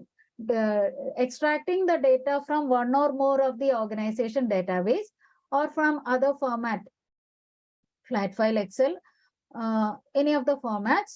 And then staging is a temporary area where you clean it, like clean up ചെയ്യുന്നു, sort ചെയ്യുന്നു, filter ചെയ്യുന്നു, ആവശ്യമുള്ള data മാത്രം clean ചെയ്ത് എടുത്തതിന് ശേഷം finally അത് വേറൊരു ഡേറ്റാബേസിലേക്ക് കൊണ്ടുപോയി ലോഡ് ചെയ്യും. അപ്പൊ ആ ലോഡ് ചെയ്യുന്ന ഡേറ്റാബേസിന്റെ പേര് ഡേറ്റ വെയർഹൗസ് എന്നാണ്. അത് ചെയ്യുന്നത് collecting large quantity of data four analysis. അപ്പോൾ ETL മറക്കാതിരിക്കുക. പിന്നെ പറയേണ്ട 3 പോയിന്റ്സ് ആണ്. Database should be designed with the following criteria. 3 criteria പറയുന്നുണ്ട്. ആ 3 ക്രൈറ്റീരിയ എന്ന് പറയുന്നത് നോൺ ഓപ്പറേഷണൽ ഡേറ്റ ആയിരിക്കണം, ടൈം വേരിയന്റ് ആയിരിക്കണം, സ്റ്റാൻഡർഡൈസ്ഡ് ആയിരിക്കണം. നോൺ ഓപ്പറേഷണൽ ഡേറ്റ നേരത്തെ ഞാൻ പറഞ്ഞു, ഒരിക്കലും ഡേറ്റാബേസിന്റെ ഡേ ടു ഡേ ട്രാൻസാക്ഷൻ നടക്കുന്ന ഡേറ്റാബേസിന്റെ ഉള്ളിൽ ഉള്ള ഡേറ്റ അങ്ങനെ തന്നെ എടുക്കണില്ല. ഓക്കെ, അതിന്റെ ഒരു copy periodically on time basis ആണ് എടുക്കുന്നത്. അപ്പോൾ നോൺ ഓപ്പറേഷണൽ ആയിരിക്കണം. Copy of the data from the active database the company uses in its day-to-day operations. Appo data warehouse must pull the data from the existing database from on regular scheduled basis. Eppo time variant ആയിരിക്കണം. എപ്പോഴാണ് load ചെയ്തതെന്നുള്ളത് ഉള്ള ഒരു history അതിന് വേണം. So whenever this data is getting loaded, it is receiving a timestamp for comparison between the different time period. ഇപ്പൊ നമ്മൾ compare ചെയ്യുന്നത് ചിലപ്പോൾ പ്രീവിയസ് ഫിനാൻഷ്യൽ ഇയർ ആയിട്ടായിരിക്കും, അല്ലെങ്കിൽ ഒരു P&L 3 വർഷത്തെ P&L എടുക്കുന്നു. കമ്പനിയുടെ എന്താണ് പെർഫോമൻസ് എങ്ങനെയാണ് ഒരു 3 വർഷത്തെ അനാലിസിസ് ചെയ്യണമെങ്കിൽ എനിക്ക് 3 വർഷത്തെ P&L on financial year basis വേണം. അപ്പൊ എപ്പോഴാണ് ഈ ഡേറ്റ ലോഡ് ചെയ്തതെന്നുള്ളതിന്റെ ഒരു ടൈം സ്റ്റാമ്പ് ഉണ്ടാവണം. അതുകൊണ്ട് ഡേറ്റ വെയർഹൗസിന്റെ ഡേറ്റയ്ക്ക് ടൈം സ്റ്റാമ്പ് വേണം. It should be time variant. പിന്നെ അത് സ്റ്റാൻഡർഡൈസ്ഡ് ആയിരിക്കണം. സ്റ്റാൻഡർഡൈസ്ഡ് എന്ന് പറയുമ്പോൾ നേരത്തെ പറഞ്ഞ എക്സാമ്പിൾ തന്നെയാണ്. എപ്പോഴും ഡേറ്റ ലോഡ് ചെയ്യുമ്പോൾ ആ ഡേറ്റ പ്രോപ്പർ സ്റ്റാൻഡേർഡ്സ് മെയിൻറ്റെയിൻ ചെയ്യണം. ഇപ്പൊ നമ്മൾ കൊടുത്തിരിക്കുന്ന ഇപ്പോ ഇന്ത്യയിലാണെങ്കിൽ DDMM ആണ് എൻ്റെ ഡേറ്റിന്റെ ഫോർമാറ്റ് എങ്കിൽ എല്ലാ ഡേറ്റ്സും DDMM വന്നാലേ എനിക്ക് ആ ഒരു കമ്പാരിസൺ ചെയ്യാൻ പറ്റുള്ളൂ. അല്ല പല ഡേറ്റും പല ഫോർമാറ്റിൽ കിടന്നാൽ കമ്പാരിസൺ ചെയ്യാൻ പറ്റില്ല. അപ്പോ ഇതാണ് ആ 3 ക്രൈറ്റീരിയ. അപ്പൊ നേരത്തെ ഞാൻ പറഞ്ഞു ഡേറ്റ വെയർഹൗസ് എന്നുള്ളത് it is just database storing copy of the data, non operational data. പിന്നെ പറഞ്ഞു ETL പറഞ്ഞു, എക്സ്ട്രാക്ഷൻ ട്രാൻസ്ഫോർമേഷൻ ലോഡ് പറഞ്ഞു. 3 ക്രൈറ്റീരിയസ് അതും പറയണം. ഡേറ്റ വെയർഹൗസിന്റെ ക്വസ്റ്റ്യൻ വന്നാൽ എഴുതേണ്ട 3 ക്രൈറ്റീരിയ എന്ന് പറയുന്നത് it should be non operational, it should be time variant and it should be standardised. Okay, ആ 3 പോയിന്റ് ഓർക്കുക. പിന്നെ ഡേറ്റ വെയർഹൗസ് ഡിസൈൻ ചെയ്യുമ്പോൾ 2 അപ്രോച്ചസ് ആണ്. The 2 approaches are either top down or bottom up. ഇതും ഭയങ്കര simple കാര്യമാണ്, ഒട്ടും തന്നെ ബുദ്ധിമുട്ടില്ല മനസ്സിലാക്കാൻ. ബോട്ടം അപ്പ് അപ്രോച്ച് എന്താണ്? ബോട്ടം അപ്പ് അപ്രോച്ച് എന്ന് പറഞ്ഞാൽ നമ്മൾ ആദ്യം ഓരോ ഡിപ്പാർട്ട്മെന്റ്സിനും വേണ്ടി പല ഡേറ്റാബേസസ്, ചെറിയ ഡേറ്റാബേസസ് ഉണ്ടാക്കുന്നു. ആ ഡേറ്റാബേസിന് നമ്മളൊരു പേര് കൊടുക്കും, ഡേറ്റ മാർട്ട് എന്ന് പറയും. Okay, data mart are small databases. Okay, small database എന്നോ data warehouse എന്നോ പറയാം. Data warehouse for specific business problems and they are combined together for a larger data warehouse. Okay, larger data warehouse. Top down approach നേരെ തിരിച്ചാണ്. ഉൾട്ട means enterprise wide data warehouse ആദ്യം design ചെയ്യുന്നു. അത് കഴിഞ്ഞിട്ട് ഒരു വലിയ ഡേറ്റാബേസ് ആദ്യം ഡിസൈൻ ചെയ്തതിന് ശേഷം ഓരോ സ്പെസിഫിക് ബിസിനസ് പ്രോബ്ലംസിനും വേണ്ടി, അല്ലെങ്കിൽ ഓരോ ബ്രാഞ്ചസിനായിരിക്കാം, ഓരോ ഡിപ്പാർട്ട്മെന്റ്സിനായിരിക്കാം വേറെ ഡേറ്റ വെയർഹൗസസ് അല്ലെങ്കിൽ ഡേറ്റാ ബേസസ്, അതിനെ പറയുന്നു ഡേറ്റ മാർട്ട്സ്. ആ ചെറിയ ഡേറ്റാബേസിനെ പറയുന്ന പേര് ഡേറ്റ മാർട്ട് ഉണ്ടാക്കുന്നു. അപ്പോൾ അതാണ് top down approach. Top down, bottom up approaches, ആ 2 അപ്രോച്ച് മാത്രം പറഞ്ഞാൽ മതി. അപ്പോൾ ഡേറ്റ വെയർഹൗസിംഗ് എന്നുള്ള ക്വസ്റ്റ്യൻ വന്നാൽ ആകെ എഴുതേണ്ടത് 1 or 2 ലൈനിൽ എന്താണ് ഡേറ്റ വെയർഹൗസ് എന്ന് എഴുതുക, ETL എന്താണെന്ന് എഴുതുക, എക്സ്ട്രാക്ഷൻ ട്രാൻസ്ഫോർമേഷൻ ലോഡ് 3 ക്രൈറ്റീരിയ എഴുതുക, non operational, time variant, standardised. പിന്നെ 2 schools of approaches, bottom up approach and top down approach. Benefit of data warehousing ഒന്ന് വായിച്ചു വെച്ചോളൂ, MCQ വന്നാൽ എഴുതാൻ അറിയണം. ഞാൻ ഇപ്പോൾ എക്സ്പ്ലെയിൻ ചെയ്യുന്നില്ല, വായിച്ചാൽ മാത്രം മതി. അതൊന്നും എന്താണ് ഡിസ്ക്രിപ്റ്റീവ് ക്വസ്റ്റ്യൻ ആയിട്ട് വരുമൊന്നുമില്ല.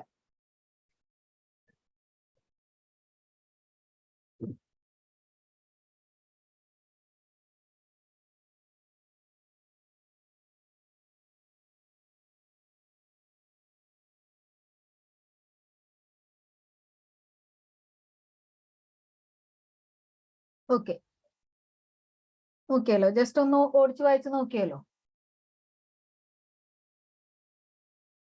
അടുത്ത് പോകുന്നു. ഇതും വളരെ ഇമ്പോർട്ടന്റ് ആണ്, ഒട്ടും വിട്ടുകളയാൻ പാടില്ലാത്തൊരു ക്വസ്റ്റ്യനാ. Data mining, very important. ഒരുപാട് പ്രാവശ്യം ക്വസ്റ്റ്യൻസ് വന്നിട്ടുള്ള ഒരു ടോപ്പിക്കാണ്. Data mining is the process of analysing data for previously unknown trends and patterns and associations to make decision. Process of analyzing data to find previously unknown trends and patterns and associations to make decisions. ഉദ്ദേശിക്കുന്ന ഇതാണ്, ഇതിനു മുമ്പ് നമുക്ക് കണ്ടുപിടിക്കാൻ പറ്റാത്ത കാര്യങ്ങൾ, ഒരുപാട് വർഷത്തെ അല്ലെങ്കിൽ കുറെ നാളത്തെ ഡേറ്റനെ നമ്മൾ അനലൈസ് ചെയ്ത് വരുമ്പോൾ നമുക്ക് ചില കാര്യങ്ങൾ മനസ്സിലാവുന്നു, ചില പാറ്റേൺ അല്ലെങ്കിൽ എന്താണ് ചില കണക്ഷൻസ്, ഈ ഡേറ്റ തമ്മിലുള്ള ചില കണക്ഷൻ, ചില സിറ്റുവേഷൻസ് എന്താന്നുള്ളത്, അത് ഇങ്ങനെ വന്നുകൊണ്ട് അങ്ങനെ വന്നു എന്നൊക്കെ പറഞ്ഞ് പലതരം കണക്ഷൻസ് നമുക്ക്, അസോസിയേഷൻസ് ഒക്കെ നമുക്ക് മനസ്സിലാവുന്നു. അപ്പോൾ ഇതിനെയാണ് ആ ഒരു സ്റ്റേജസിനെയാണ് നമ്മൾ ഡേറ്റ മൈനിങ് എന്ന് പറയുന്നത്. Is the process of analysing the data to find previously unknown trends and patterns and association to make decision. ഇപ്പോ എല്ലാവർക്കും ഇപ്പോ നമ്മുടെ ഓണം വരാൻ പോവാണ്. അപ്പോൾ എല്ലാ ടെക്സ്റ്റൈൽ ഷോപ്പിനും അറിയാം, ഓണം സീസൺ വരുമ്പോ ഒരുപാട് അല്ലെ നമ്മുടെ ടെക്സ്റ്റൈൽ മാർക്കറ്റ് ഭയങ്കര അങ്ങോട്ട് ബൂസ്റ്റപ്പ് ചെയ്യുന്ന ഒരു ടൈമാണ് ഓണം എന്ന് പറയുന്നത്. ഏറ്റവും വേറെ ഏതൊരു സെലിബ്രേഷനേക്കാൾ കൂടുതലും ഓണം സീസൺ എന്ന് പറയുന്നത് ഭയങ്കര ബിസിനസ് നടക്കുന്ന ഒരു ടൈമാണ്. അതുകൊണ്ട് തന്നെ ഇത് ആരെയും പറഞ്ഞ് മനസ്സിലാക്കേണ്ട കാര്യമില്ല. ആ സമയമാകുമ്പോഴത്തേക്കും, ഓണത്തിന് മുമ്പ് ആ ഒരു ടൈം ആവുമ്പോഴത്തേക്കും മുമ്പേ അവര് പുതിയ സ്റ്റോക്ക് കൊണ്ടുവരുന്നു, അതുപോലെ പുതിയ പുതിയ ഡിസ്കൗണ്ട് അല്ലെങ്കിൽ ഓഫേഴ്സ് വരുന്നു, പല മാർക്കറ്റിംഗ് സ്ട്രാറ്റജി എല്ലാം ഡെവലപ്പ് ചെയ്യുന്നു. അപ്പൊ ഇത് എങ്ങനെയാണ് ഇവർക്ക് മനസ്സിലായത്? ഇപ്പൊ ഇതിനു മുമ്പ് അല്ലെങ്കിൽ വർഷങ്ങൾ മുമ്പുള്ള ഡേറ്റ അവരെ അനലൈസ് ചെയ്ത് കണ്ടുപിടിച്ചിട്ടുണ്ട്. ഒരു വർഷം നടക്കുന്ന ടോട്ടലി ഒരു വർഷം നടക്കുന്ന ടോട്ടൽ ബിസിനസ് നോക്കുമ്പോൾ അതിന്റെ 60% അല്ലെങ്കിൽ 70% നടന്നിരിക്കുന്നത് ഈ ഓണം കാലഘട്ടത്തിലായിരിക്കും. അപ്പൊ ഇതുപോലെ പലതരം പാറ്റേൺസ് ആ ഒരു മാർക്കറ്റിങ്ങിന് വേണ്ടി നമ്മൾ കണ്ടുപിടിക്കുന്ന ചില കാര്യങ്ങൾ ഈ ബിഗ് ഡേറ്റ അനാലിസിസ് വഴി നടക്കുന്നതാണ്. അതിനെയാണ് എന്താണ് ഡേറ്റ മൈനിങ് എന്ന് പറയുന്നത്. അപ്പൊ ഇപ്പോ ഞാൻ ഒരു ചെറിയ കോൺസെപ്റ്റേ പറഞ്ഞുള്ളൂ. ഇത് വലിയ ഡേറ്റ വരുമ്പോഴും നമുക്കത് ചെയ്തെടുക്കാൻ പറ്റണം. അപ്പോൾ ഒരുപാട് മാസീവ് ക്വാണ്ടിറ്റി ഓഫ് ഡേറ്റ ഉണ്ടെങ്കിൽ പോലും നമുക്ക് ഇതുപോലെ ഡിസിഷൻസ് എടുക്കാൻ വേണ്ടി അനലൈസ് ചെയ്യാൻ സാധിക്കണം. പക്ഷെ അത് മാനുവലി അല്ല ചെയ്യുന്നത്, എന്തെങ്കിലും ഒരു ടൂള് സോഫ്റ്റ്വെയർ വെച്ചാൽ ചെയ്യുന്നത്.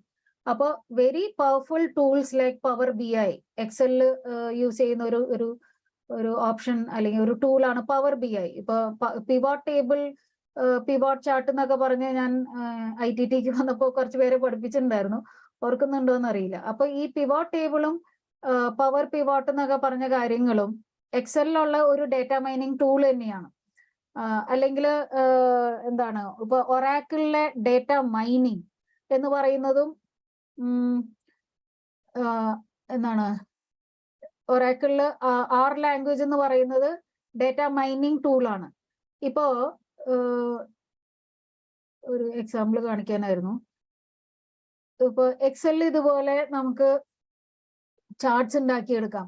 അപ്പൊ ഇതുപോലെ ചാർട്ട്സ് ഉണ്ടാക്കിയാൽ it is easy for people to understand. Any person they can understand the situation അല്ലെ, ക്വിക്ലി ഫോർ ഡിസിഷൻ മേക്കിംഗ്. പെട്ടെന്ന് കാര്യങ്ങൾ മനസ്സിലാവും ഓരോ ഏരിയ വൈസ്. ഇപ്പൊ ഇവിടെ ഈ ഒരു പൈ ചാർട്ട് കണ്ടാൽ തന്നെ അറിയാം ഏത് സ്റ്റേറ്റിലാണ് അല്ലെങ്കിൽ ഏത് സിറ്റിയിലാണ് കൂടുതൽ ഇപ്പം സെയിലാകാം, എന്ത് ഡേറ്റ ആണെങ്കിലും അതിനനുസരിച്ചുള്ള അതിന്റെ വലിപ്പം ചെറുപ്പം അനുസരിച്ച് നമുക്ക് മനസ്സിലാക്കാൻ സാധിക്കും.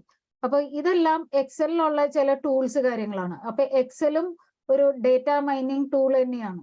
അപ്പോ ഇപ്പോ എക്സലിൽ പുതിയൊരു ടൂൾ വന്നിട്ടുള്ളത് ഇപ്പോ 365 വേർഷനിൽ നമുക്ക് കാണാം, അല്ലെങ്കിൽ ലേറ്റസ്റ്റ് ഇതിപ്പോ എൻ്റെ പോകുന്നത് ഇത് 2019 വേർഷൻ ആണ്.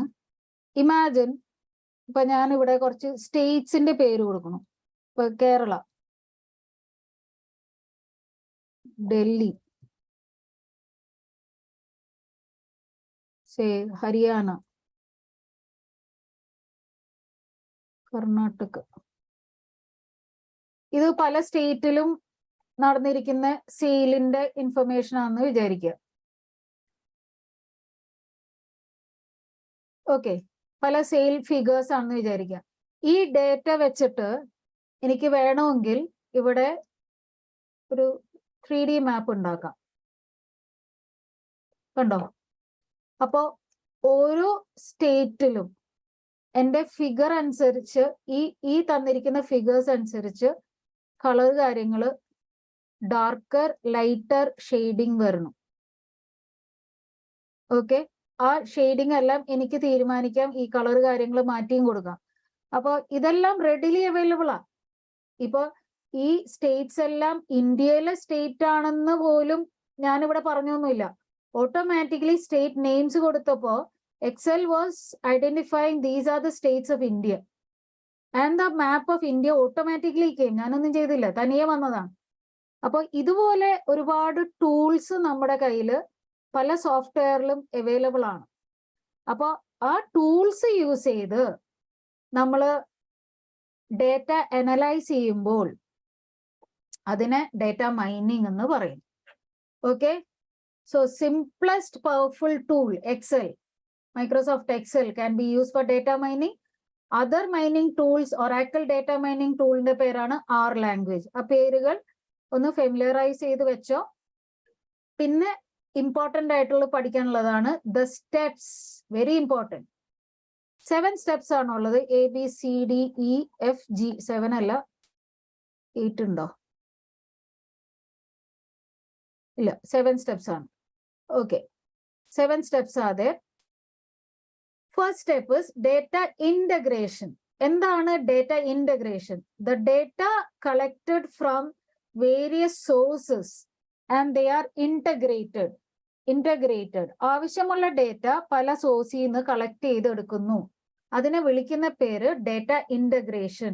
Which could be flat file, it can B relational database, it can B from web, from social media or from data warehouses. Okay, adana first step, data integration. Then comes data selection. Integration, selection. Appo adithe integration ennu uddeshikkunnathu collection thaneyana, data collection thaneyana.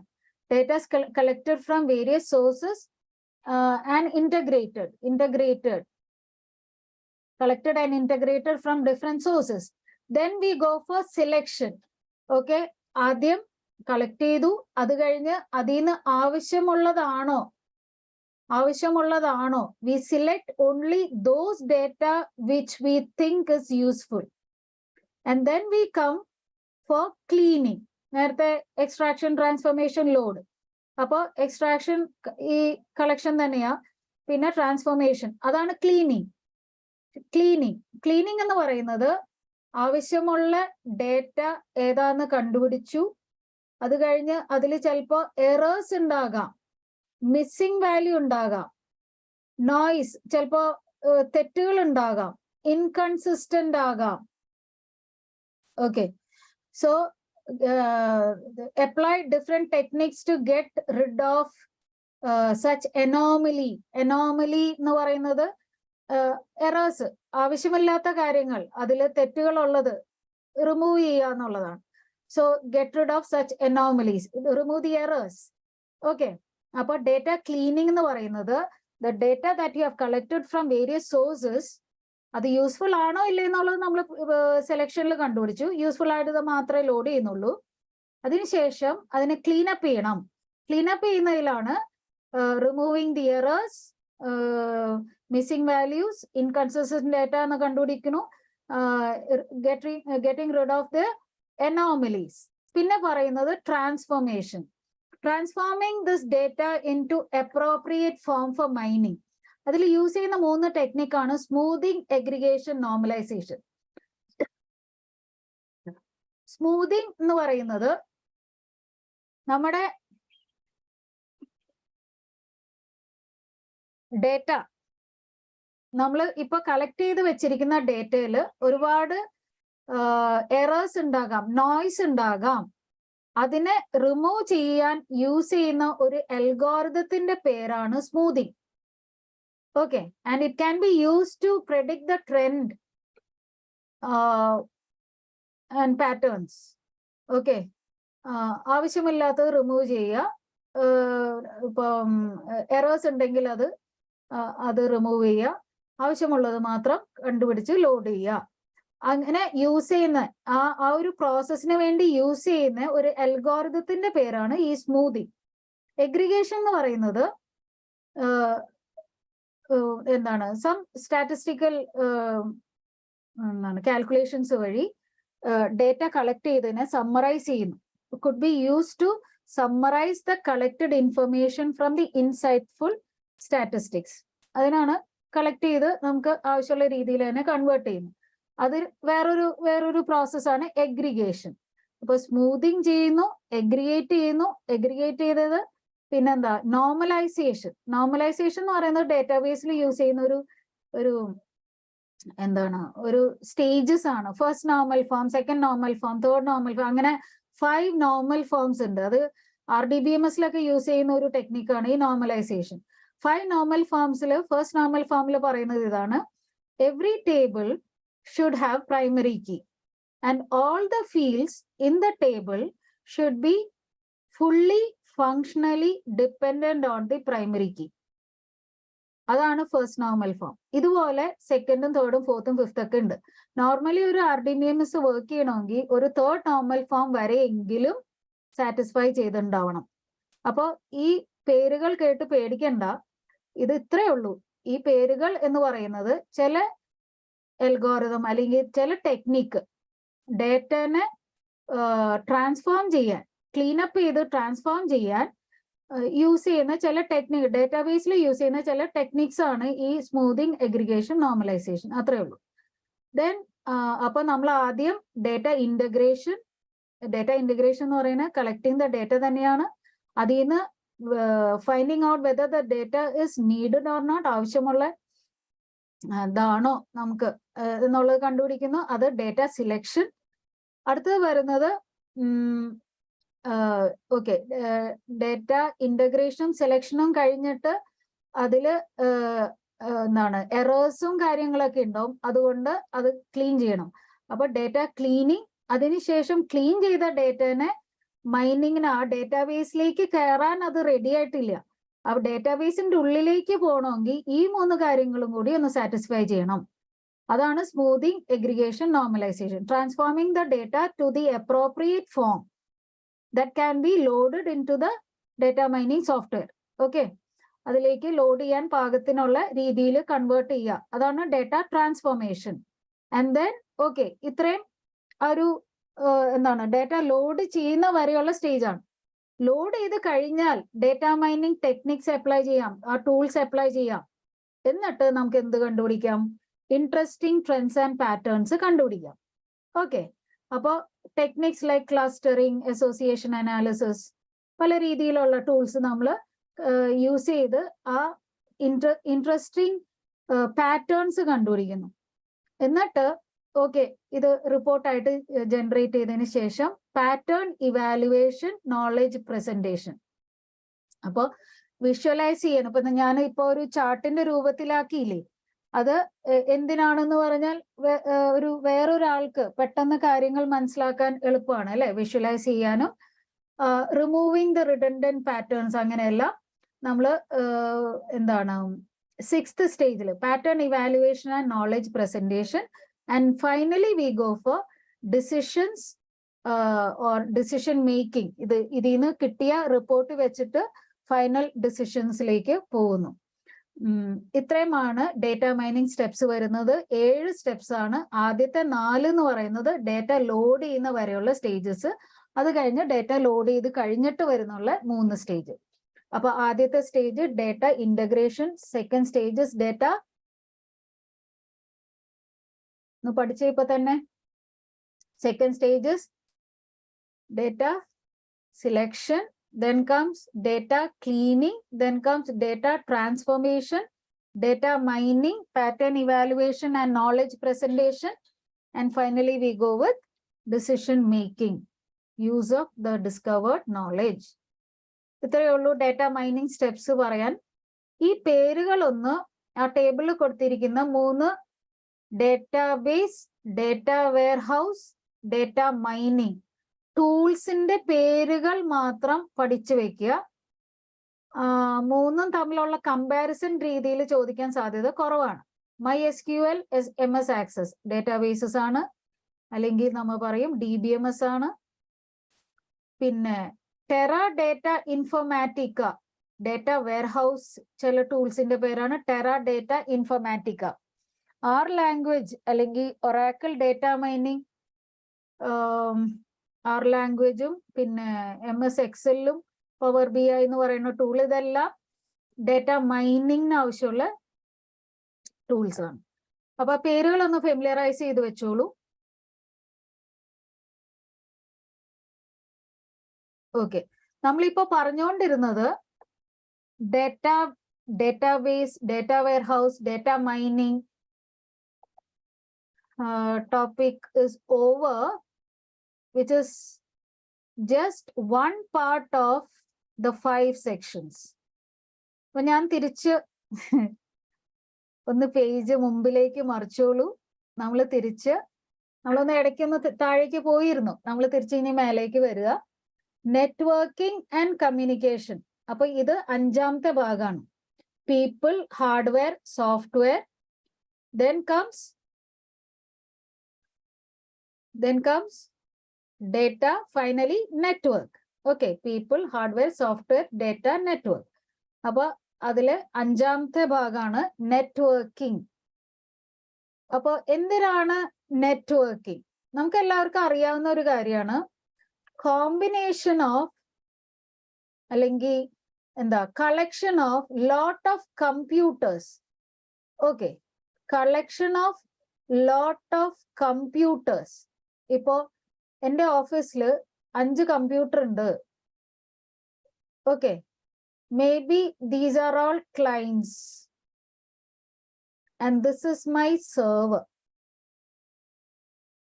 Okay, അപ്പൊ ഈ client PC-യിലല്ല, സെർവറിന്ന് ഉള്ള data വേണം load ആവാൻ.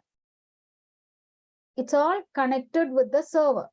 Okay, because ഇവര് ഡം ടെർമിനലാന്ന് വിചാരിക്കുക. സോഫ്റ്റ്വെയറും അതിനാവശ്യമുള്ള ഡേറ്റയും എല്ലാം സെർവറിലാണ് ഉള്ളത്. അപ്പൊ ഇപ്പൊ ടാലി ERP9, ഈ 4 ക്ലയന്റിലും ടാലി ERP9 പോകുന്നുണ്ട്. അതിന്റെ database, main database, company database ഇരിക്കുന്നത് സെർവറിലാന്ന് വിചാരിക്കുക.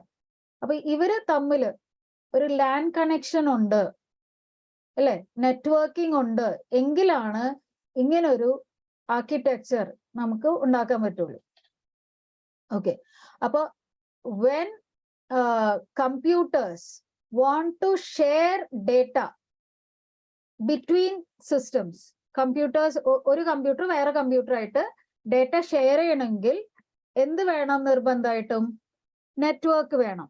So collection of computer and other hardware എന്ന് ഉദ്ദേശിക്കുന്നത് ചിലപ്പോ ഈ ഒരു LAN നെറ്റ്വർക്കില് ഈ സെർവറിലേക്ക് കണക്ട് ചെയ്ത് ഒരു പ്രിന്റർ ഉണ്ട് എന്ന് വിചാരിക്കുക.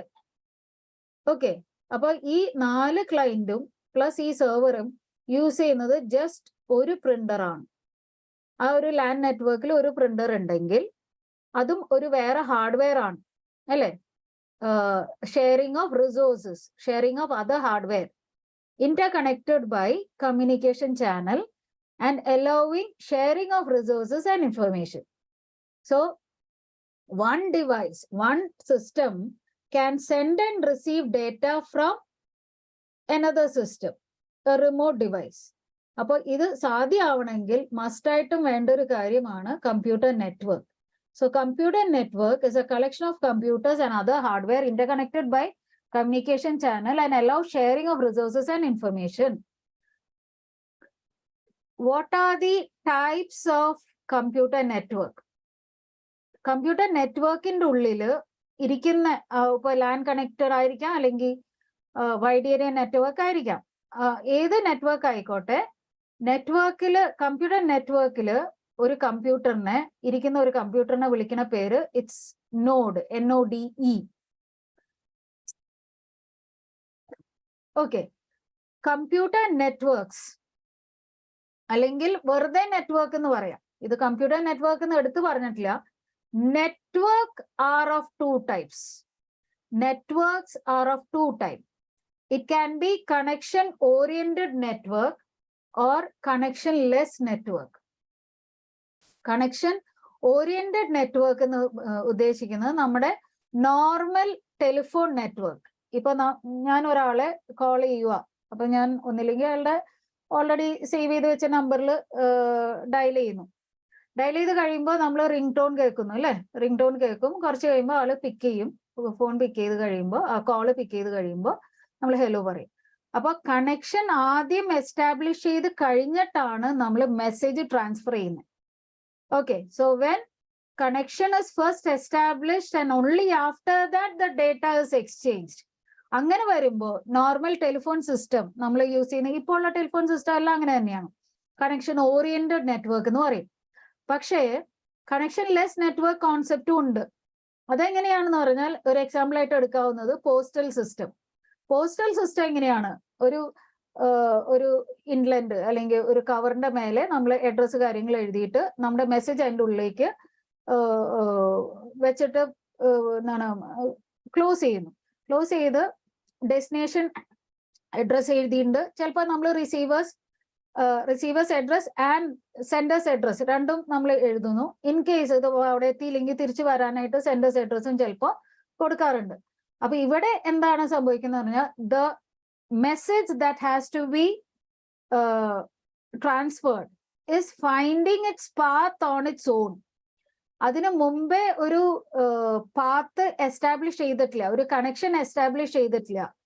ആ മെസ്സേജിന് അതിന് പോണ്ട വഴി ആ ഡെസ്റ്റിനേഷൻ അഡ്രസ് വെച്ച് അത് തന്നെ കണ്ടുപിടിച്ച് വേണം പോകാൻ. ഓക്കെ, സോ അങ്ങനെ വരുമ്പോൾ നമ്മൾ അതിനെ കണക്ഷൻ ലെസ് നെറ്റ്വർക്ക് എന്ന് പറയും. സോ എന്താണ് connectionless network? Connection oriented connectionless നെറ്റ്വർക്കും it's a question from the previous year question paper. With no prior connection is made, where no prior connection is made before data exchanges, data which is being exchanged has a complete contact information of the recipient and at each intermediate destination. ഇപ്പൊ ഇവിടുന്ന് ഞാനൊരു post ബോക്സിൽ പോയിട്ട് letter നിക്ഷേപിച്ചു കഴിഞ്ഞാൽ അവിടുന്ന് postman വന്നിട്ട് letter എടുക്കുന്നു, അഡ്രസ് മെയിനായിട്ടും ഹെഡ് പോസ്റ്റ് ഓഫീസിലേക്ക് പോകുന്നു. അവിടുന്ന് റീറൂട്ട് ചെയ്ത് അവരെങ്ങോട്ടാണ് പോകേണ്ടത്, മേ ബി വേറെ സ്റ്റേറ്റ് ആയിരിക്കാം അല്ലെങ്കിൽ വേറെ കൺട്രിയിലേക്കായിരിക്കാം, അതിനനുസരിച്ച് ഓരോ ഡെസ്റ്റിനേഷൻ ബൈ ഡെസ്റ്റിനേഷൻ പോകുന്നു. സോ ഇങ്ങനെ ഒരു രീതിയും നമ്മുടെ കമ്പ്യൂട്ടർ നെറ്റ്വർക്കിൽ ചിലപ്പോൾ ചെയ്യാറുണ്ട്. അതുകൊണ്ടാണ് ഈ രണ്ട് മെത്തേഡും നമ്മളിവിടെ ഡിസ്കസ് ചെയ്യുന്നത്. It can B connection oriented network. Connection oriented network means first the connection is establish, only after that the data packets are sent. Data എപ്പോഴും പാക്കറ്റിന്റെ രൂപത്തിലാണ് പോവുക. ബിക്കോസ് നമ്മുടെ കമ്പ്യൂട്ടർ സിസ്റ്റം മനസ്സിലാവുന്ന ഭാഷ എന്ന് പറയുന്നത് ബൈനറി അല്ലേ, binary zeros and ones form അല്ലേ. അപ്പൊ ഈ സീറോസ് ആൻഡ് വൺസിന്റെ ഒരു ഗ്രൂപ്പിനെ കുറച്ചധികം ഡേറ്റനെ ബിറ്റ്സ് ആൻഡ് ബൈറ്റ്സ് ഒക്കെ ആയിട്ടായിരിക്കുമല്ലോ പോകുന്നത്.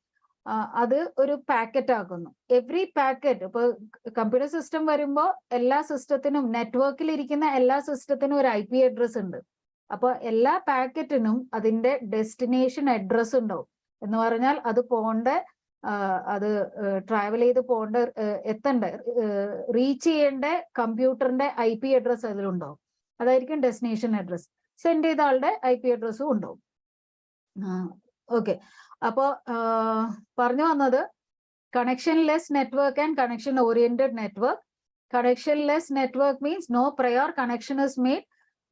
The data, the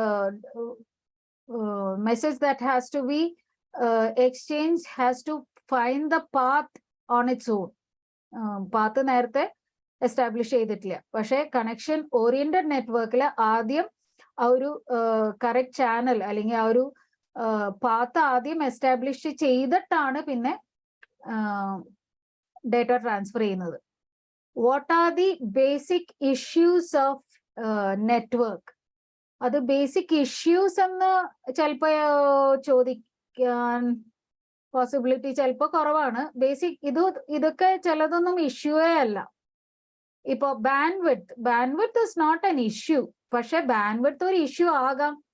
ബാൻഡ്വിഡ്ത്ത് എന്ന് പറയുന്നത് the amount of data which can be travelled അല്ലെ, എത്ര ബിറ്റ്സ്, എത്ര ബൈറ്റ് അല്ലെ, can be travel from one destination to another. ആ ഒരു എന്താണ് ഒരു ആ ചാനലിന് എത്രത്തോളം ഡേറ്റ ട്രാൻസ്ഫർ ചെയ്യാനുള്ള കപ്പാസിറ്റി ഉണ്ട് എന്നുള്ള പറയുന്നതാണ് bandwidth. So refers to the amount of data which can be sent across the network in given time. Lesser the bandwidth, lesser the data transfer, slower the website load. Okay. അപ്പോൾ ഇത് basic issues ചിലത് issues ആണ്. ഇപ്പൊ resilience issue ആണ്, contention yes ഒരു issue ആണ്. But this can be ആസ്ഡ് what are the as A MCQ also, what from the following select an option which is not related to computer network. അങ്ങനെ ചോദിക്കാം.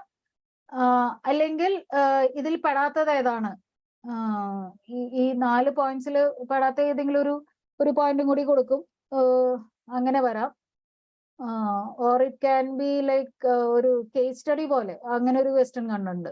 Okay, will discuss that question later. അപ്പൊ ഈ points എന്താന്നുള്ളത് ഒന്ന് നോക്കിക്കോളൂ. Points ആകെ 4 points ഉള്ളൂ. RCB R² CB എടുക്കാം. Routing, resilience, contention, bandwidth. Okay, computer network model can have any of these following basic issues, or the problems that can happen in a computer network is, first problem is routing. What is routing? Finding the correct path, അല്ലെങ്കിൽ the best path. അല്ലേ, ഒരു സിസ്റ്റത്തിന് വേറെ സിസ്റ്റമായിട്ട് communicate ചെയ്യണമെങ്കിൽ, data share ചെയ്യണമെങ്കിൽ finding the shortest root എന്നൊക്കെ പറയില്ലേ. നമ്മളിപ്പോ GPS ഒക്കെ എടുത്തിട്ട് ഫൈൻഡിങ് ദ ഷോർട്ടസ്റ്റ് റൂട്ട്, എത്ര എളുപ്പത്തിൽ എത്ര നേരത്തെ അവിടെ എത്താം. Process of deciding on how to communicate the data from source to destination in the network, അതാണ് routing. Finding the best possible path. Using IP address. Bandwidth എന്ന് പറയുന്നത് amount of data that can travel at a time. Contention എന്ന് പറയുന്നത് a problem that arises when there is a conflict in the computer resource, when one or more ഒന്നിൽ കൂടുതൽ computers same ടൈമിൽ communicate ചെയ്യാൻ ശ്രമിക്കുമ്പോൾ, ഇപ്പോ ഫോർ എക്സാമ്പിൾ ഈ ഒരു LAN നെറ്റ്വർക്കിന്റെ ഉള്ളിൽ 4 ഡെസ്ക്ടോപ്പ് PCക്ക് ഒരു സെർവർ ആയിട്ട് കണക്റ്റഡ് ആണ്. അപ്പോൾ ഈ സെർവറിൽ ഈ LAN നെറ്റ്വർക്കിൽ വേറൊരു പ്രിന്ററും നെറ്റ്വർക്കിലുണ്ട്. അപ്പോൾ ഈ this is 1, this is 2, this is 3, this is 4. ഈ 2ഉം 3ഉം അല്ലെങ്കിൽ 2ഉം 4ഉം 2 ഡെസ്ക്ടോപ്പ് PCന്ന് സെയിം ടൈമിൽ പ്രിന്ററിലേക്ക് ഒരു പ്രിന്റ് കമാൻഡ് പോയി. അപ്പോ 2 or more computer systems in the network trying to access a hardware or some resource at the same time. അപ്പോ അവിടെ സംഭവിക്കാവുന്ന ഒരു ഇഷ്യൂ ആ കണ്ടൻഷൻ, ഒരു കോൺഫ്ലിക്റ്റ് വരുന്നു. ആ കോൺഫ്ലിക്റ്റിനെ വിളിക്കുന്ന പേരാ contention. Refers to the situation that arises when there is a conflict for some or more resources in the network. 2 or more computer system trying to communicate at the same time. അപ്പോൾ അത് OS ആണ് manage ചെയ്യുന്നത്, operating system അത് manage ചെയ്തോളൂ. ഏത് സിസ്റ്റത്തിനാണ് കൂടുതൽ priority കൊടുക്കേണ്ടത്, ഏത് സിസ്റ്റത്തിനാണ് ഫസ്റ്റ് അല്ലെങ്കിൽ സെക്കൻഡ് കൊടുക്കേണ്ടത് എന്നുള്ളത് OS will decide. Next is resilience. Resilience എന്ന് പറയുന്നത് the ability to recover from any kind of error in case ഒരു നാച്ചുറൽ കലാമിറ്റി ആയിരിക്കാം. ഇപ്പൊ കേബിൾ ബ്രേക്ക് ആയി പോയി, അല്ലെങ്കിൽ ചിലപ്പോൾ പ്രോപ്പർ സിഗ്നൽസ്, ഇപ്പൊ സാറ്റലൈറ്റ് സിഗ്നൽസ് ഒന്നും പ്രോപ്പർ ആയിട്ട് കിട്ടുന്നില്ല, അല്ലെങ്കിൽ ചിലപ്പോ ഇതുപോലെ കണ്ടൻഷൻ വന്നു, കുറെ സിസ്റ്റംസ് ഒരുമിച്ച് ആക്സസ് ചെയ്യാൻ ശ്രമിച്ചപ്പോൾ ആരും അങ്ങോട്ടും ഇങ്ങോട്ടും വിട്ടുകൊടുക്കുന്നില്ല, അതുകൊണ്ട് തന്നെ ഡേറ്റ ഫ്ലോ വരണില്ല, അങ്ങനെ വരാം.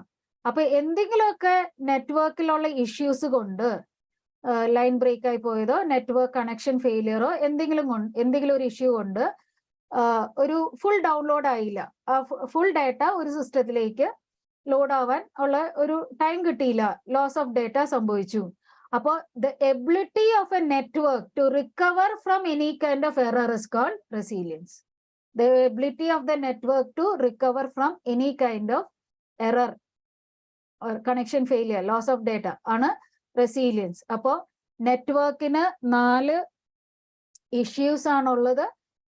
ഇഷ്യൂസ് എന്നോ എൻ്റെ എന്താണ് the points of computer network: routing, bandwidth, contention, resilience. Okay.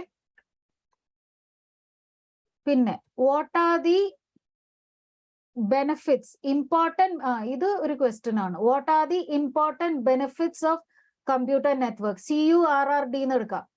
Okay, CUR curd എന്ന് എടുക്കാം. ഇപ്പൊ ഉച്ച ആയതുകൊണ്ട് കേർഡ് റൈസ് കഴിക്കാന്ന എന്തെങ്കിലും എന്താന്ന് വെച്ചാൽ വിചാരിച്ചോളൂ. What are the basic benefits of computer network? First is C, computational power. അപ്പോൾ നമ്മളൊരു ATM എടുക്കാം, അല്ലെങ്കിൽ you can take any system. ഇപ്പോൾ IRCTC അങ്ങനെ ഏതെങ്കിലും ഒരു സിസ്റ്റം എടുക്കാം. അവിടെ എന്താണ്, ഒരു സെർവർ ആയിരിക്കില്ല, ഒന്നിൽ കൂടുതൽ സെർവേഴ്സ് ഉണ്ടാവാം. അപ്പോൾ എന്തിനാണ് അങ്ങനെ? Load balancing. ചിലപ്പോൾ നമ്മൾ ഒരു 7 മണിക്കോ അല്ലെങ്കിൽ 6:30 കഴിഞ്ഞിട്ട് ഒരു 6 മണി തൊട്ട് 8 മണി വരെയുള്ള ഈവനിങ് ടൈമിൽ നമ്മളൊരു ട്രാൻസാക്ഷൻ ചെയ്യാനോ ഒരു ഗൂഗിൾ പേ ചെയ്യാനോ ATM-ലൊക്കെ ചെല്ലുമ്പോൾ ചിലപ്പോൾ പീക്ക് ലോഡ് വരുന്ന സമയത്ത് ലോഡ് ബാലൻസ് ചെയ്യാനുള്ള ഒരു issue, server not available, connection not available എന്നൊക്കെ പറഞ്ഞ് എറർ വരും.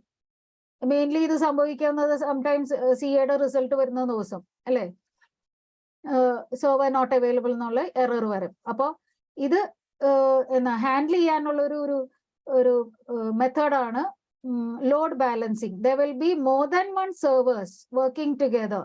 ഒരു സെർവറിൽ കുറച്ച് ഹെവി ലോഡ് വരുമ്പോൾ multiple servers will be there to neutralise. അപ്പോൾ ഇതിന് ലോഡ് ബാലൻസിങ്. ഈ ലോഡ് ബാലൻസിങ് വേണമെങ്കിൽ എന്ത് വേണം? പ്രോപ്പർ കമ്പ്യൂട്ടർ നെറ്റ്വർക്ക്സ് വേണം. So first benefit of computer network is computational power. U stands for user communication. നമുക്ക് ഇപ്പോൾ ഇതുപോലെ ക്ലാസ് എടുക്കാൻ പറ്റുന്ന വീഡിയോ കോൺഫറൻസിങ് അല്ലെങ്കിൽ മെയിൽ അയക്കാൻ പറ്റുന്നത്, എനിക്ക് ഇവിടെ നിന്ന് അറൌണ്ട് ദ വേൾഡ് ആർക്ക് വേണമെങ്കിലും വിതിൻ സെക്കൻഡ്സ് ഒരു മെയിൽ അയക്കാം. എത്ര വേണമെങ്കിലും ഡേറ്റ ട്രാൻസ്ഫർ ചെയ്യാം, ഒരു സ്ഥലത്ത് നിന്ന് വേറെ സ്ഥലത്തേക്ക് ട്രാൻസ്ഫർ ചെയ്യാം, പ്രോപ്പർ നെറ്റ്വർക്ക് കമ്മ്യൂണിക്കേഷൻ ഉണ്ടെങ്കിൽ. അപ്പോൾ user communication, better user communication possible.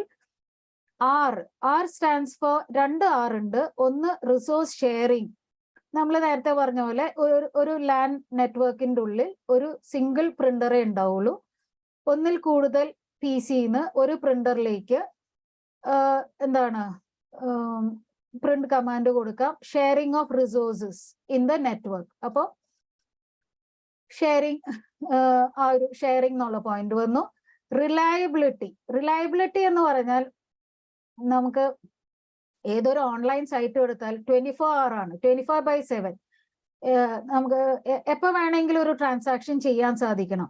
So for all the critical applications, all kind of critical application should be available 24/7. To increase the reliability day and night അല്ലേ, നമ്മുടെ servers അവിടെ ഉണ്ടാവണം, server on ആയിട്ടിരിക്കണം, അത് manage ചെയ്യാനുള്ള ആൾക്കാരുണ്ടാവണം, അതിന് ആവശ്യമുള്ള power backup കാര്യങ്ങൾ കൊടുക്കണം. ഇതെല്ലാം എഗെയിൻ നെറ്റ്വർക്കിംഗ് വഴിയാണ് സാധ്യമാവുന്നത്. And finally D stands for distributed nature of information. ഇപ്പൊ പ്രത്യേകിച്ച് പറയേണ്ട ആവശ്യമില്ല, റിമോട്ട്ലി എവിടെ നിന്ന് വേണമെങ്കിലും നമുക്ക് ഡേറ്റ ആക്സസ് ചെയ്യാൻ പറ്റുന്നു. So that stands for distributed nature of information. So what are the main benefits of computer network? MCQ ആയിട്ടോ ഡിസ്ക്രിപ്റ്റീവ് ക്വസ്റ്റ്യൻ ആയിട്ടോ അല്ലെങ്കിൽ 4 മാർക്കിന്റെ ചോദ്യം വരെ ഇതിന് വന്നിട്ടുണ്ട്. 4 മാർക്ക് ക്വസ്റ്റ്യൻ വരെ കണ്ടിട്ടുണ്ട്. ആകെ 5 പോയിന്റ് ഉള്ളൂ. It increases the computational power, user communication possible, reliability, okay, 24/7 systems are available, resource sharing, multiple systems can be sharing the same servers can be sharing this data, and finally distributed nature of information. അങ്ങനെ 5 point ആണ് വരുന്നത്. ഈ telecommunication എന്നുള്ളത് ഒട്ടും important അല്ല, അത് വായിച്ചില്ലെങ്കിലും കുഴപ്പമൊന്നുമില്ല, you can just leave it. അടുത്ത topic IS controls. What is the time?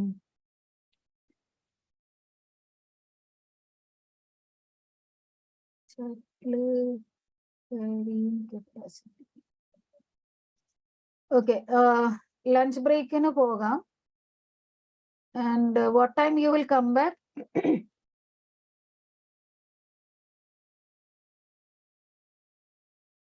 സാധാരണ എങ്ങനെയാണ്? 2 PM, 1 hour ആണോ ലഞ്ച് ബ്രേക്ക്? ഓക്കെ. അപ്പോൾ നേരത്തെ വരാൻ നോക്കുക. നിങ്ങൾ വീട്ടിലായിരിക്കും ഇരിക്കുന്നത്. വീട്ടിലോ ഹോസ്റ്റലിലോ എവിടെയാന്ന് വെച്ചാൽ വേഗം ഭക്ഷണം കഴിച്ചിട്ട് വേഗം വരാം കേട്ടോ. Okay, I am going for break.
Theory ആയതുകൊണ്ട് എങ്ങനെയാണത്?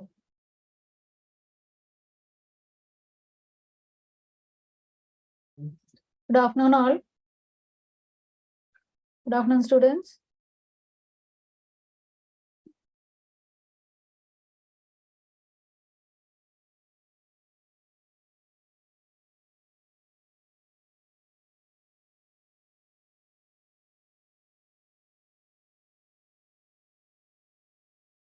തുടങ്ങിയാലോ? ഫുഡൊക്കെ കഴിച്ചു വന്നോ എല്ലാവരും?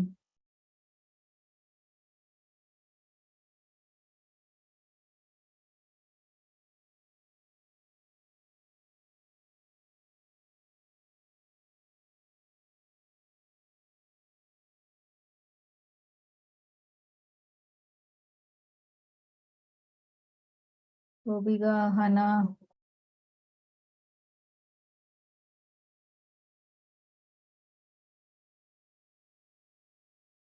കണ്ടിന്യൂ ചെയ്താലോ? വെയിറ്റ് ചെയ്യണോ? EIS ആയതുകൊണ്ട് എങ്ങനെയാണോ അല്ലേ? പ്രത്യേകിച്ചും ഭക്ഷണത്തിന് ശേഷമുള്ള ടൈം, അതും ഈ 2 മണി എന്ന് പറയുമ്പോൾ കുട്ടികൾക്ക് തിയറി ഉച്ചരിഞ്ഞ് കേൾക്കല് ഒരു ബുദ്ധിമുട്ടാണ്.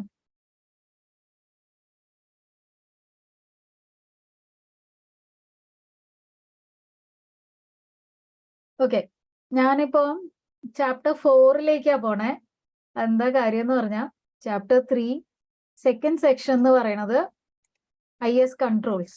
ആ IS കൺട്രോൾസ് കുറച്ച് ലെങ്തിയാ. അപ്പോ ടൈം ഉള്ള പോലെ ഇത് കവർ ചെയ്യാം.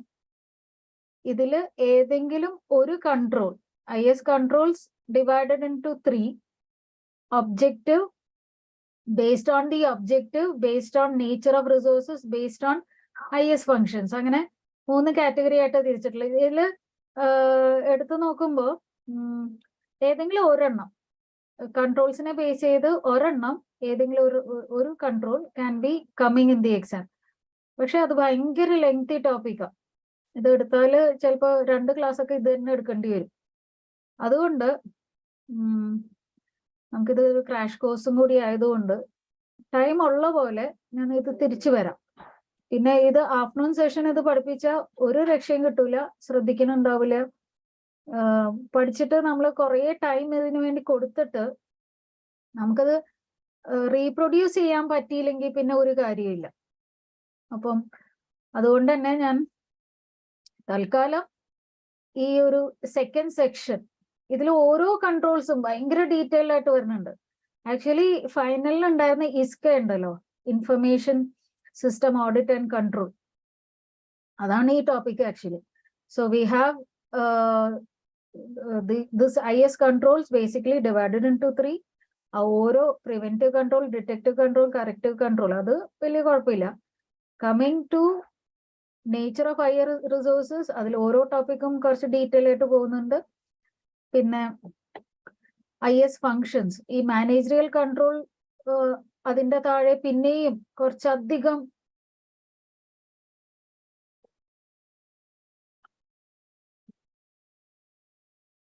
I hope there is no problem. You can see me, I hope. എന്റെ വോയിസ് കേൾക്കണ്ടോ? ഓക്കെ ആണോ? ഞാൻ സൂം ഔട്ട് ആയിപ്പോയോ?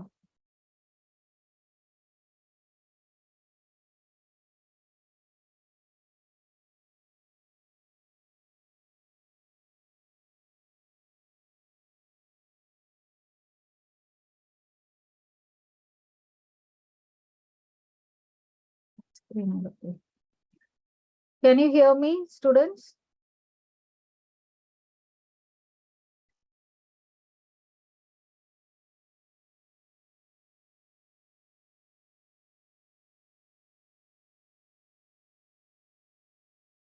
ഓക്കെ, പെട്ടെന്ന് ചാറ്റ് വിൻഡോ എല്ലാം ക്ലോസ് ആയി പോയപ്പോ I had a doubt. Okay, sorry.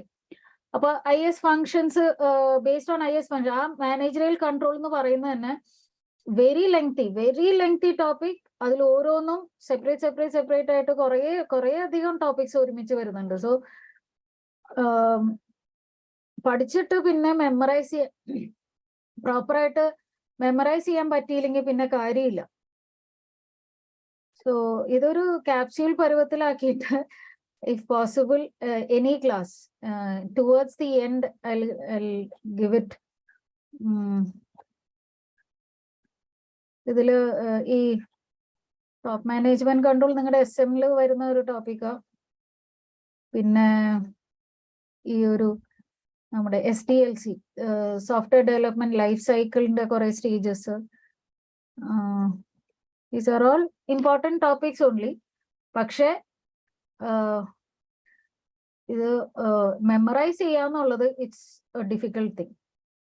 ഇതാണ് ഞാൻ പറയുന്നത്. ഇപ്പൊ മാനേജറിയൽ കൺട്രോൾ ഇത് ICI ഇൻസ്റ്റിറ്റ്യൂട്ട് തന്നെ നമുക്കൊരു ചാർട്ട് ഫോമിലാക്കി തന്നിട്ടുണ്ട്. ബിക്കോസ് ഭയങ്കര എന്താണ് ഹെക്ടിക് ആയിട്ടുള്ള ഒരു ടോപ്പിക് അത്. So if you feel lengthy ആണ് എന്ന് തോന്നുവാണെങ്കിൽ ജസ്റ്റ് ലീവ് ഇറ്റ്. ഇത് അവോയ്ഡ് ചെയ്തുകൊണ്ടൊന്നും സംഭവിക്കാൻ പോകുന്നില്ല. ഇത് ആക്ച്വലി ഈ ചാപ്റ്ററിന്റെ സെക്കൻഡ് ഹാഫ് ആണ്. ഫസ്റ്റ് ഹാഫ് നമ്മൾ നോക്കിക്കഴിഞ്ഞു. കൃത്യമായിട്ട് നമ്മൾ പഠിപ്പിച്ച കാര്യങ്ങൾ ഒന്ന് നോക്കുക. സെക്കൻഡ് ഹാഫിൽ നോക്കാൻ സാധിക്കുവാണെങ്കിൽ നമുക്കൊരു ക്യാപ്സ്യൂളിലെ ഇമ്പോർട്ടൻറ്റ് പോയിന്റ്സ് ഇങ്ങനെ നോക്കി കീവേഡ്സ് ഒക്കെ ഇങ്ങനെ നോക്കി പഠിച്ചു വെക്കാം. ഇല്ലെങ്കിൽ ഫുള്ളായിട്ട് വിട്ടോ, വലിയ പ്രശ്നമൊന്നും ഉണ്ടാക്കില്ല. അപ്പോൾ ടൈമുള്ള പോലെ I will come back here. ഇപ്പൊ ഞാൻ പോകുന്ന ചാപ്റ്റർ 4 പോകുന്നു. ഇ-കോമേഴ്സ്. എഗെയിൻ നമ്മളിപ്പോ EIS-ന്റെ 5 ചാപ്റ്റേഴ്സിൽ ഓരോ ചാപ്റ്ററും എത്ര മാർക്ക് വെച്ചാണെന്ന് ചോദിച്ചാൽ ഇറ്റ്സ് ഈക്വലി ഇമ്പോർട്ടൻറ്റ്. അങ്ങനെ ചാപ്റ്റർ 3 ആണ് മോർ ഇമ്പോർട്ടൻ്റ് എന്നോ അങ്ങനെയൊന്നും പറയാൻ പറ്റില്ല. ഓൾമോസ്റ്റ് സിമിലർ കൈൻഡ് ഓഫ് ഡിവിഷനിസ്ഡ് ആണ്. ഇപ്പോൾ 8 to 10 മാർക്സ് ഓരോ ചാപ്റ്ററിൽ നിന്നും വരും. ചിലപ്പോൾ ഫസ്റ്റ് ചാപ്റ്ററിൽ നിന്ന് ഒരു 8 മാർക്സിന്റെ ക്വസ്റ്റ്യൻ വന്നാൽ സെക്കൻഡ് ചാപ്റ്റർ ചിലപ്പോൾ എഗെയിൻ ഒരു 10 മാർക്സ്, തേർഡ് ചാപ്റ്ററിൽ നിന്ന് ഒരു 12 മാർക്സ് വരാം, ഫോർത്ത് ചാപ്റ്റർ എഗെയിൻ 10 മാർക്സ്, അങ്ങനെ 8, 10, 12 ഡിസ്ട്രിബ്യൂഷൻ ആണ് പോകുന്നത്. All chapters are equally important. അപ്പോൾ ഒരു ചാപ്റ്ററിലെ ഈ ഓറിട്ടുള്ള ക്വസ്റ്റ്യൻ വരുമ്പോൾ ഫസ്റ്റ് ഹാഫ് ഫുള്ളായിട്ട് പഠിക്കണം. അല്ലെങ്കിൽ ഏത് ടോപ്പിക്കാണോ നിങ്ങൾക്ക് ബുദ്ധിമുട്ട് തോന്നണത് അതൊന്ന് സ്കിപ്പ് ചെയ്തോളൂ, വലിയ ഇഷ്യൂ ഉണ്ടാക്കില്ല. But don't leave the entire chapter. അപ്പോൾ ഇ-കോമേഴ്സ് എന്നുള്ളത് again it's an important chapter. E-commerce base ചെയ്ത് മിക്കവാറും ഒരു ചോദ്യം എങ്കിലും ഡിസ്ക്രിപ്റ്റീവ് ആൻസറിൽ ഒരു ചോദ്യം 5 മാർക്സ് to 6 മാർക്സ് ഒരു ക്വസ്റ്റ്യൻ, അല്ലെങ്കിൽ ഒരു 4 മാർക്സ് പ്ലസ് 1-2 MCQ ഉറപ്പായിട്ടും വരാറുണ്ട്. സോ ഇ-കോമേഴ്സ് ഈ ഒരു ചാപ്റ്ററിൽ 3 സെക്ഷൻസാ. One is e-commerce m-commerce, second is digital payments, the different types of digital payments, and the third one is emerging technology. So chapter 4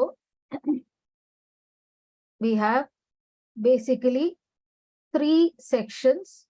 അതില് ഡിജിറ്റൽ പേയ്മെന്റ്സ് ഒരു ചെറിയ പോർഷനേ ഉള്ളൂ, പക്ഷെ ഇമ്പോർട്ടൻ്റാ.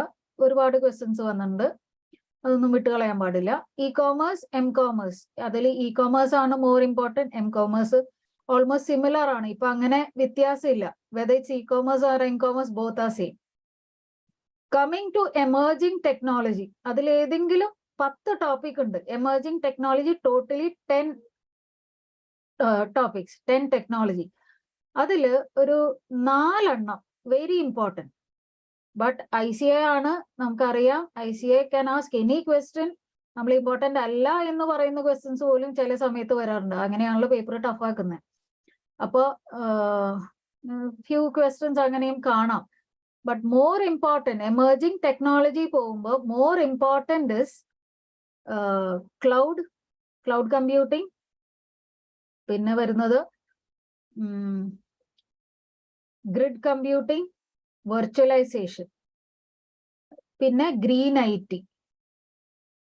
ഗ്രീൻ IT നമുക്കൊരു ഇത് 3ഉം A കാറ്റഗറി പെടുത്തിയാൽ പിന്നെ ഒരു A കാറ്റഗറിയിൽ പെടുത്താവുന്നത് ബ്ലോക്ക് ചെയിൻ ടെക്നോളജി, അതൊരു ലേറ്റസ്റ്റ് കോൺസെപ്റ്റ് ആണ്, ലേറ്റസ്റ്റ് ടെക്നോളജി പെട്ടതാണ്. അതുകൊണ്ട് തന്നെ ബ്ലോക്ക് ചെയിൻ ചോദിക്കാൻ സാധ്യത കൂടുതലാണ്. ബ്ലോക്ക് ചെയിനും പിന്നെ cryptocurrency, blockchain, okay, these are all in AI ഒക്കെ ഉണ്ട്. AI, മെഷീൻ ലേണിംഗ് എല്ലാം ലേറ്റസ്റ്റ് ടോപ്പിക്സ് ഒക്കെ ആയതുകൊണ്ട് can come in the 8th category. Coming to next category, ഇപ്പൊ ഗ്രീൻ ആയിട്ട് ഒരു B കാറ്റഗറി കൊടുക്കാം. Sometimes it can be asked. പിന്നെ അതിന്റെ താഴെ കുറച്ച് ടോപ്പിക്സ് കൂടി വരുന്നുണ്ട്. Will see all that. ഇപ്പൊ ആദ്യമേ എല്ലാം കൂടി പറയുന്നില്ല. So first topic we are going with is e-commerce. ഇ-കോമേഴ്സിൽ നിങ്ങൾക്ക് എല്ലാവർക്കും അറിയാം, ഇ-കോമേഴ്സിൽ ടോട്ടലി ഒരു 10-12 ടോപ്പിക്സ് വരുന്നുണ്ട്. ഇ-കോമേഴ്സിനെ ബേസ് ചെയ്തുള്ള e-commerce components, e-commerce architecture, then data flow, steps in e-commerce and the payment methods. അങ്ങനെ ഒരു മൊത്തത്തിലെടുത്ത ഒരു 10-12 ടോപ്പിക്സ് വരുന്നുണ്ട്. First will go with what are the differences between. അപ്പൊ ഇ-കോമേഴ്സ് എന്താണെന്ന് നമുക്ക് എല്ലാവർക്കും അറിയാം, പ്രത്യേകിച്ച് അങ്ങനെ എടുത്ത് പറയേണ്ട ആവശ്യമില്ല. You know what is e-commerce. Process of doing business electronically. E-commerce is the process of doing business electronically. പിന്നെ വരുന്നത് we know buying and selling of goods and services online using computers, mobile application or through mobile, using network അല്ലെ, internet വഴി online ആയിട്ട് ചെയ്യുന്ന ട്രാൻസാക്ഷൻസിനെയാണ് e-commerce എന്ന് പറയുന്നത്. Sale, purchase of goods or services through electronic mode is e-commerce. So first write a definition for e-commerce. What is e-commerce? ഒരു definition കൊടുക്കുക. Types of e-commerce ഏതെല്ലാം തരം? B2B, B2C, C2C, C2B. ഇതും അല്ലാതെ 3 കൂടി ഉണ്ട്. Related with customer and government and business, and customer to business. അപ്പൊ ഇതെല്ലാം പല വെറൈറ്റി ഓഫ് ഇ-കോമേഴ്സസ് ആണ്. അപ്പൊ നമുക്ക് ഇതെല്ലാം ഡീറ്റെയിൽ ആയിട്ട് താഴെ വരുന്നുണ്ട്. ഫസ്റ്റ് വീൽ ആദ്യത്തെ ടോപ്പിക് ഇതാണ്. What is the difference between traditional commerce and e-commerce? Difference between എന്ന് പറയുമ്പോൾ താഴെ ടേബിൾ കാണാം.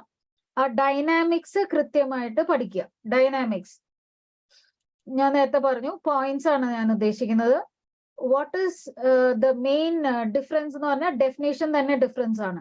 Traditional commerce we do things manually, whereas in e-commerce we do it over the internet, means electronically. Second point is the e-commerce place, the location. In e-commerce it is in the portal അല്ലെങ്കിൽ website. അപ്പൊ market space ആണ് ഇവിടെ വന്നിട്ട് marketplace ആണ്. Traditional commerce it is marketplace, versus e-commerce it is the website, the portal. Since it's online, അതിനെ market space ആണ്. Coming to the next, location. Location പറഞ്ഞു. Size we decide according to a place where it can hold these many customers.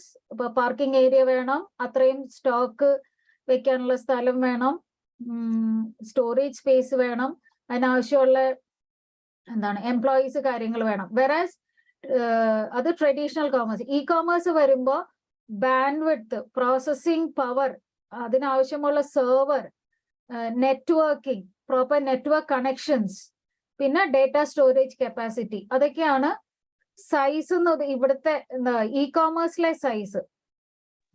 Hello ma'am, marketing എന്നുള്ള ഡൈനാമിക്സിൽ വരണത്. E-commerce വരുമ്പോൾ it is 1-to-1 marketing. 1-to-1 നമുക്ക് കുറച്ചും കൂടി ഒരു റീച്ച് കൂടുതലാണ്. അഗ്രസീവ് മാർക്കറ്റിംഗ് ചെയ്യാം. ഇപ്പൊ നമുക്കറിയാവുന്നതാണ്, സോഷ്യൽ മീഡിയ വഴിയെല്ലാം നമുക്ക് ഓരോരുത്തരുടെയും മൊബൈലിലാണ് ആ ഐറ്റത്തിനെ പറ്റിയുള്ള ഒരു ആഡ് വരുന്നത്. കോമൺ ആയിട്ടുള്ള ഒരു പ്ലേസിൽ ഒരു ആഡ് വരുവാണെങ്കിൽ, ലൈക്ക് ന്യൂസ് പേപ്പറിലോ അല്ലെങ്കിൽ നമ്മുടെ ഹൈവേസിലൊക്കെ കാണുന്ന ബോർഡിങ്സിലെല്ലാം ആഡ് കാണുന്നില്ല എന്നല്ല, ബട്ട് ഇറ്റ് ഡിപ്പെൻസ്. ഇപ്പൊ യങ് ജനറേഷൻ 18 ഇയേഴ്സ് അല്ലെങ്കിൽ 20 ഇയേഴ്സ് ഉള്ള കുട്ടികളൊന്നും ചിലപ്പോ ന്യൂസ് പേപ്പർ വായിക്കുന്നേ ഉണ്ടാവില്ല. So they may not be seeing those ads. ഇവിടെ traditional commerce it is one way marketing.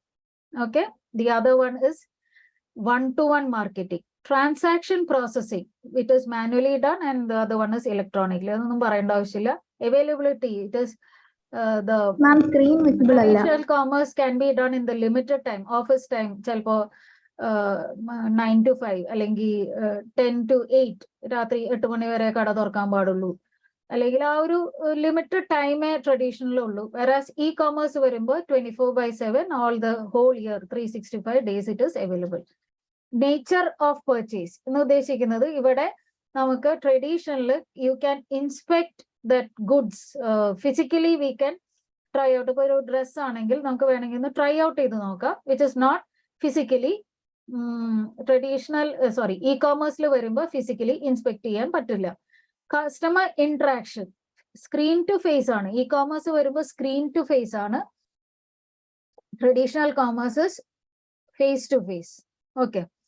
Business scope, it is limited to particular area. ഇപ്പൊ ഒരു ഐറ്റം ചിലപ്പോൾ കോഴിക്കോടാണ് അതിന്റെ ഷോപ്പ് ഉള്ളെങ്കിൽ it is only located to that area. Versus ഇ കോമേഴ്സിൽ വരുമ്പോൾ വേൾഡ് വൈഡ് റീച്ച് ആണ്, എവിടെ നിന്ന് വേണമെങ്കിലും നമുക്ക് ബിസിനസ് ചെയ്യാം. Information exchange, there is no uniform platform for exchange of information. ഇവിടെ uniform platform for exchange of information means ഇതെല്ലാം ഒരു പോർട്ടൽ വഴിയാണ് പോകുന്നത്. എത്ര പേര് ഇപ്പൊ നമുക്ക് ഒരു യൂട്യൂബ് ചാനലോ ഒരു വെബ്സൈറ്റോ എത്ര പേരത് കണ്ടിട്ടുണ്ട്, അല്ലെങ്കിൽ എത്ര പേര് അത് ആക്സസ് ചെയ്തിട്ടുണ്ട്, എത്ര പേര് പർച്ചേസ് ചെയ്തിട്ടുണ്ട്, എത്ര പേര് അത് റിട്ടേൺ ചെയ്ത്, എല്ലാം നമുക്കൊരു പ്ലാറ്റ്ഫോം ഉണ്ട്. അങ്ങനെ ഒരു പ്രോപ്പർ ട്രാക്കിംഗ് ഇവിടെ ട്രഡീഷണൽ കോമേഴ്സിൽ ചിലപ്പോൾ നമുക്ക് നടക്കില്ല. ഇത് resource focus. Supply side, demand side. Supply side means supplier വിചാരിക്കുന്ന ഐറ്റംസ് ആണ് ഒരു ഷോപ്പിൽ കൊണ്ടുപോയി വെക്കുന്നത്, അത് കസ്റ്റമറിന് ആവശ്യമുണ്ടോ ഇല്ലേ എന്നുള്ളത് അറിയുന്നില്ല. വെറാസ് in the other one to one marketing എന്ന് പറഞ്ഞാൽ ഡിമാൻഡ് അനുസരിച്ച് പർച്ചേസ് ചെയ്താൽ മതി. പേയ്മെന്റ് മെത്തേഡ് വരുമ്പോൾ ഓൾ കൈൻഡ് ഓഫ് പേയ്മെന്റ്സ്, രണ്ടിലും അങ്ങനെ വ്യത്യാസമില്ല, രണ്ടിലും ഓൾ പേയ്മെന്റ്സ് അതെ. ഇവിടെ delivery of goods we know instantly. In case of traditional commerce, instantly we can we get the item instantly. അപ്പൊ തന്നെ നമുക്ക് പർച്ചേസ് ചെയ്യാം, അല്ലെങ്കിൽ നമ്മുടെ കയ്യിൽ കിട്ടുന്നു. വെറാസ് ട്രഡീഷണൽ കോമേഴ്സ് ഇപ്പൊ സ്വിഗ്ഗിയോ അതുപോലെയുള്ള എന്തെങ്കിലും ഒരു വെബ് പോർട്ടൽ ആണെങ്കിൽ യെസ് ഇമീഡിയറ്റ്ലി നമുക്ക് വിതിൻ അവേഴ്സ് അല്ലെങ്കിൽ within these many minutes that item will reach. ഇല്ലെങ്കിൽ it may take some days അല്ലെ for the item to reach your home. അപ്പൊ ഇവിടെ instantly this may take more time. Fraud, ഇവിടെ fraud കുറവാണ്, lesser in the case of traditional commerce and more in the case of E commerce. നമുക്കറിയാം എന്തെല്ലാം ഫ്രോഡാ നടക്കുന്നത്.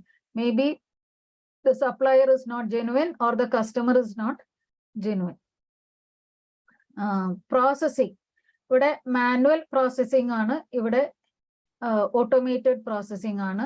Profit impact എന്ന് പറയുമ്പോൾ ഇവിടെ lot of middlemen is the overhead cost ഒക്കെ ഇൻവോൾവ് ചെയ്യുന്നുണ്ട്, പലതരം കമ്മീഷൻ ഒക്കെ ആഡ് ഓൺ ചെയ്യുന്നുണ്ട്. ഇവിടെ വന്നിട്ട് 1-to-1 നേരിട്ട് അല്ലെ the business directly to its customer. അതുകൊണ്ട് തന്നെ എക്സ്ട്രാ കോസ്റ്റ് കുറവാണ്.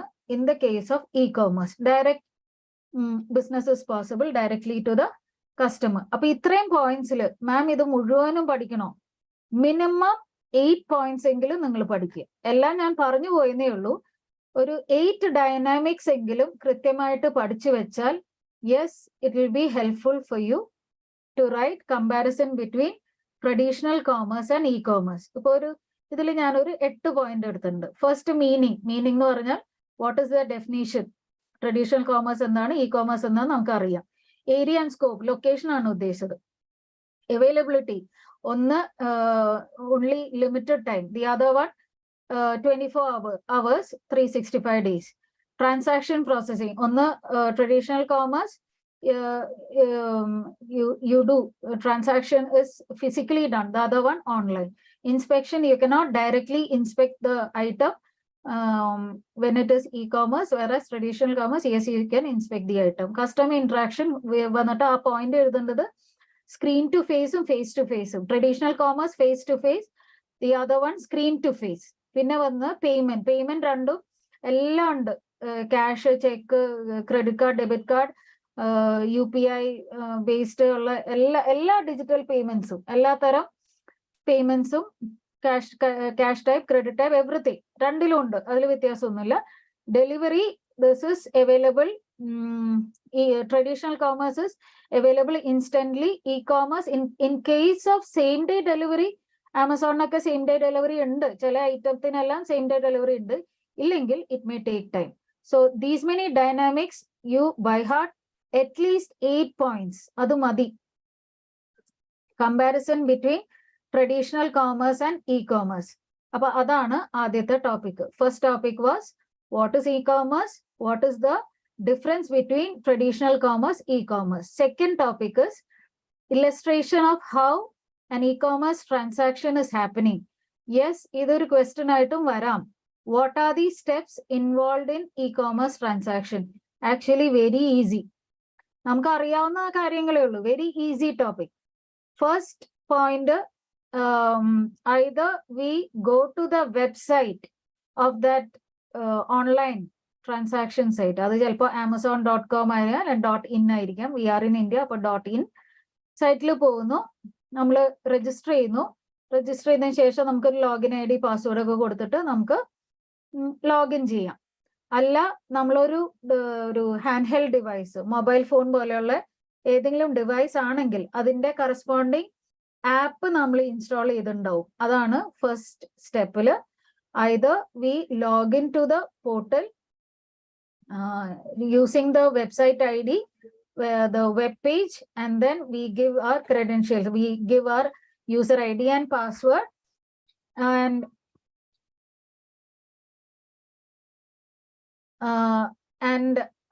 the other side of this is we install the app, corresponding e-commerce transaction app inside the mobile phone, and then we open it. We register, we get login ID, password, and then we open it. And when you login ചെയ്തതിനു ശേഷം നമ്മൾ user ID password ഒക്കെ ചിലപ്പോൾ നമ്മൾ save ചെയ്ത് വെച്ചിട്ടുണ്ടാവും. നേരെ login ആയിക്കോളും ആപ്പിന്റെ കേസിൽ. Step 2, we type the name of the product that we wish to buy. Okay, we type the name of the product. And then step 3, from the listed products, we select which product we need to buy. Maybe നമ്മൾ ആ സൈഡിൽ വരുന്ന റിവ്യൂസും catalogue കാര്യങ്ങളൊക്കെ നോക്കി നമുക്ക് ആവശ്യമുള്ള product ഏതാണോ അതിന്റെ റേറ്റിംഗ്സ് എന്താണോ ഒക്കെ നോക്കിയിട്ടായിരിക്കും നമ്മൾ സെലക്ട് ചെയ്യുന്നത്. എന്നിട്ട് step 4 final choice is made and we go for online payment. അപ്പോൾ ഓൺലൈൻ പേയ്മെന്റ് ഓപ്ഷൻ അത് ചിലപ്പോൾ ക്യാഷ് ഓൺ ഡെലിവറി ആയിരിക്കാം, ഇല്ലെങ്കിൽ നമ്മൾ ഏതെങ്കിലും ഒരു digital mode of payment, debit card, credit card, net banking, or any of the payment mode we select. According to that, imagine if it is a debit card payment or a credit card payment, അത് നമ്മൾ option അല്ലെങ്കിൽ net banking ഏതാണോ online payment option ഏതാണോ എടുക്കുന്നത് അതിനനുസരിച്ച് this may redirect to എങ്ങോട്ട് പോകും, payment gateway of that bank. Okay, and then the payment will be completed. There will be one OTP coming and the payment will be completed. അല്ല നിങ്ങളൊരു cash on delivery ആണെങ്കിൽ according to that your address details everything will be given. അപ്പോൾ finally അപ്പൊ ഇതാണ് step 6ഉം 7ഉം. Step 8ൽ പറയുന്നത് after the payment is made, ഇതെല്ലാം പലതരം payment methods ആണ്. Finally based on the delivery terms the product is delivered to the customer on time and you are receiving the. അപ്പൊ നമ്മൾ ഈ ചെയ്യുന്ന നമ്മൾ എല്ലാവരും തന്നെ, എനിക്ക് തോന്നുന്നില്ല ആരെങ്കിലും ഓൺലൈൻ ട്രാൻസാക്ഷൻ ചെയ്യാതെ ഉണ്ട്, ഓൺലൈൻ ഒരു ഇ-കോമേഴ്സ് ട്രാൻസാക്ഷൻ ചെയ്യാത്ത ആരെങ്കിലും ഉണ്ടെന്ന് എനിക്ക് തോന്നുന്നില്ല. അതുകൊണ്ട് തന്നെ ഈ സ്റ്റെപ്സ് എല്ലാം വളരെ എളുപ്പമാണ്. നിങ്ങളുടെ ഭാഷയിലുള്ള സെന്റൻസസ് ഫ്രെയിം ചെയ്ത് പഠിച്ചാൽ മതി, ഒരു കുഴപ്പമില്ല. 8 സ്റ്റെപ്സ് ആണുള്ളത്. I hope you can write everything. അപ്പൊ ഇവിടെ ഒരു സെന്റൻസ് പറഞ്ഞു പോയിട്ടുണ്ട്. What is the first e-commerce, which transaction was considered as first e-commerce? അത് നോർവേയിൽ 1997. Just by putting an SMS from phone, mobile message from phone, customer was able to purchase a Coca-Cola from a Coca-Cola vending machine. അത്രേ ഉള്ളൂ. ഇതൊരു e-commerce ആണോ എന്ന് നമുക്ക് തോന്നിപ്പോകും. അതുപോലെയാണ് ഒരു ട്രാൻസാക്ഷൻ ചെയ്തത്. അപ്പൊ അതിനെയാണ് ഒരു ഫസ്റ്റ് ഇ-കോമേഴ്സ് ട്രാൻസാക്ഷൻ ആയിട്ട് കൺസിഡർ ചെയ്തിട്ടുള്ളത്. 1997 in Norway, sending A message from the mobile, getting Coca Cola from Coca Cola vending machine. അപ്പൊ അടുത്ത പോയിന്റിലേക്ക് വന്നു. അപ്പൊ ആദ്യത്തെ പോയിന്റ് എന്ന് പറയുന്നത് what is e-commerce and difference between traditional commerce, e-commerce. അതൊരു 8-10 പോയിന്റ് നിങ്ങൾക്ക് ഓർക്കാൻ പറ്റുന്ന മിനിമം 8 പോയിന്റ്സ് എങ്കിലും പഠിക്കുക, ഡൈനാമിക്സ് പഠിക്കുക. അടുത്തത് വന്നത് steps in e-commerce. What are the steps we follow in e-commerce. അതാണ് ഇപ്പൊ കഴിഞ്ഞത്. അടുത്ത point benefits of e-commerce. What are the various benefits of e-commerce എന്നോ ഇ ബിസിനസ് എന്നോ എഴുതാം. Okay, e business, online business or e-commerce, whatever. കാര്യം ഇതാണ്, it is categorised into 3. Benefits to customer for us, benefits to the supplier, the business, and the benefit to the government. So benefits to e-commerce categorized into 3. Benefits to customer or individual or the user, benefits to the supplier or the merchant or the business, or the third is benefit to the government. So benefits to customer. Benefits to customer. നമുക്ക് എന്തൊക്കെ benefits ആ? ഒന്ന്, നമുക്ക് പലതരം options കിട്ടുന്നു. From the variety of options, we are able to compare between which is good and which is bad. അല്ലേ?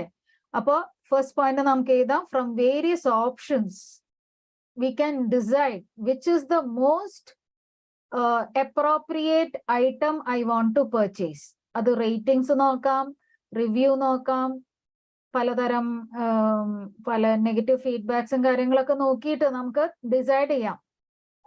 പല സപ്ലയേഴ്സിന്റെ list കിട്ടുന്നു. അപ്പൊ ഫിസിക്കലി നമ്മൾ പർച്ചേസ് ചെയ്യാൻ പോകുമ്പോൾ നമുക്ക് അത്രയും വെറൈറ്റി കിട്ടില്ല. അപ്പൊ അതാണ് ആദ്യത്തെ ഒരു benefit, various options for comparison. പിന്നെ convenience, I don't have to travel to a place, അല്ലെ? Convenience, this is available on my fingertip. അടുത്ത point time saving. Time saving എന്ന് പറയുമ്പോൾ less time is required for receiving the goods. ആണോ എന്ന് ചോദിച്ചാൽ ചില കാര്യങ്ങൾ യെസ്. ഇപ്പോ സ്വിഗ്ഗി പോലുള്ള കാര്യങ്ങളൊക്കെ ആണെങ്കിൽ ഓക്കെ, അപ്പൊ തന്നെ നമുക്ക് ഒരു 15-20 മാക്സിമം അരമണിക്കൂറിൽ കിട്ടുന്നു, യെസ്. പക്ഷെ ചില കാര്യങ്ങൾ it can take time, it can take 3-4 days time, depending on the item that has to. അപ്പോൾ നമ്മൾ ഔട്ട്സൈഡ് ഇന്ത്യ ഒരു പർച്ചേസ് ആണെങ്കിൽ ചിലപ്പോൾ അത് ഷിപ്പിംഗ് ടൈം ഒരുപാട് എടുക്കുമായിരിക്കും. പക്ഷെ ചില കാര്യങ്ങൾക്ക് അത് ടൈം സേവിങ് ആണ്. Maybe recharge of mobile phone or some payments, like you can do electricity payment, water bill payment, internet connection payment, or your cable TV, anything that those payments you can do online. You can purchase electronic books online. അങ്ങനെ ചില കാര്യങ്ങൾ it is time saving, reduces the time in your purchase. Easy to find reviews, അത് already പറഞ്ഞു. Various discount offers are available, coupons and deals, and anytime access 24/7 it is available. So these are the benefits to customer. ഒട്ടും എനിക്ക് അതൊരു ബുദ്ധിമുട്ടായിട്ട് എനിക്ക് തോന്നുന്നില്ല ഇതൊരു ബുദ്ധിമുട്ടാണ് എന്നുള്ളത്. Very easy topic, very easy points.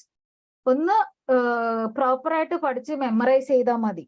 Benefits to customer, ഇതെല്ലാം നമ്മൾ ചെയ്യുന്നതാണ്. അപ്പൊ നമുക്ക് എഴുതാൻ സാധിക്കേണ്ടതാണ്. ഇത് ഭയങ്കര എന്താ പറയാ, കട്ടി വേർഡ്സ് ഒന്നും അല്ല, നമുക്ക് ഓർക്കാൻ ഒട്ടും മറന്നു പോകുന്ന രീതിയിലൊന്നുമല്ല. ഇറ്റ്സ് ഓൾ വെരി ഈസി, എന്താ പറയാ, വളരെ സിമ്പിൾ ഇംഗ്ലീഷിലാണ് കൊടുത്തിട്ടുള്ളത്.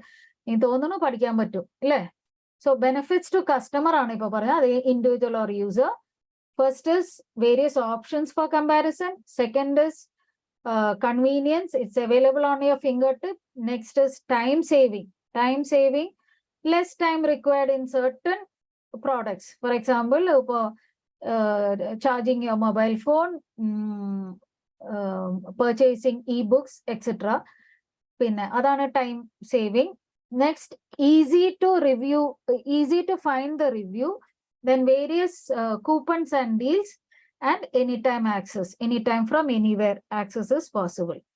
Benefits to seller or to the merchant, the business.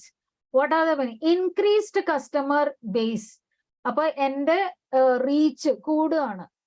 I can do business from anywhere. Remote ആയിട്ടുള്ള ഒരു സ്ഥലത്ത് നിന്ന് എനിക്ക് ബിസിനസ് ചെയ്യാം. And my reach is around the world, അല്ലെ? വേൾഡ് വൈഡ് റീച്ച് ആണ്. അതുകൊണ്ട് തന്നെ എൻ്റെ കസ്റ്റമറിന്റെ എണ്ണം കൂടുന്നു. Recurring payments are made easy. EMI പോലെയുള്ള കാര്യങ്ങൾ it is very easy in the case of electronic commerce. Instant transaction. Customer can give the feedback instantly, and you can understand what are the issues with the product that you have manufactured. You can identify the issues and you can rectify it instantly. Appo instant transaction. And when they do the payment, instantly it comes to my bank account. അല്ലേ? എനിക്ക് track ചെയ്യാനൊക്കെ എളുപ്പമാണ്. Provides a dynamic market. Okay, we have there may be competition between various kind of players. അതുകൊണ്ട് തന്നെ നമുക്ക് you can enhance various marketing strategies. കൂട്ടാം, പലതരം discount offers ഒക്കെ കൊടുക്കാം. നമുക്ക് you can compare your product with other similar ആയിട്ടുള്ള products നമുക്കത് കമ്പയർ ചെയ്യാം. അപ്പൊ ഇതെല്ലാം പോസിബിൾ ആണ്. അപ്പൊ dynamic market, reduction in cost to the buyers from increased competition, cost to supplier by electronically accessing online database of bid opportunities, overhead cost through uniformity automation, and advertising cost. ഇതെല്ലാം reduction ആണ്. Reduction in overhead cost, reduction in advertising cost. ഇപ്പോൾ നമുക്ക് social മീഡിയയിലൊക്കെ ads ഒക്കെ കൊടുക്കാനൊന്നും വലിയ cost വരുന്നില്ല. പിന്നെ ഇതെല്ലാം ഓൺലൈൻ ആയിട്ട് നടക്കുക. Bidding is done online, everything is instantly done. അതുകൊണ്ട് തന്നെ reduction in the time receiving the product എല്ലാം. അപ്പൊ reduction in all these things, and it increases the efficiency, the delivery of payment, reduction in the errors, information processing, reduction in the risk of obsolete inventory. എന്ന് പറഞ്ഞാൽ ആവശ്യമില്ലാതെ ഇപ്പൊ outdated ആയിട്ടുള്ള inventory, ഒരുപാട് stock വാങ്ങിക്കൂട്ടി ഇപ്പൊ sale ചെയ്യാൻ പറ്റാതെ പോകേണ്ട കാര്യമില്ല. ജസ്റ്റ് ഇൻ ടൈം എന്ന് പറഞ്ഞാൽ ആവശ്യമുള്ള സമയത്ത് സപ്ലയറിനോട് ഓർഡർ ചെയ്താൽ മതി. You can avoid those obsolete inventories. So next point is creation of new markets, easier entry into new markets, low barrier for entry, better quality of goods, elimination of time delay. അപ്പൊ ഇത്രയും points ഉണ്ട്. again I am saying ഇത് മുഴുവനും by heart ചെയ്തില്ലെങ്കിലും കുഴപ്പമില്ല. ഒരു totally 7 points എങ്കിലും പഠിച്ചു വെക്കാം. ഒരു 7 പോയിന്റ്സ് എങ്കിലും നിങ്ങൾക്ക് പഠിച്ചു വെക്കാം. ഇവിടെ ഞാനിപ്പോ എടുത്തിട്ടുള്ളത് increased customer base, easier entry into new markets, improved advertising, reduction in operation cost, reduction in overhead cost, reduction in the obsolete inventory, reduction in the time for receiving the product. അല്ലെങ്കിൽ total transaction time is reduced. Total transaction time is reduced. അങ്ങനെ ഒരു 7 points ആണ് ഞാൻ എടുത്തിട്ടുള്ളത്. Benefits of business, benefits to business അല്ലെങ്കിൽ benefits to supplier, benefits to seller. ഇത് ഇത്രയും points ഉണ്ട്. ഇതെല്ലാം പഠിക്കാൻ നിർബന്ധമില്ല. At least you learn 7 points. So first point is increased customer base, Okay. Easier entry into new markets. Okay.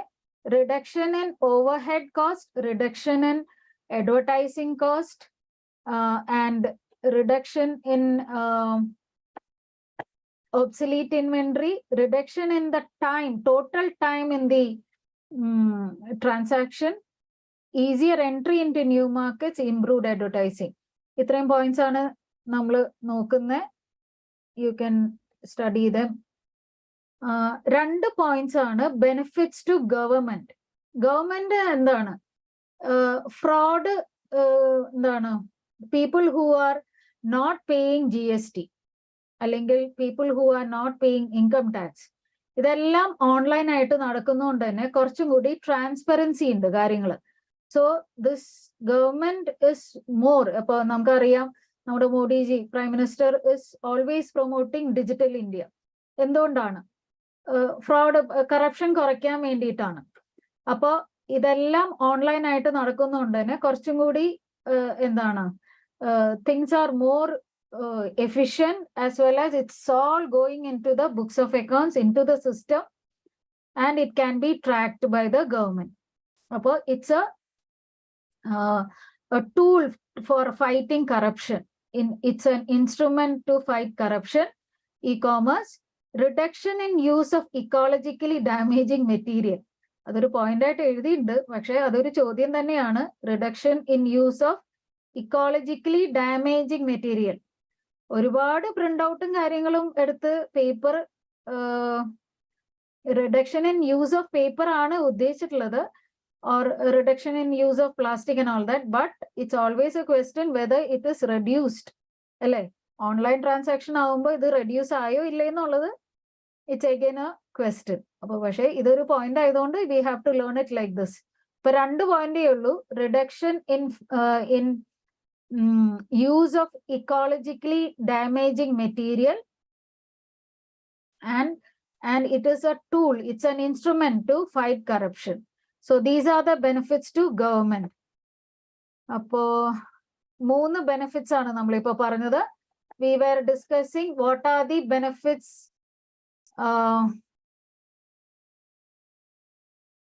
Chat il endairno. And where's my chat?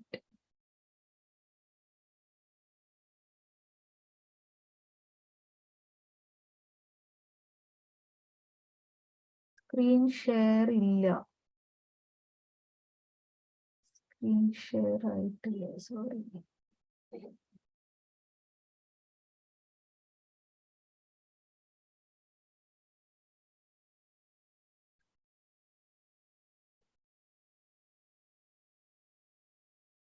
Sorry, it is my mistake. ഞാൻ ശ്രദ്ധിച്ചില്ലായിരുന്നു.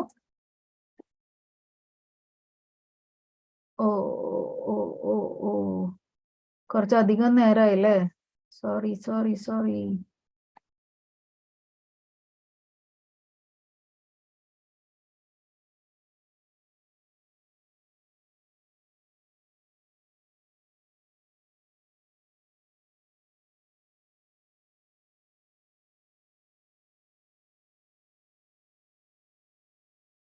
ഞാൻ വിചാരിച്ചു screen ഉണ്ട് എന്ന് വിചാരിച്ചിട്ട് ഞാൻ class continue ചെയ്തതാ. Sorry for my, അത് എന്തോ ഇടയ്ക്ക് എന്തോ സംഭവിച്ചു പോയത്. It was my mistake. I didn't notice it also. I hope you can all. Okay, ഏതെങ്കിലും ടോപ്പിക് നേരത്തെ പറഞ്ഞു പോയത് റിപ്പീറ്റ് ചെയ്യണോ? ഇപ്പൊ സ്ക്രീൻ ഷെയർ ആയില്ല എന്ന് പറഞ്ഞില്ലേ? അപ്പൊ ഞാൻ പറഞ്ഞുകൊണ്ടിരുന്നത് സ്ക്രീനിൽ ഞാൻ വരച്ചുകൊണ്ടിരുന്നതൊന്നും നിങ്ങൾ കണ്ടിട്ടുണ്ടാവില്ല. Should I repeat anything I have already discussed before?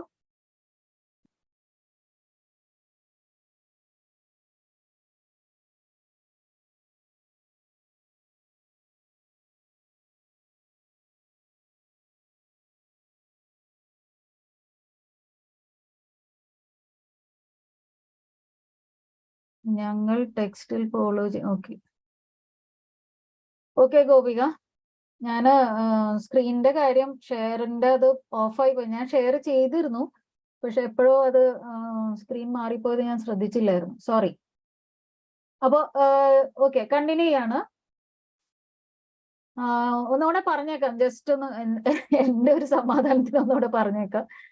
First നമ്മൾ ഡെഫിനേഷൻ പറഞ്ഞു, പിന്നെ traditional commerce versus E commerce comparison പറഞ്ഞു. ഓക്കെ, അതില് ഞാൻ പറഞ്ഞു ഒരുപാട് പോയിന്റ്സ് പറഞ്ഞിട്ടുണ്ട്. അതില് 8 പോയിന്റ് എങ്കിലും നിങ്ങളൊന്ന് നോട്ട് ചെയ്യുക. അതില് ഏറ്റവും ആദ്യം പറഞ്ഞത് മീനിങ് അല്ലെങ്കിൽ ഡെഫിനീഷൻ, പിന്നെ ഏരിയ, സ്കോപ്പ്, ലൊക്കേഷൻ, അവൈലബിലിറ്റി, 24/7, ഇ കോമേഴ്സിന്റെ കാര്യം പറയുക, ട്രാൻസാക്ഷൻ പ്രോസസ്സിംഗ്, ഇൻസ്റ്റന്റ്ലി, ഇപ്പോ traditional instantly, the other one online മോഡാണ്. ഇൻസ്പെക്ഷൻ, ഫിസിക്കലി നമുക്ക് ഇൻസ്പെക്ട് ചെയ്യുക എന്നുള്ളത്. കസ്റ്റമർ ഇന്ററാക്ഷൻ വരുമ്പോൾ face to face, screen to face. Payment mode, all payment methods are there. Delivery again, if it is same day delivery, Amazon can do sometimes same day delivery in major cities, otherwise it may take time. പിന്നെ പറഞ്ഞത് 3 categories of benefits. 3 category പറഞ്ഞത് business to benefits to customer, benefits to business and benefits to government. അപ്പൊ അതില് നമ്മള് benefits to customer പറഞ്ഞു. ഒരു 4-5 point എങ്കിലും പഠിച്ചു വെച്ചോളൂ. നമുക്ക് അറിയാവുന്നത്, നമുക്ക് എല്ലാവർക്കും അനുഭവമുള്ള കാര്യങ്ങളൊക്കെ തന്നെയാണ്. So we know. പിന്നെ ബെനിഫിറ്റ്സ് ടു സപ്ലയർ അല്ലെങ്കിൽ benefits to seller or the business, 7 point ആണ് ഞാൻ പറഞ്ഞത്. അത് കഴിഞ്ഞിട്ട് നമ്മൾ പോകുന്നത് benefits to government. Benefits to government എന്ന് പറയുമ്പോൾ it is an instrument to fight corruption and then reduction in the use of ecologically damaging material. പിന്നെ അതായിരുന്നു 3 benefits of e-commerce, 3 category. Okay, ഇത് 3 എഴുതണം. It's an previous year question also. പിന്നെ നമ്മൾ work flow അല്ലെങ്കിൽ what is the steps involve in e-commerce, അത് ഞാൻ repeat ചെയ്യുന്നില്ല. ഇവിടെ ഡിസഡ്വാൻറ്റേജ് ഓഫ് e-commerce വന്നിട്ടുണ്ട്. What are the various disadvantage of e-commerce? ഇത് കുറച്ചും കൂടി താഴേക്ക് പോകുമ്പോൾ വേറൊരു ടോപ്പിക് ഇതിനോട് റിലേറ്റഡ് ആയിട്ടുള്ള ഒരു similar kind of question also you can see. What is the disadvantage of e-commerce? It's always a problem if you don't have proper internet connection. Proper bandwidth illade povunu. Rural areas like remote, hilly places aayittulla sthalam, avada proper network illengil namukkoru online transaction chelappo complete cheyan pattilla. Pinne high startup cost ennu paranjal oru nalloru server venam. ആ server ആണ് sophisticated computer എന്ന് ഉദ്ദേശിക്കുന്നത്. അതിനാവശ്യമുള്ള software കാര്യങ്ങൾ വേണം. അത് server കോസ്റ്റും അതിന്റെ software ഒക്കെ കോസ്റ്റ്ലി ആണ്. It is expensive. And proper network connections and there should be proper power backup. The system should be always available. The web portal should be always available. അതിന് ആവശ്യമുള്ള proper സൈറ്റുകൾ കാര്യങ്ങൾ ഇല്ലെങ്കിൽ നമുക്ക് റെന്റൽ എടുക്കാം. ഇപ്പൊ godaddy.com നമുക്ക് വെബ്സൈറ്റ് എന്താണ് ഒരു തേർഡ് പാർട്ടിക്ക് കൊടുക്കാം. Or you can have your own website. You can have it in your own system through out 24/7. നമ്മുടെ സിസ്റ്റം ഓൺ ആയിട്ടിരിക്കണം. സെർവർ കാര്യങ്ങളെല്ലാം നമ്മുടെ കയ്യിൽ തന്നെ ഉള്ള രീതി അങ്ങനെയും ചെയ്യാം. പിന്നെ ഇത് സെറ്റപ്പ് കോസ്റ്റും very high. These are all expensive things. Net കണക്ഷനൊക്കെ ഡേറ്റയ്ക്കൊക്കെ കാശുണ്ട്. അത്ര എന്താണ് ചീപ്പ് കാര്യങ്ങളല്ല. Next maintenance cost. Proper trained employees ഉണ്ടാവണം. ഇതിന്റെ എന്താണ് മെയിൻ്റനൻസ് കാര്യങ്ങൾക്കെല്ലാം ഇതിന് എന്താണ് വെബ് പേജ് മോഡിഫിക്കേഷനും ഇതുപോലെയുള്ള സെർവറിന്റെ ടെക്നോളജി കാര്യങ്ങളൊക്കെ അറിയുന്ന പ്രോപ്പർ ആയിട്ടുള്ള ടെക്നിക്കൽ പീപ്പിൾ വേണം. ദെൻ ലീഗൽ ഇഷ്യൂസ് എന്ന് ഉദ്ദേശിക്കുന്നത് there may be issues like some customer data which is falling in the hands of strangers. So they may file case against you in the court of law, and you may have to pay for it. Appa palataram legal issues. Pinne some business processes may never lend themselves to e-commerce. For example, perishable goods, high cost items like jewelry, antiques, pinne weapons, അല്ലെങ്കിൽ narcotics. അപ്പൊ അതുപോലെ കുറെ കാര്യങ്ങൾ, അതും legal ഇഷ്യൂസിൽ പെടുന്നതാണ്. ചില കാര്യങ്ങൾ online sale ചെയ്യാൻ പാടില്ല, ആൽക്കഹോൾ പോലെയുള്ള കാര്യങ്ങൾ. പക്ഷേ ക്വസ്റ്റ്യൻ സൈറ്റ് ഒക്കെ ഉണ്ട് ഇപ്പോ.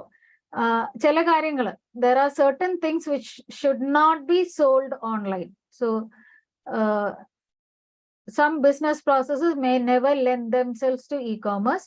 Cultural impediments to e-business. Cultural impediments എന്ന് പറഞ്ഞാൽ some customers are uncomfortable viewing the stock or the product on a computer screen. ചില കസ്റ്റമേഴ്സിന് ഇപ്പൊ ചില ഡ്രസ് മെറ്റീരിയൽ ഒക്കെ നമുക്ക് അനുഭവം ഉള്ളതായിരിക്കും.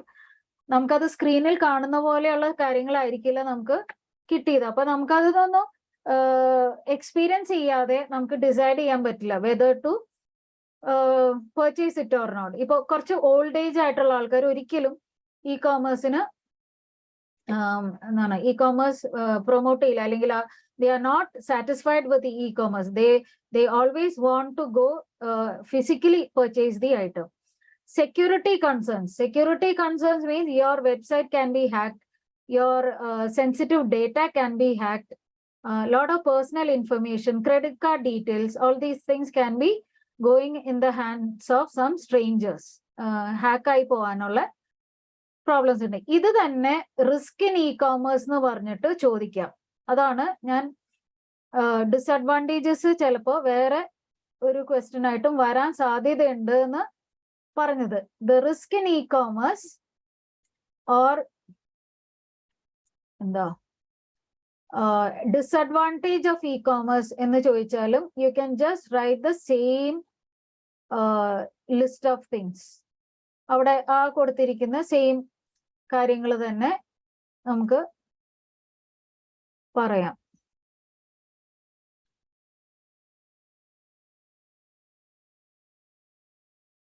ഞാനത് പവർ പോയിന്റിലേക്ക് എടുത്തിരുന്നു, അതെവിടെയാന്ന് നോക്കുക.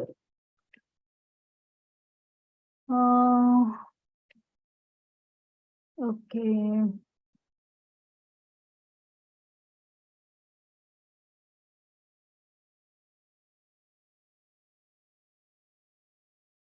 so these are the disadvantage of e-commerce. If the question is what are the risks involved in e-commerce businesses, അല്ലെങ്കിൽ e-commerce എന്ന് ചോദിച്ചാൽ you can write the same thing. So first point was internet connection, high startup cost. That means the net connection cost, hardware, software, other things, the setup cost, web page, web portals to be developed. It's all costly, and proper technical people needed for the support. Legal issues, they can be an issue that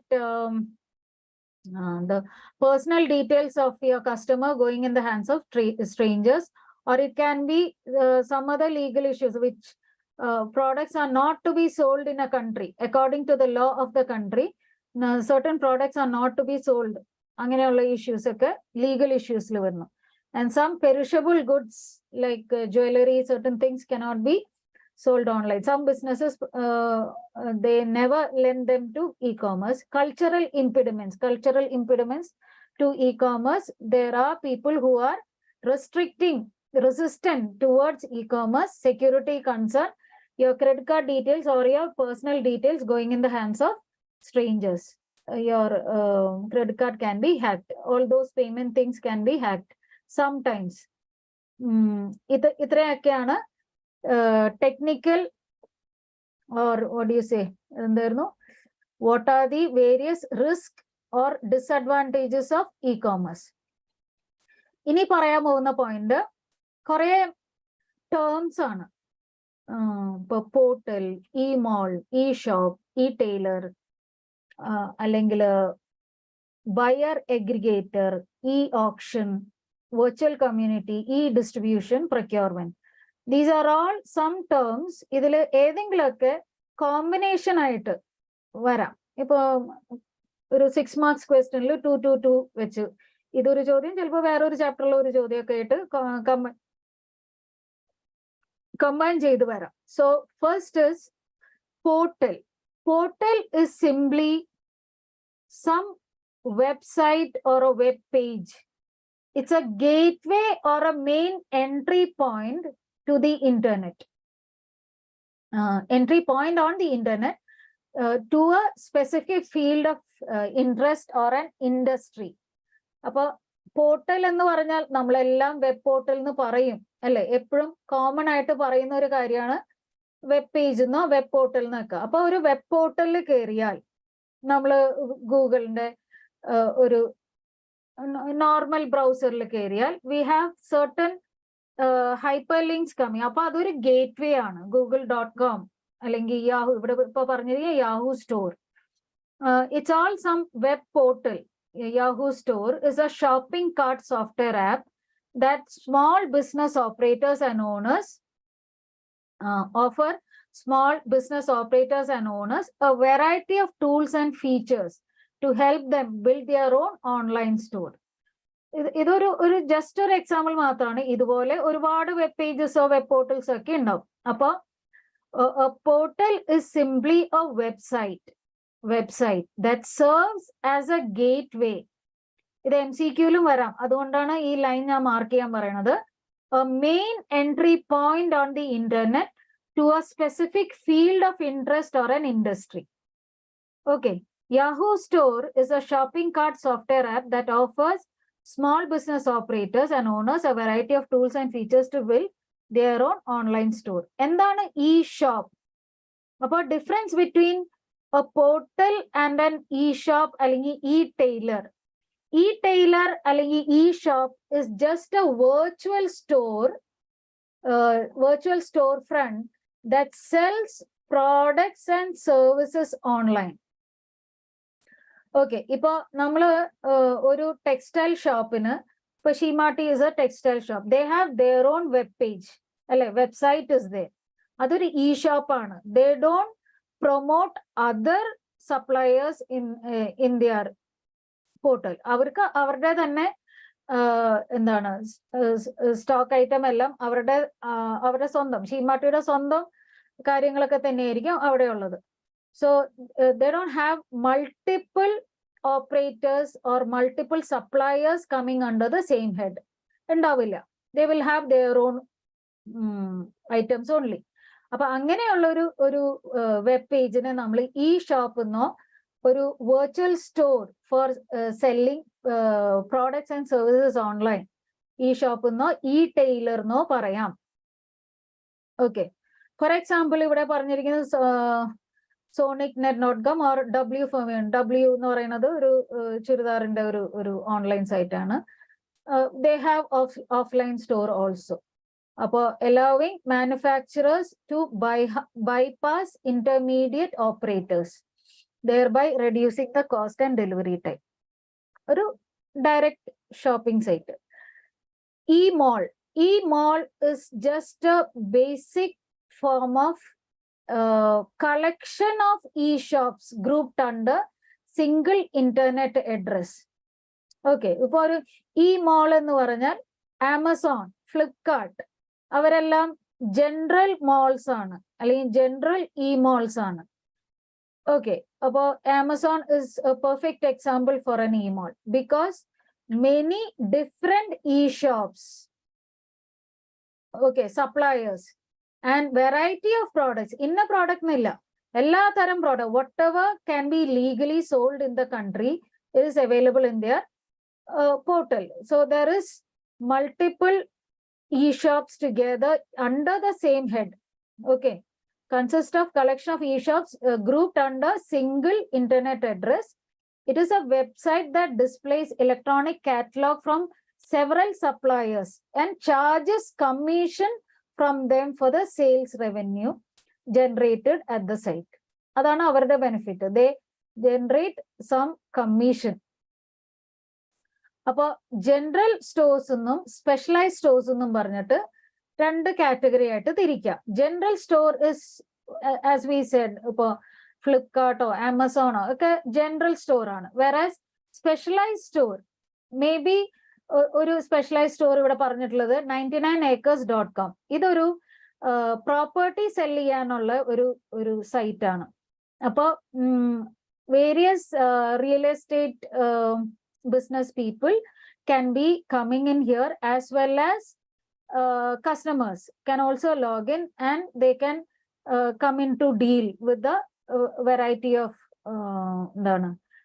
dealers over there. Upon 99acres.com is a website that specializes only in buying and selling property and housing on the online platform. അപ്പൊ ഏറ്റവും ആദ്യം പറഞ്ഞത് ഈ portal, പിന്നെ പറഞ്ഞത് E shop അല്ലെങ്കിൽ E Taylor, പിന്നെ പറഞ്ഞത് ഇ മോൾ. ഇ മോൾ തന്നെ രണ്ട് തരം, അത്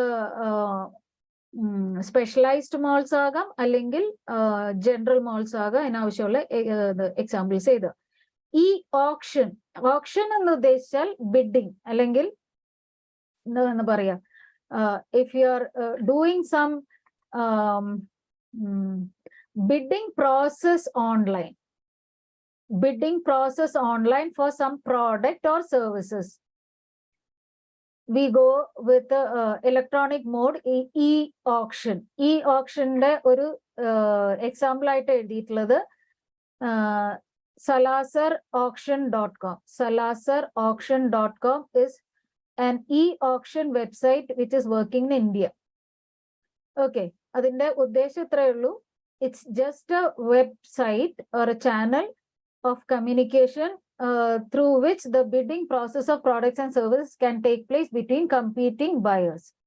Next, we go with buyer aggregator. Buyer aggregator, for example, zomato.com, അല്ലെങ്കിൽ Uber, അല്ലെങ്കിൽ Swiggy, ഇവരെല്ലാവരും buyer aggregators ആണ്. Buyer aggregator brings together a large number of individuals so that they can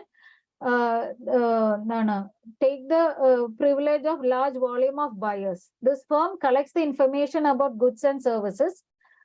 Service providers make the providers their partners sell their services under their own brand. For example, for zomato.com അവരുടെ സ്വന്തം ഒരു restaurant ഒന്നും ഉണ്ടാവില്ല. അല്ലെങ്കിൽ Swiggy, Uber, they don't have a single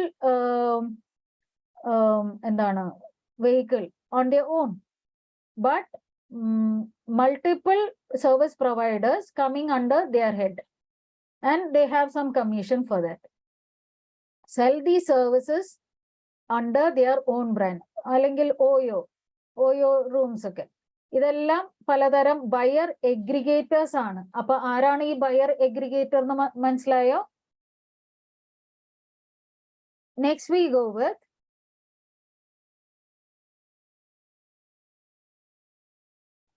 I hope things are okay. പിന്നെയും എൻ്റെ screen close ആയി പോയോ? Okay, I hope you can see me. Okay, next we go with virtual community. ഉറങ്ങുവാണോ? Virtual community is a platform for community of customers who have a common interest. നമ്മൾ ഫേസ്ബുക്കിലും അല്ലെങ്കിൽ ഇൻസ്റ്റയിലൊക്കെ ഇപ്പം art ഇഷ്ടമുള്ളവർ, music ഇഷ്ടമുള്ളവർ, അല്ലെങ്കിൽ travelling ഇഷ്ടമുള്ളവർ, food ഇഷ്ടമുള്ളവർ, അങ്ങനെ ഒരു കോമൺ ഇൻട്രസ്റ്റ് ഉണ്ടെങ്കിൽ അത് ബേസ് ചെയ്ത് നമ്മൾ ഫോം ചെയ്യുന്ന ഒരു ഗ്രൂപ്പിനെ ഒരു virtual community. For example any virtual communities that we see in facebook.com. പിന്നെ ഈ ഡിസ്ട്രിബ്യൂഷൻ എന്ന് ഉദ്ദേശിച്ചത് company supplies the products and services directly to the individual businesses. Okay, the company itself, they can directly, without any intermediary, without any third party in between. ഇടയിൽ വേറെ commission കൊടുക്കാൻ വേറെ ഒരു ഇടയിൽ ഒരു third party ഇല്ല.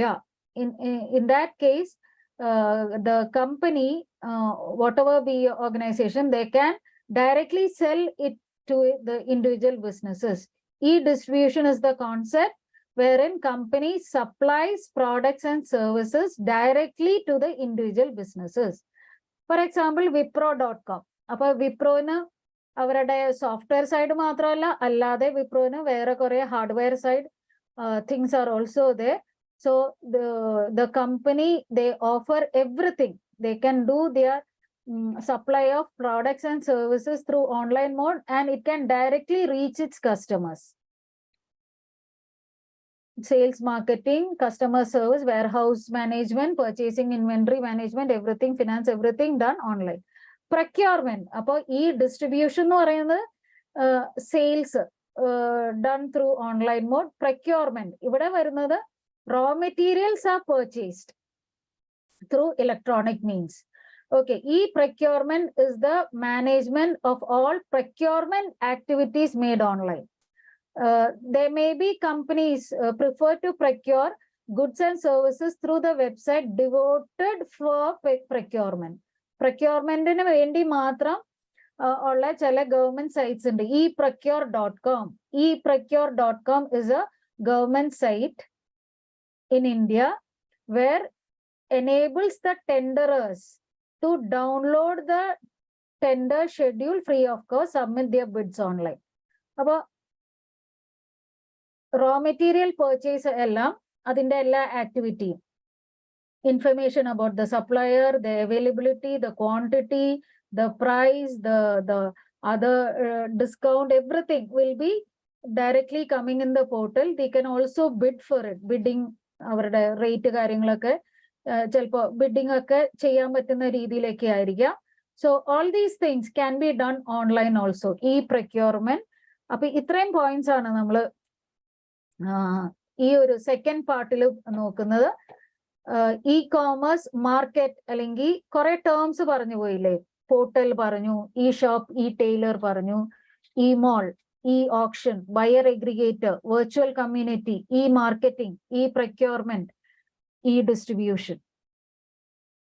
ഇ മാർക്കറ്റിംഗ് എന്ന് ഉദ്ദേശിക്കുന്നത് നമ്മൾ advertisements when we do through online media. Okay, all these things I hope it is okay. ഞാനിത് കഴിഞ്ഞിട്ട് 1-2 ക്വസ്റ്റ്യൻസ് ഡിസ്കസ് ചെയ്യാം. ഇപ്പൊ പറഞ്ഞ ടോപ്പിക്സ് എല്ലാം ഓക്കെ ആണെന്ന് വിചാരിക്കണം. ഇനി വരാൻ പോകുന്നത് e-commerce models. E-commerce models. E-commerce models, we have totally 7. Okay, 7 models are there. നമുക്ക് അറിയാവുന്ന കാര്യങ്ങളേ ഉള്ളൂ. ബിസിനസ് ടു കസ്റ്റമർ, അതാണ് ഏറ്റവും കോമൺ ആയിട്ടുള്ള ഒരു e-commerce model. Business to customer. നമ്മൾ ഇപ്പൊ ആമസോൺ എടുത്താലും നമ്മൾ ഏതൊരു വെബ് പോർട്ടൽ എടുത്താലും, when we are purchasing an item online, a customer, as a customer, if I purchase an item or a service online, അത് ബിസിനസ് ടു കസ്റ്റമർ ആണല്ലോ. Business to business, അതുകൊണ്ട് തന്നെ ബിസിനസ് ടു കസ്റ്റമർ ഞാൻ അധികം explain ചെയ്യുന്നില്ല. You all know what is business to customer. You write what is business to customer. Online retailers sell products or services to the customer through internet, and a perfect example you can write.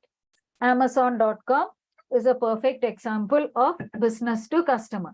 അടുത്തത് വരുന്നത് business to business. എവിടെയാണ് business to business?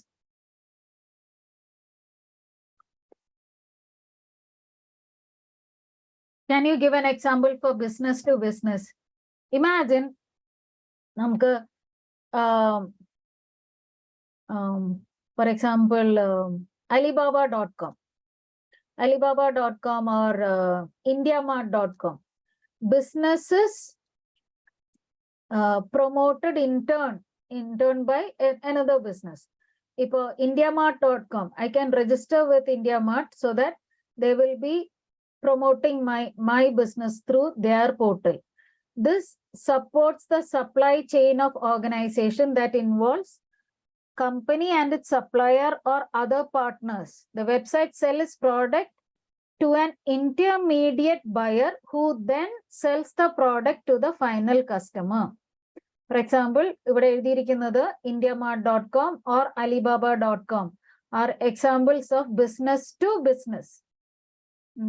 Company or the supplier or other partners, okay, they go in collaboration so that they sell it to an intermediate buyer, and the intermediate buyer then sell it to the customer. Next thing about business to customer business to business next we go with customer to customer. നമുക്ക് എല്ലാവർക്കും അറിയാവുന്ന ഒരു കാര്യമാണ് OLX.com is the perfect example of customer to customer.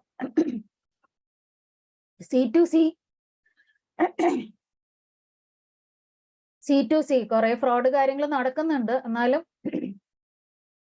there are people who depend on OLX പോലെയുള്ള സൈറ്റുകളിൽ depend ചെയ്യുന്നവരുണ്ട്. അപ്പോൾ allows consumers sell directly to other customers via online. പ്രത്യേകിച്ച് വേറെ ഡിസ്ക്രിപ്ഷൻ ആവശ്യമില്ല. Next we go with C2B. എപ്പോഴാണ് customer to business സംഭവിക്കുന്നത്? Customer to business എന്ന് പറയുമ്പോൾ നമ്മളാണ് തീരുമാനിക്കുക. കസ്റ്റമർ ഇസ് ഡിസൈഡിങ് എത്രയാണ് ലിമിറ്റ്, എന്താണ് എൻ്റെ ടാർഗറ്റ് എത്രയാണ്, എൻ്റെ ഒരു റേഞ്ച് എത്രയാണെന്നുള്ളത് നമ്മളാ തീരുമാനിക്കുന്നത്. അങ്ങനെ വരുന്ന ഒരു situation. For example policybazaar.com. Imagine ഇപ്പൊ എനിക്ക് 80cc ഇത്ര ഡിഡക്ഷൻ ആവശ്യമുണ്ട്. അതുകൊണ്ട് I say I'm planning to invest this amount, say 10,000, 20,000, or I said 1 lakh. I'm planning to invest in any of the policy. About policybazaar.com, you can see variety, n number of other companies related to different policy schemes will be coming. They can see each of the requirement for each of the customer, and they will be contacting the customer. About according to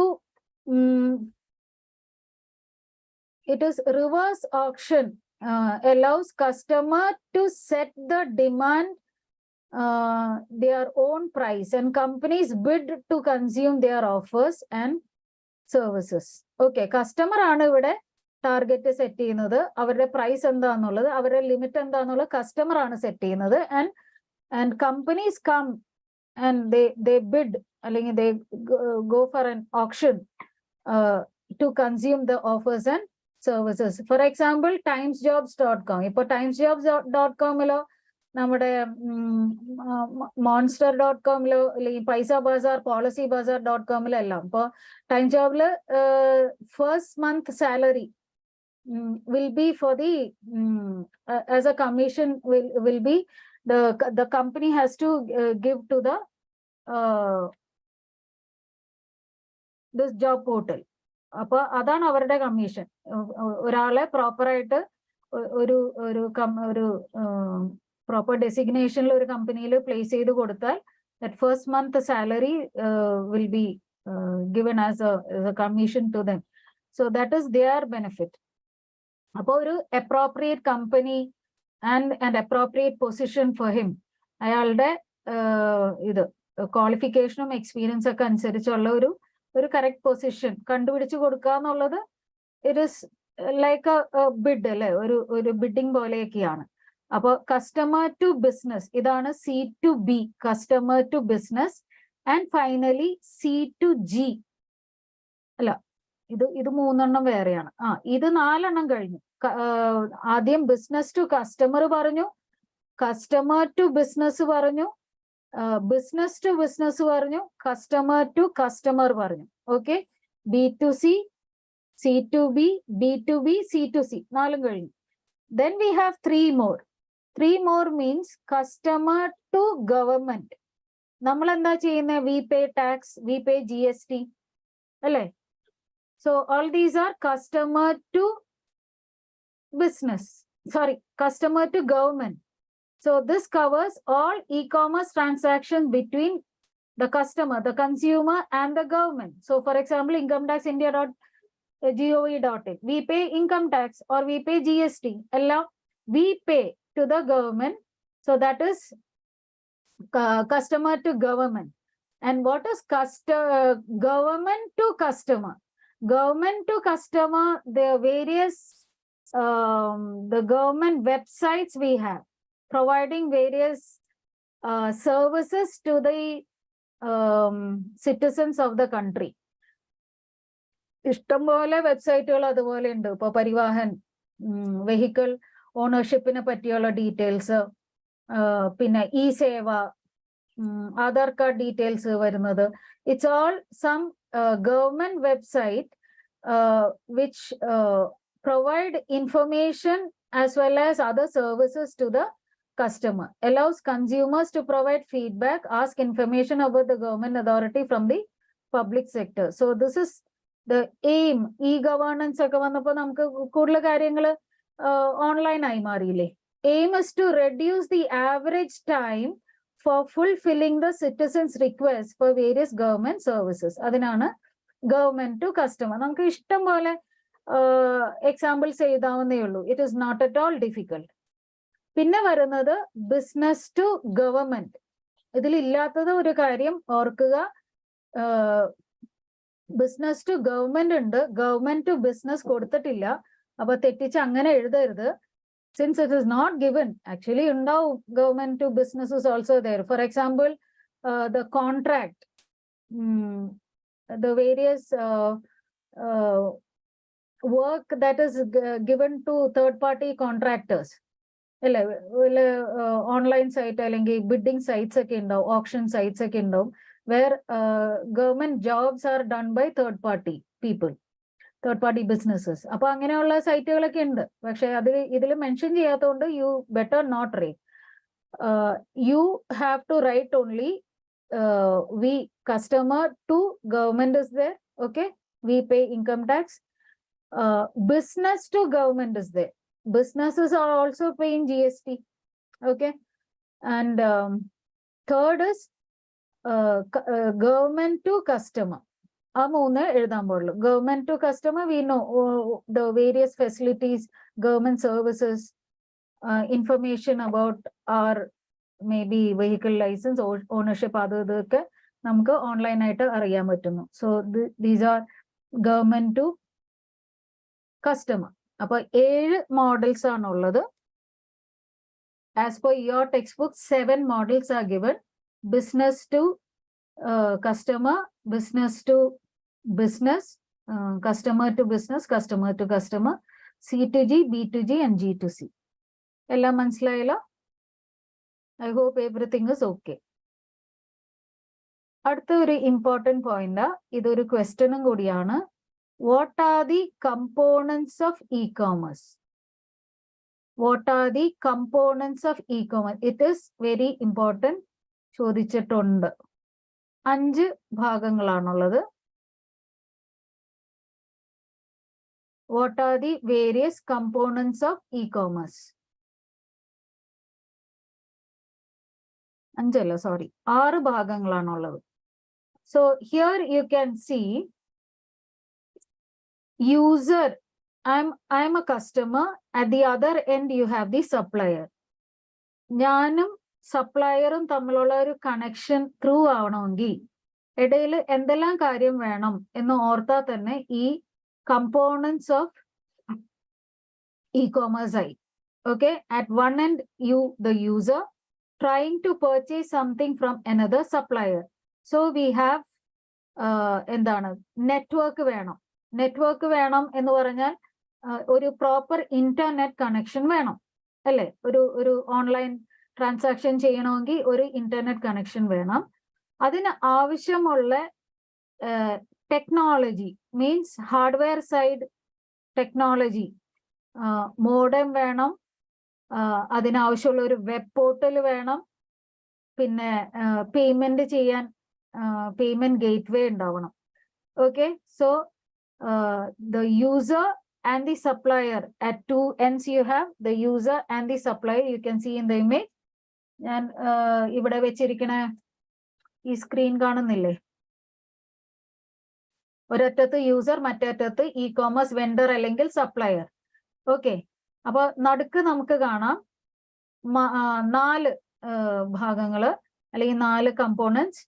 internet അല്ലെങ്കിൽ network, technology, infrastructure. Again technology infrastructure separate ടോപ്പിക്കാ. Technology infrastructure again ഒരു 5 point വരുന്നുണ്ട്. Again, it's a separate question. What are the technology infrastructure of e-commerce? Or it can be what are the various components of e-commerce? And then ഇതില് e-commerce vendor അല്ലെങ്കിൽ supplier, what all functionalities should be satisfied by e-commerce supplier? അതും separate question ആയിട്ട് ചോദിക്കാം. So e-commerce vendor should satisfy the following things. കുറെ points കിടക്കുന്നുണ്ടോ? At least you learn ഒരു 8-9, if possible ഒരു 8 point എങ്കിലും പഠിക്കുക. Okay, components of e-commerce. ആദ്യത്തെ point എന്ന് പറയുന്നത് യൂസർ. പ്രത്യേകിച്ച് പറയാനില്ല, whoever is doing this online transaction, the person, it can mean individual or any person, or it can be another company, an organization who is initiating that transaction. അപ്പോൾ user എന്നുള്ള പോയിന്റിൽ നമ്മൾ detail ആയിട്ട് പോകുന്നില്ല. ഇനി detail ആയിട്ട് പോകുന്നത് e-commerce vendor എന്നുള്ളത്. So e-commerce vendor should ensure the following. What all things an e-commerce vendor should satisfy? അതും ഒരു സെപ്പറേറ്റ് ക്വസ്റ്റ്യൻ ആണ്. An e-commerce vendor should satisfy the following things. ഇപ്പൊ ആമസോണിനെ നമുക്ക് എടുക്കാം. Amazon is having many suppliers, അല്ലെ? പല പല ബിസിനസ്സസ് പലതരം പ്രോഡക്ട്സ് സപ്പോർട്ട് ചെയ്യുന്നുണ്ട്, പ്രോഡക്ട്സ് ആൻഡ് സർവീസസ്. അപ്പോൾ അത്രയും സപ്ലയേഴ്സിനെ മാനേജ് ചെയ്യണം. ഒരു പ്രോപ്പർ സപ്ലൈ ചെയിൻ മാനേജ്മെന്റ് വേണം. Because payment is done to the Amazon and from Amazon the payment after deducting the commission it has to go to the supplier bank account, അല്ലേ? അപ്പൊ ഇതെല്ലാം സംഭവിക്കണമെങ്കിൽ ഒരു പ്രോപ്പർ സപ്ലൈ ചെയിൻ മാനേജ്മെന്റ് ഉണ്ടാവണം, ഒരു proper logistics department ഉണ്ടാവണം, and there should be proper warehouse operations. ഇപ്പൊ വലിയ Amazon പോലെയുള്ള വലിയ കമ്പനികൾക്കെല്ലാം ഓട്ടോമേറ്റഡ് ആണ്, ഈ കാര്യങ്ങളെല്ലാം റോബോട്ടുകളാണ് ചെയ്യുന്നത്. അപ്പൊ സിസ്റ്റത്തിൽ ഈ പ്രോഡക്റ്റ് ഇരിക്കുന്നത് ഒരു ട്രാൻസാക്ഷൻ, ഇ-കോമേഴ്സ് ട്രാൻസാക്ഷൻ ഒരു കസ്റ്റമറിന്റെ അടുത്ത് നിന്ന് വന്നു കഴിഞ്ഞാൽ system it self will tell ഈ വെയർഹൗസിൽ ഏത് റാക്കിലാണ്, ഏത് സെക്ഷനാണ് ഈ പ്രോഡക്റ്റ് ഇരിക്കുന്നത്. Automatically there will B A robot going and initiating that particular എന്താണ് ആ ഒരു operation, warehouse operation. And then the item will be packed and it will be given to that concerned employee, will be shipping it to the customer. അപ്പൊ ഈ കാര്യങ്ങളെല്ലാം automated ആയിട്ടുള്ള രീതിയിൽ ചെയ്യുന്ന system ഉണ്ട്. അപ്പൊ first e-commerce vendor should have a proper supply chain management and very good number of suppliers should be there, providing very good inventory, അല്ലെ? ഒരു എന്താണ് പ്രോപ്പർ പ്രോഡക്ട്സും കാര്യങ്ങളും എന്താണ് ക്വാളിറ്റി മെയിൻറ്റെയിൻ ചെയ്യുന്ന നല്ലൊരു ലിസ്റ്റ് ഓഫ് സപ്ലയേഴ്സ് ഉണ്ടാവണം. അടുത്തത് വെയർഹൗസ് ഓപ്പറേഷൻ പറഞ്ഞു. പല വെയർഹൗസസും ഇപ്പോൾ ഓട്ടോമേറ്റഡ് ആയിട്ടാണ് വർക്ക് ചെയ്യുന്നത്. Shipping and returns. അപ്പം ഇൻ കേസ് എന്തെങ്കിലും ഒരു ഇഷ്യൂ വന്നാൽ അത് റിട്ടേൺ ചെയ്യാനും സാധിക്കണം, അതുപോലെ അതിന്റെ റീഫണ്ട് കാര്യങ്ങൾ കൃത്യമായിട്ട് ചെയ്യണം. E-commerce catalogue and product display. E-commerce catalogue എന്ന് ഉദ്ദേശിക്കുന്നത് അതും ഒരു വെണ്ടറാണ്, ഇ-കോമേഴ്സ് വെണ്ടറാണ് സെറ്റ് ചെയ്യേണ്ടത്.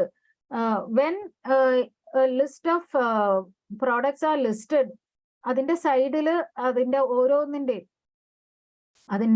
ചിലപ്പോൾ അതിന്റെ മെഷർമെന്റ് കാര്യങ്ങളാകാം, അതിന്റെ യൂസേജ് പറയുന്ന കാര്യങ്ങളാകാം, അതിന്റെ കളർ ഡീറ്റെയിൽസ്, അങ്ങനെ ഒരു കാറ്റലോഗ് എപ്പോഴും സൈഡിൽ ഡിസ്പ്ലേ ആവും. പിന്നെ അതിന്റെ ഡിസ്കൗണ്ടോ ഗ്യാരണ്ടി വാറണ്ടി കാര്യങ്ങളൊക്കെ ആ കാറ്റലോഗിൽ ഇൻക്ലൂഡ് ചെയ്യും. ഇപ്പൊ ചിലപ്പോ അതിന് എന്താണ് കസ്റ്റമറിന് വേറെ എന്തെങ്കിലും ഒരു എന്താണ് ബെറ്റർ ഓപ്ഷൻ, ഇപ്പൊ ഇത്ര എണ്ണം, like some loyalty programs will be there, discount offers. ഇപ്പോ 5 എണ്ണം വാങ്ങിക്കുന്ന സ്ഥലത്ത് 10 എണ്ണം വാങ്ങിച്ചാൽ ഇതാണ് ഡിസ്കൗണ്ട് വരുന്നത്. ഈ കാര്യങ്ങളെല്ലാം നമുക്ക് ആ ഒരു കാറ്റലോഗിൽ ഈ പ്രോഡക്റ്റിന്റെ കാറ്റലോഗിൽ കാണാം. So marketing and loyalty programs establish a long-term relationship with the customer. So best examples of loyalty program can be run by an airline industry. For example, ചിലപ്പോൾ നമ്മൾ ലോയൽറ്റി പോയിന്റ്സ് അല്ലെങ്കിൽ റിവാർഡ് പോയിന്റ്സ് വെച്ചിട്ട് നമുക്ക് ഒരു upgrade കിട്ടുന്നതൊക്കെ loyalty program ആയിട്ട് എടുക്കാം. Showroom offline purchases, നമുക്ക് ഓഫ്ലൈൻ ഇപ്പൊ നേരത്തെ ഞാൻ പറഞ്ഞു W എന്ന് പറയുന്ന ഒരു W ഫോർ വിമൻ, അത് ഓഫ്ലൈൻ സ്റ്റോറും പ്രൊവൈഡ് ചില മേജർ സിറ്റീസിലെല്ലാം ചിലപ്പോൾ ഓഫ്ലൈൻ ഔട്ട്ലെറ്റ്സ് ഉണ്ടാവും. അല്ലെങ്കിൽ പെപ്പർ ഫ്രൈ, ഫേർണിച്ചേഴ്സിന്റെ പെപ്പർ ഫ്രൈ, ലെൻസ് കാർട്ട്, സ്പെക്സിന്റെ എല്ലാം Lenskart, they have they promote both offline as well as sometimes showroom purchase or offline purchases also. Online allade offline undavum. The products can be sold faster if the customer able to touch, feel and see those products. About showroom offline purchases, different ordering methods. You all know ipo ചില ഐറ്റത്തിന് cash on delivery അവര് promote ചെയ്യില്ല. പിന്നെ money back guarantee, may be there is a warranty or guarantee period. According to that item is safely returned back, money back refund policy and all will be there. Privacy policy, because ഈ അതും e-commerce vendor ensure ചെയ്യേണ്ട ഒരു കാര്യമാണ്. നമ്മളുടെ കുറെ അധികം personal information നമ്മൾ ആ വെബ് പേജിലോ ആ പറയുന്ന ആപ്പിന്റെ അകത്തേക്ക് എൻ്റർ ചെയ്ത് കൊടുക്കുക. നമ്മുടെ ഫോൺ നമ്പർ, നമ്മുടെ അഡ്രസ്സ്, ഇമെയിൽ അഡ്രസ്സ്, ചിലപ്പോൾ വരുന്ന OTP, പിന്നെ ചിലപ്പോൾ credit card number, debit card number, ഇതെല്ലാം നമ്മൾ എൻ്റർ ചെയ്ത് കൊടുക്കുക. So our personal information with the e-commerce vendor should be safe. അപ്പോൾ ഇ-കോമേഴ്സ് വെണ്ടർ കളക്ട് ചെയ്യുന്ന കസ്റ്റമർ ഇൻഫർമേഷൻ സേഫ് ആയിട്ട് വേണം സ്റ്റോർ ചെയ്ത് വെക്കാൻ. അത് മിസ്യൂസ് ചെയ്യാൻ പാടില്ല. പിന്നെ സെക്യൂരിറ്റി എന്ന് പറയുന്നത് നമ്മൾ ക്രെഡിറ്റ് കാർഡ് നമ്പർ ടൈപ്പ് ചെയ്യുമ്പോൾ അതിന്റെ CVV നമ്പർ, OTP എല്ലാം കൊടുക്കുമ്പോൾ അത് റീഡയറക്ട് ചെയ്ത് പോകരുത്. അത് SSL എൻക്രിപ്റ്റഡ് ഫോമിൽ മാത്രമേ വെബ്സൈറ്റിലേക്ക് പോകാൻ പാടുള്ളൂ. If A third party some person is hacking my internet connection, they may not be getting the actual data. അവർക്ക് എൻക്രിപ്റ്റഡ് ഫോമിലുള്ള ഡേറ്റ മാത്രമേ കിട്ടുന്നുള്ളൂ. അതുകൊണ്ട് തന്നെ ആ ഡേറ്റ കിട്ടിയിട്ട് കാര്യമില്ല. അപ്പോൾ എൻക്രിപ്റ്റഡ് ഫോമിൽ മാത്രമാണ് ഈ ഒരു പോർട്ടൽ. SSL പ്രോട്ടോകോൾ എനേബിൾ ചെയ്താൽ മതി, എൻക്രിപ്റ്റഡ് ഫോമിൽ ആയിക്കോളും. ഇന്റർനെറ്റ് ഓപ്ഷൻസ് എടുത്തിട്ട് SSL പ്രോട്ടോകോൾ എനേബിൾ ചെയ്യാം.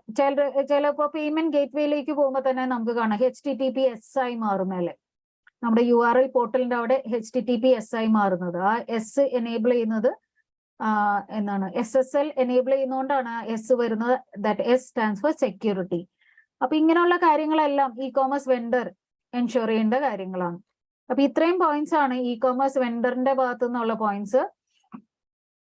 They should manage proper supply chain management. They should have a very good list of competent suppliers with good quality products.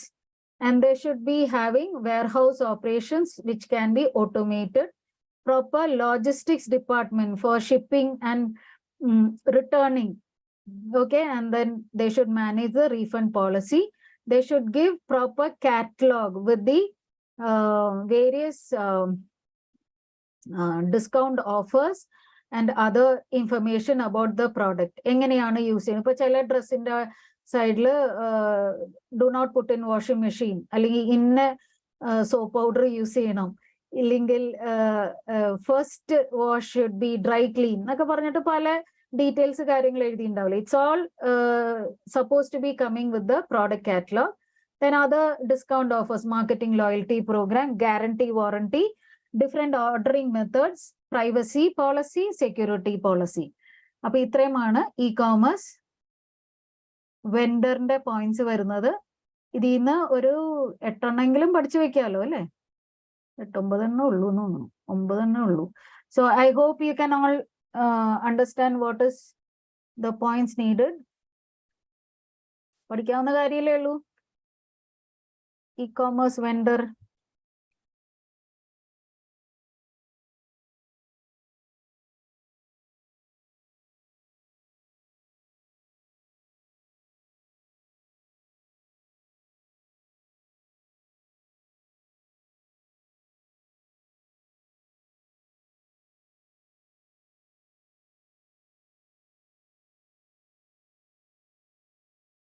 Okay, next we go with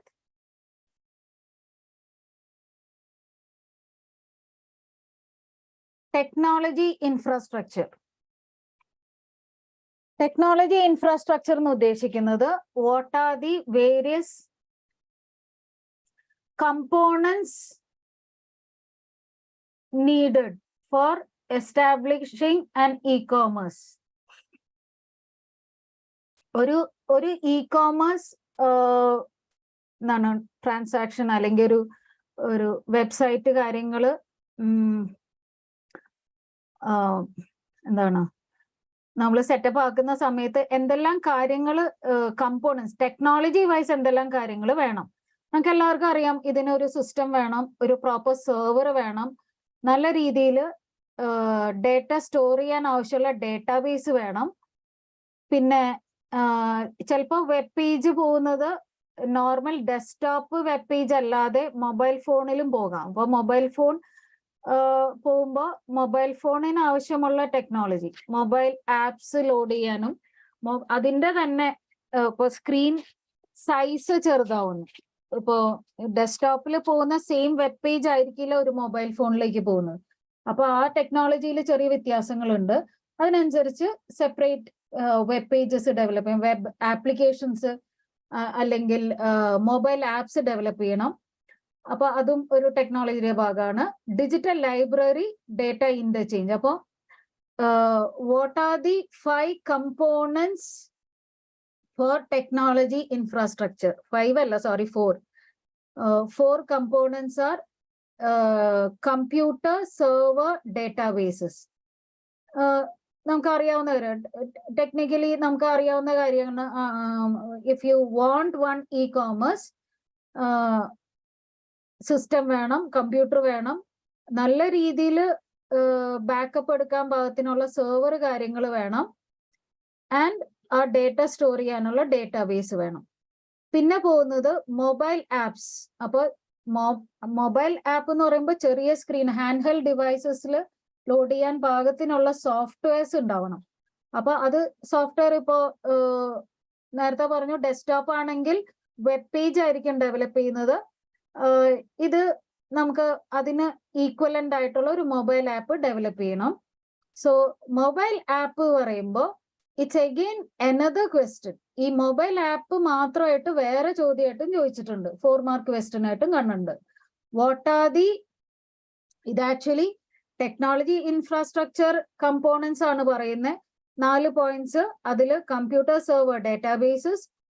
Second point was mobile apps. Third point is digital library, and 4th point is data interchange. Sorry. 1 2 okay, 4 തന്നെയാണ്. Okay, computer, server, databases, mobile apps. അതില് mobile ആപ്സിന് മാത്രം 5 points വരുന്നുണ്ട്. Mobile apps is again a separate question. അപ്പൊ mobile app load ചെയ്യുമ്പോൾ ഒരു user interaction ആവശ്യമുള്ള ഒരു വെബ് പോർട്ടൽ പോലെയുള്ള ഒരു UI വേണം. So we call it mobile front module, mobile store front module. Then we need one ticketing module. What is ticketing module? Is the various discounts, coupons and deals. And mobile advertising marketing module. ഈ advertising marketing module എന്ന് ഉദ്ദേശിക്കുന്നത് ഈ പ്രോഡക്റ്റിന് ആവശ്യമുള്ള ചില ads. ഇപ്പൊ നമുക്ക് കാണാം, നമ്മൾ എന്തെങ്കിലും ഒരു സോഷ്യൽ മീഡിയയിലൊക്കെ കയറുമ്പോൾ ചില പ്രോഡക്റ്റിനെ പറ്റിയുള്ള ആഡ്സ് ഇടയിൽ കയറി വരുന്നത്. So those ads or marketing module should be there. And mobile customer support information module. As we said before, customer supportinana aa catalogum, review, feedback poലുള്ള കാര്യങ്ങൾ, information module, customer support and information module. And finally payment, or mobile banking. Appo mobile apps, when you create a mobile app, it should have the following components again. Nammalipo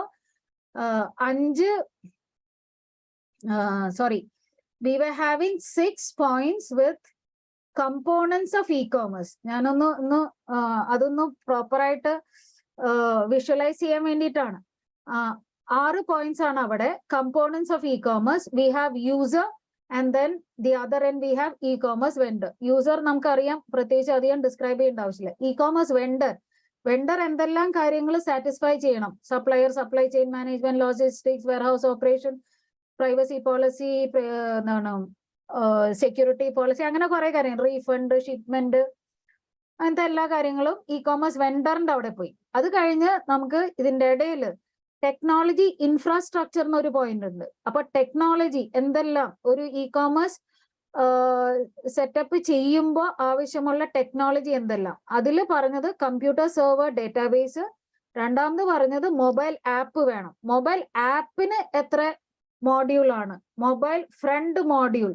Mobile friend module is the very important module which gives the UI, user interface, to the customer, which helps nammal login ID, password kodukkunnathu, pinne the catalogs for the customer to easily browse through the item on scale.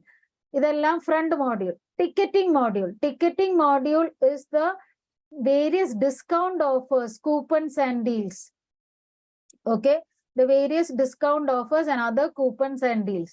And then you have advertising module and marketing module. Avade povunathu the various marketing strategies or the campaigns you do. The various marketing strategies or various marketing campaigns. Okay, some ads that you create for your product. And finally, customer support and information module. Customer support information module, everything about the discount, the catalog, the time of arrival, date of arrival, in case you do a refund, how these things are done. Customer support and information module. Finally, the payment module. Mobile banking or the payment module.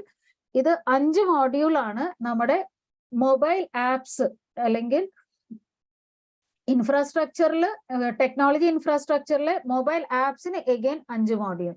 Digital library എന്ന് പറയുന്നത് എന്താണ്? Digital library ഡേറ്റാബേസും തമ്മിലുള്ള വ്യത്യാസം എന്ന് പറയുന്നത്, ഡേറ്റാബേസിന്റെ അകത്ത് basically അത് ടെക്സ്റ്റും നമ്പേഴ്സും അതിന്റെ കോമ്പിനേഷനായിട്ടായിരിക്കും ഡേറ്റ സ്റ്റോർ ചെയ്യുന്നത്. Imagine, എൻ്റെ കയ്യിൽ I have a collection of 100 songs of maybe 80s.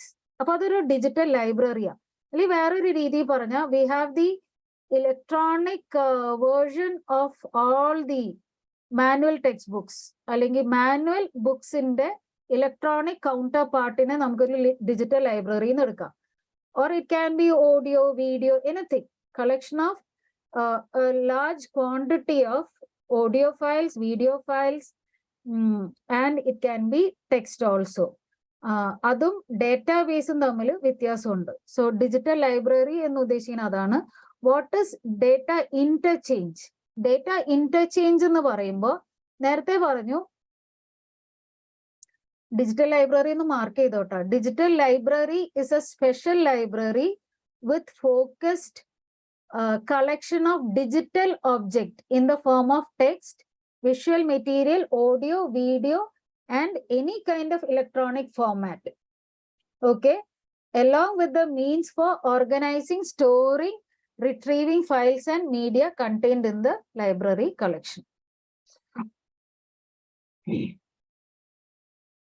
Data interchange എന്ന് ഉദ്ദേശിക്കുന്നത് ഞാൻ നേരത്തെ പറഞ്ഞു, നമ്മൾ ക്രെഡിറ്റ് കാർഡ് നമ്പറോ നമ്മുടെ OTP, CVV കാര്യങ്ങൾ അല്ലെങ്കിൽ നമ്മുടെ കുറെ പേഴ്സണൽ ഡീറ്റെയിൽസ് നമ്മളൊരു ആപ്പിൽ അല്ലെങ്കിൽ ഒരു വെബ് പേജിൽ ലോഡ് ചെയ്യുമ്പോൾ അത് ഇറ്റ് ഷുഡ് ബി സെക്യൂർ അല്ലെ, സെക്യൂരിറ്റി പ്രൊവൈഡ് ചെയ്യണം.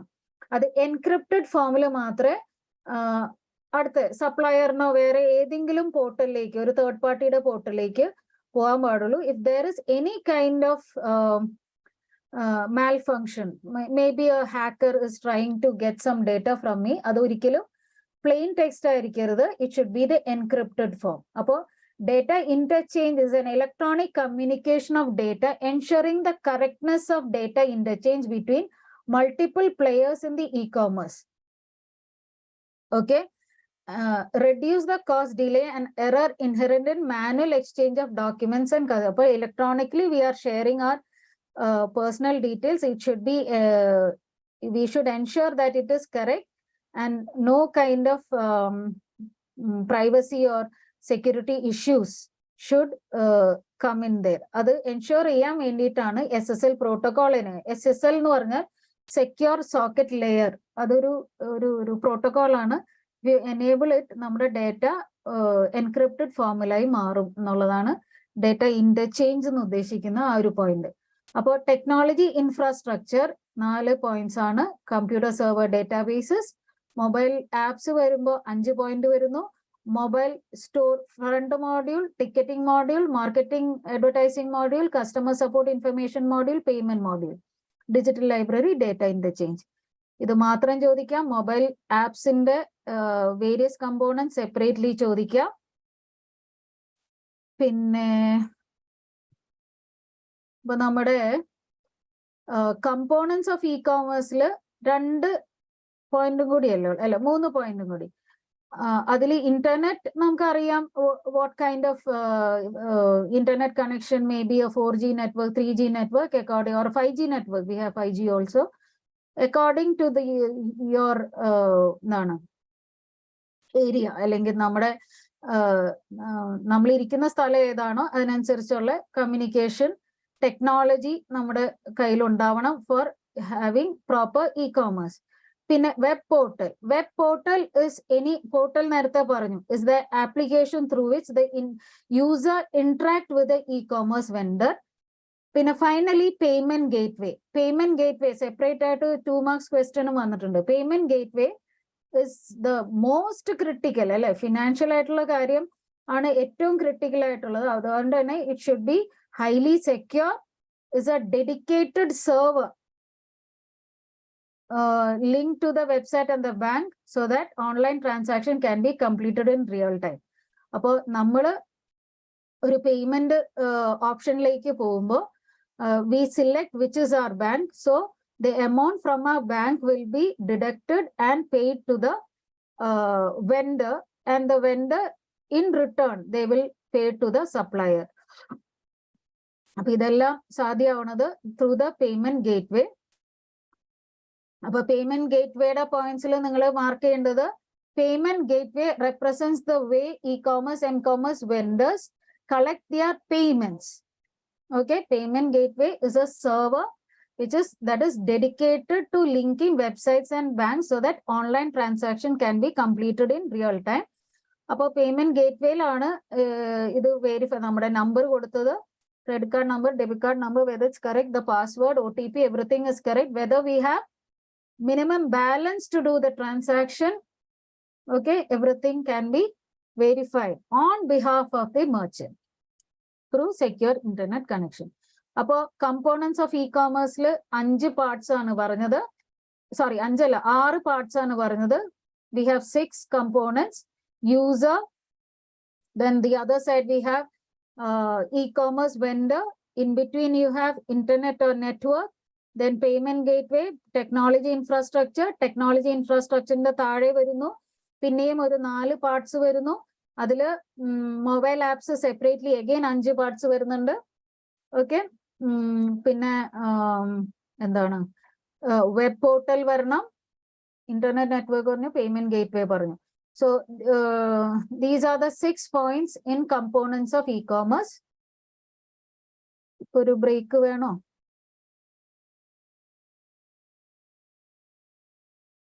Next we are going to architecture of e-commerce. You want a break now?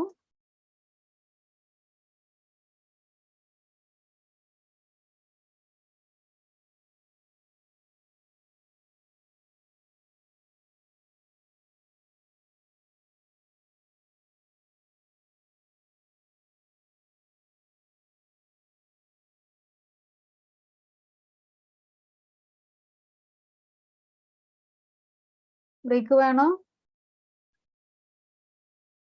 Today I will be stopping at 4:30. Sunday ആയതുകൊണ്ട് ഒരു ഫംഗ്ഷൻ ഉണ്ട്. അപ്പോൾ അല്ലെങ്കിൽ ഞാൻ ക്ലാസ് കണ്ടിന്യൂ ചെയ്തിട്ട് ഒരു 5 minutes ബ്രേക്ക് മതിയോ? ജസ്റ്റ് ഒരു 5 minutes ബ്രേക്ക് എടുത്തിട്ട് ഐ കണ്ടിന്യൂ ദ ക്ലാസ്. ഞാനൊരു 4:30 ആകുമ്പോൾ നിർത്തും കേട്ടോ. Okay.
I hope the break is enough for you.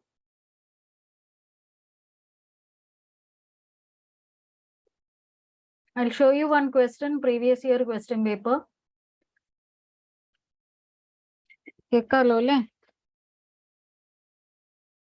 Am I audible? Can you hear me? Kekalo?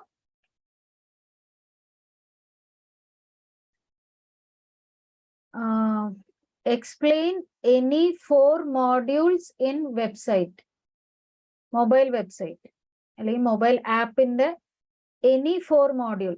But if it is any 4, 5 modules alone, it's better you write all the 5. 5 modules are front module, ticketing module, advertising module, payment module, and catalog, customer information module. അങ്ങനെ 5 module ആണ് പറഞ്ഞത്. അപ്പോൾ 5ഉം എഴുതുന്നതാണ് നല്ലത്. Don't leave out anything. Okay. 4 modules ചോദിച്ചിട്ടുള്ളൂ, പക്ഷെ 5ഉം എഴുതണം.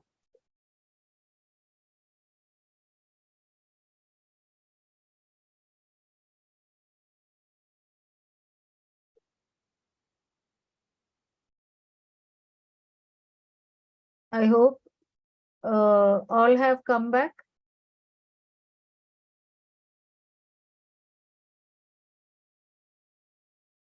വന്നോ? Break കഴിഞ്ഞ് വന്നോ എല്ലാവരും?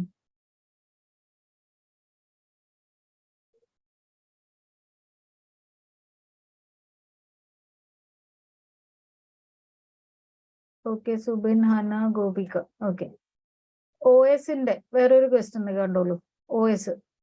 വാട്ട് ഇസ് OS എന്നും what are the various activities of OS. ചെറിയ മാർക്കിന്റെ ക്വസ്റ്റ്യൻ ആയതുകൊണ്ട് ഓരോ പോയിന്റും എക്സ്പ്ലെയിൻ ചെയ്യേണ്ട കാര്യമില്ല.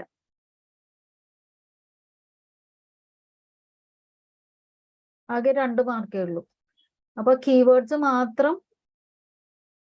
ആക്ടിവിറ്റീസിന്റെ കീവേഡ്സ് മാത്രം എഴുതിയാൽ മതി.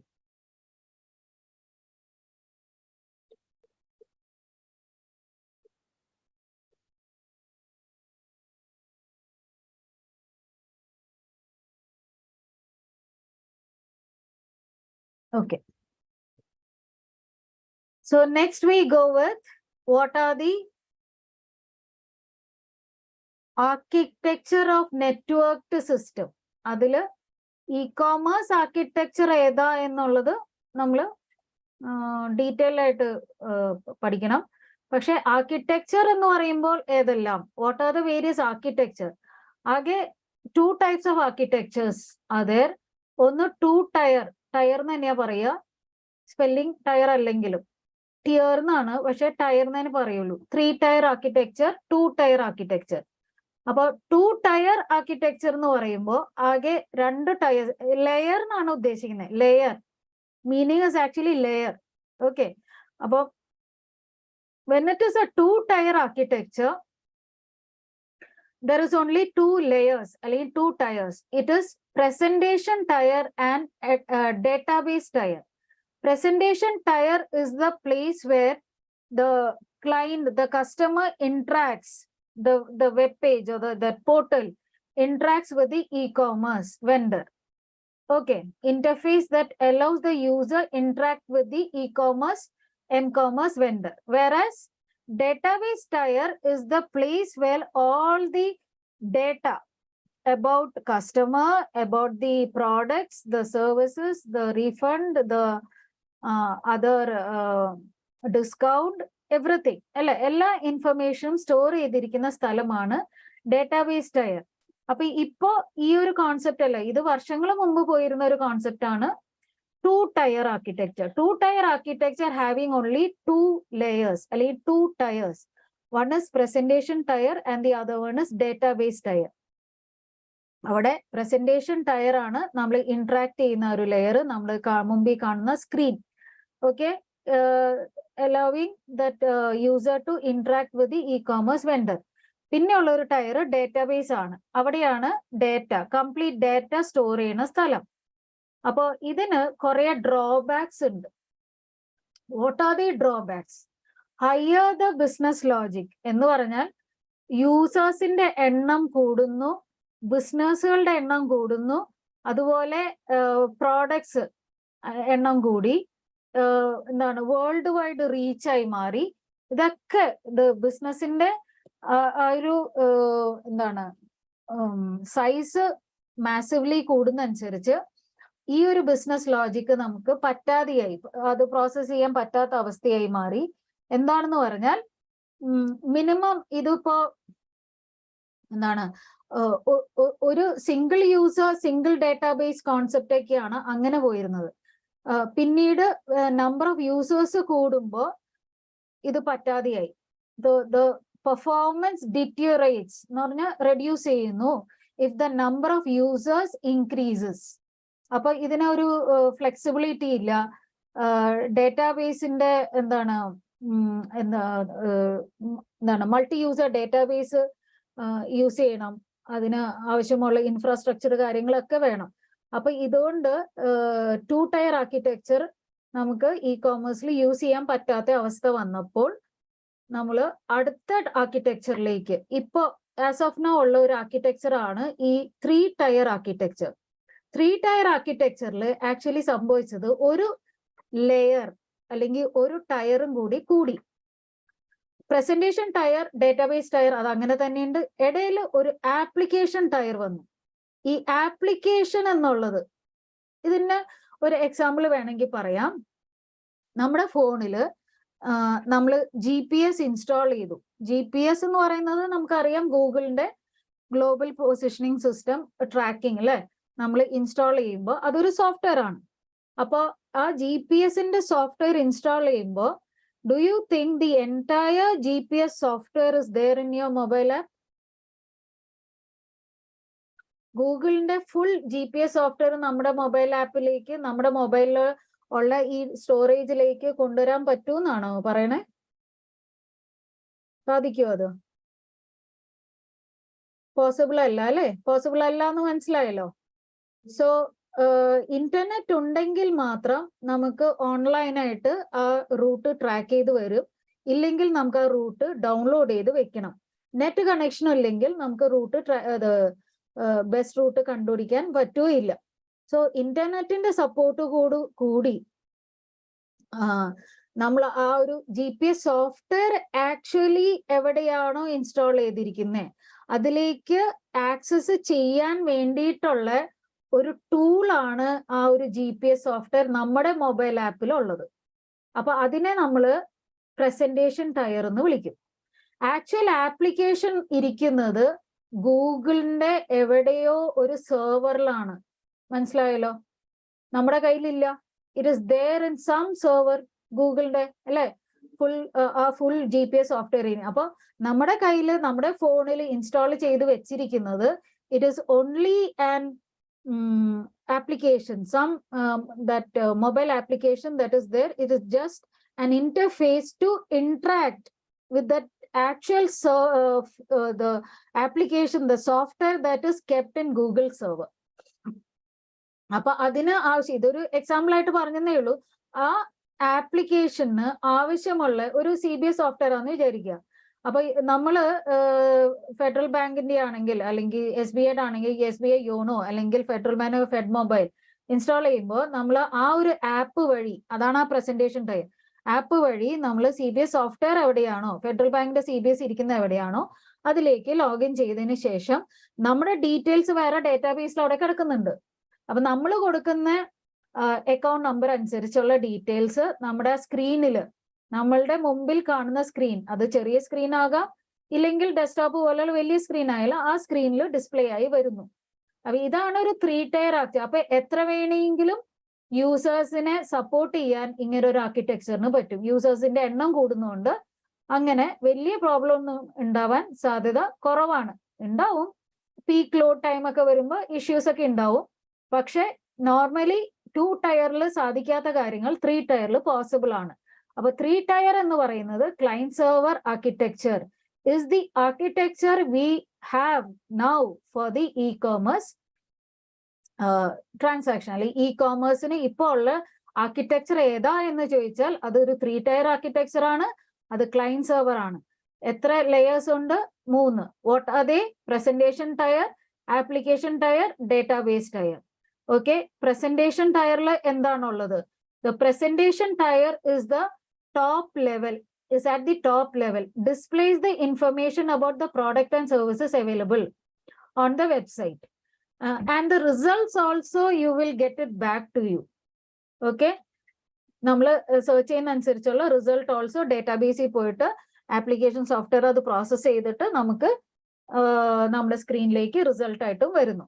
Application tier is the middle tier logic tier അല്ലെങ്കിൽ business logic. This tier is pulled from the presentation tier. നേരത്തെ 2 ടയറിലെ ആപ്ലിക്കേഷൻ ടയർ അല്ലെങ്കിൽ ആ ബിസിനസ് ലോജിക്കിനെ സെപ്പറേറ്റ് ചെയ്തു. ആൻഡ് ദെൻ ആപ്ലിക്കേഷൻ ടയർ എന്ന് ആ മിഡിൽ ടയറിന് ആപ്ലിക്കേഷൻ ടയർ എന്ന് പേര് കൊടുത്തു. ഓക്കെ, അപ്പൊ കുറച്ചും കൂടി ഹയർ കപ്പാസിറ്റി സിസ്റ്റം കമ്പ്യൂട്ടർ അല്ലെങ്കിൽ അതിന് സെർവർ എന്ന് വിളിക്കുന്നു is loaded with this application. അപ്പൊ നമുക്ക് ഈ പടത്തിൽ കാണാം ഏറ്റവും ടോപ്പ് ലെവലിൽ നമ്മൾ യൂസർ ഇന്ററാക്ട് ചെയ്യുന്നത് ഡെസ്ക്ടോപ്പ് വഴിയോ client server presentation tier laptop workstation കാണാം. സെർവറിന്റെ ഉള്ളിലാണ് ആപ്ലിക്കേഷൻ ടയർ ഉള്ളത്. And this server is the intermediary between the database and the presentation tier. Database ടയറിനെ പറ്റി ഇനി ഡീറ്റെയിൽ ആയിട്ട് പറയേണ്ട ആവശ്യമില്ല. ഡാറ്റാബേസിലായിരിക്കും. ഡാറ്റാബേസ് അതൊരു സെർവർ ആണ് where information stored and retrieve. So all these things are separate. Data in this tier is kept independent of the application.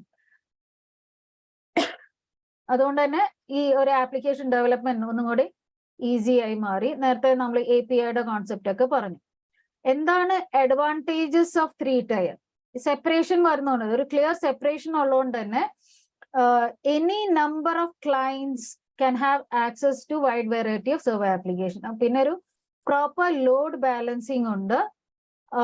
പിന്നെ ചേഞ്ച് മാനേജ്മെന്റ്, എത്ര വേണമെങ്കിലും പുതിയ ആപ്ലിക്കേഷനിൽ എന്തെങ്കിലും ചേഞ്ചസ് ഒക്കെ ഉണ്ടെങ്കിൽ അത് ഞാൻ ആ സെർവറിൽ മാത്രം ചെയ്താൽ മതി. ഓരോ ക്ലയന്റ് സൈഡ് PCയിലും പോയിട്ട് അപ്ഡേറ്റ് ചെയ്യേണ്ട ആവശ്യമില്ല. സെർവറിൽ മാത്രം ചെയ്താൽ മതി. Disadvantages of 3 tyre.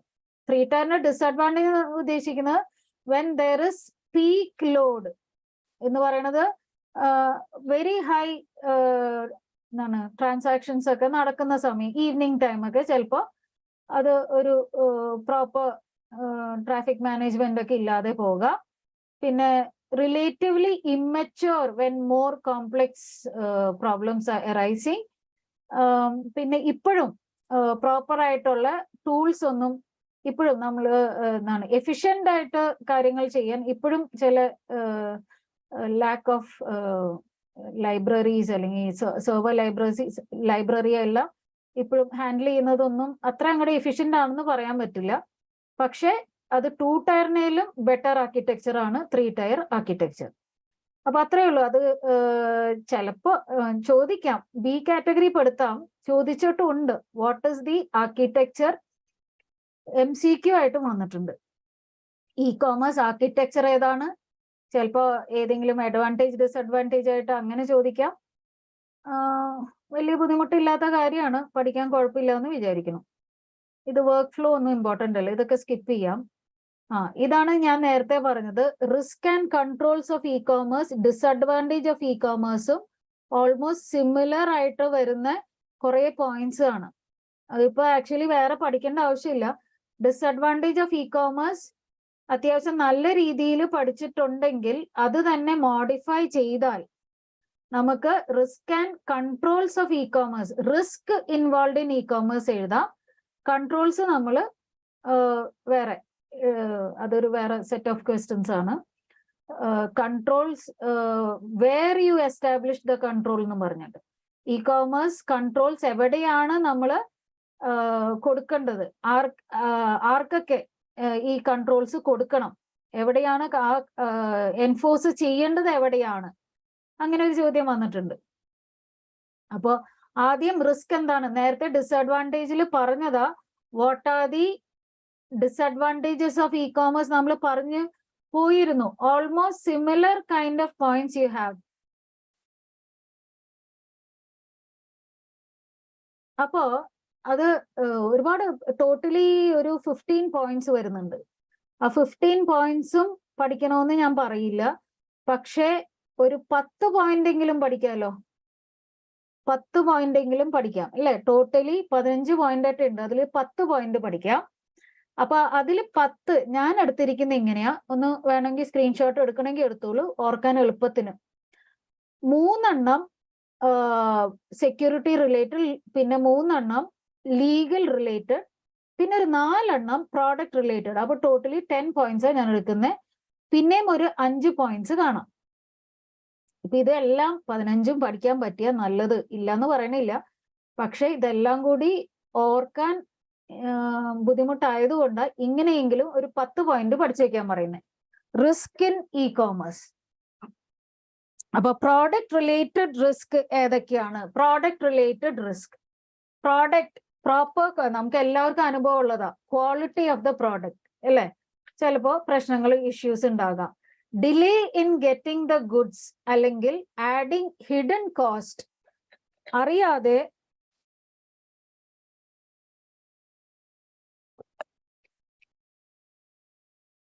ഞാൻ കൊടുക്കുന്നത് amazon.com എന്നായിപ്പോയി, ഞാൻ ശ്രദ്ധിച്ചില്ല. amazon.in എന്ന് കൊടുക്കുന്നതിന് പകരം I gave amazon.com. അപ്പൊ എന്ത് സംഭവിക്കാം? ഇമ്പോർട്ട് ഡ്യൂട്ടി, എക്സ്ചേഞ്ച് റേറ്റ് അല്ലെ, other hidden transportation charges, shipping charges അല്ലെ, അങ്ങനെ പല ഹിഡൻ കോസ്റ്റും ആഡ് ചെയ്തിട്ടായിരിക്കും ചിലപ്പോൾ എനിക്ക് ആ ഐറ്റം കിട്ടുന്നത്. ചിലപ്പോൾ കിട്ടുന്നത് ഡേറ്റ് പറയുന്ന ഡേറ്റിൽ ചിലപ്പോൾ വന്നെന്ന് വരില്ല. അപ്പൊ ലാക്ക് ഓഫ് എന്താണ് ട്രാൻസ്പെറൻസി, അല്ലെങ്കിൽ ചില ഇഷ്യൂസ്, അങ്ങനത്തെ ഹിഡൻ കോസ്റ്റ് കാര്യങ്ങൾ വരുന്നു. Lack of personal touch, we cannot experience the product. പിന്നെ ഇൻഫ്രാസ്ട്രക്ചർ. ഇൻഫ്രാസ്ട്രക്ചർ എന്ന് ഉദ്ദേശിച്ചത് ഇപ്പൊ റിമോട്ട് ആയിട്ടുള്ള സ്ഥലങ്ങളിലാണെങ്കിൽ we may not be able to purchase എന്താണ് ഈ എന്താണ് ഇ കോമേഴ്സ്, നമ്മുടെ ലോജിസ്റ്റിക്സ് ഒന്നും പ്രോപ്പർ ആയിട്ട് ഇല്ലാത്ത, they will ask you to come here and collect it. ചില റിമോട്ട് സ്ഥലങ്ങളിൽ പ്രോപ്പർ ഇൻഫ്രാസ്ട്രക്ചർ ഇല്ലെങ്കിൽ, ചില ഹില്ലി അല്ലെങ്കിൽ വില്ലേജസ് പോലെയുള്ള സ്ഥലങ്ങളിലാണെങ്കിൽ അവിടെ infrastructure, they will not come and deliver it at your doorstep. They will ask you to come and take it from the courier office. അപ്പോൾ ഇതൊക്കെ പ്രോഡക്റ്റ് റിലേറ്റഡ് റിസ്ക് ആണ്. Quality issues, ഇപ്പൊ ഇതെല്ലാം mixed up ആക്കിയിട്ടാണ് നമ്മുടെ text ബുക്കിലുള്ളത്. അതുകൊണ്ടാണ് ഞാൻ ഇങ്ങനെ ഒരു സ്ക്രീൻഷോട്ട് ആക്കി പവർ പോയിന്റിലേക്ക് എടുത്തത്. Quality issues, delay in getting the goods and hidden cost can be added. Infrastructure, okay, road and railway proper ആയിട്ട് ഇല്ലാത്ത സ്ഥലങ്ങളിൽ ചിലപ്പോൾ എത്തിപ്പെടാനുള്ള ബുദ്ധിമുട്ട്. Security related issues. Security related issues എന്ന് നമ്മൾ നേരത്തെ പറഞ്ഞു.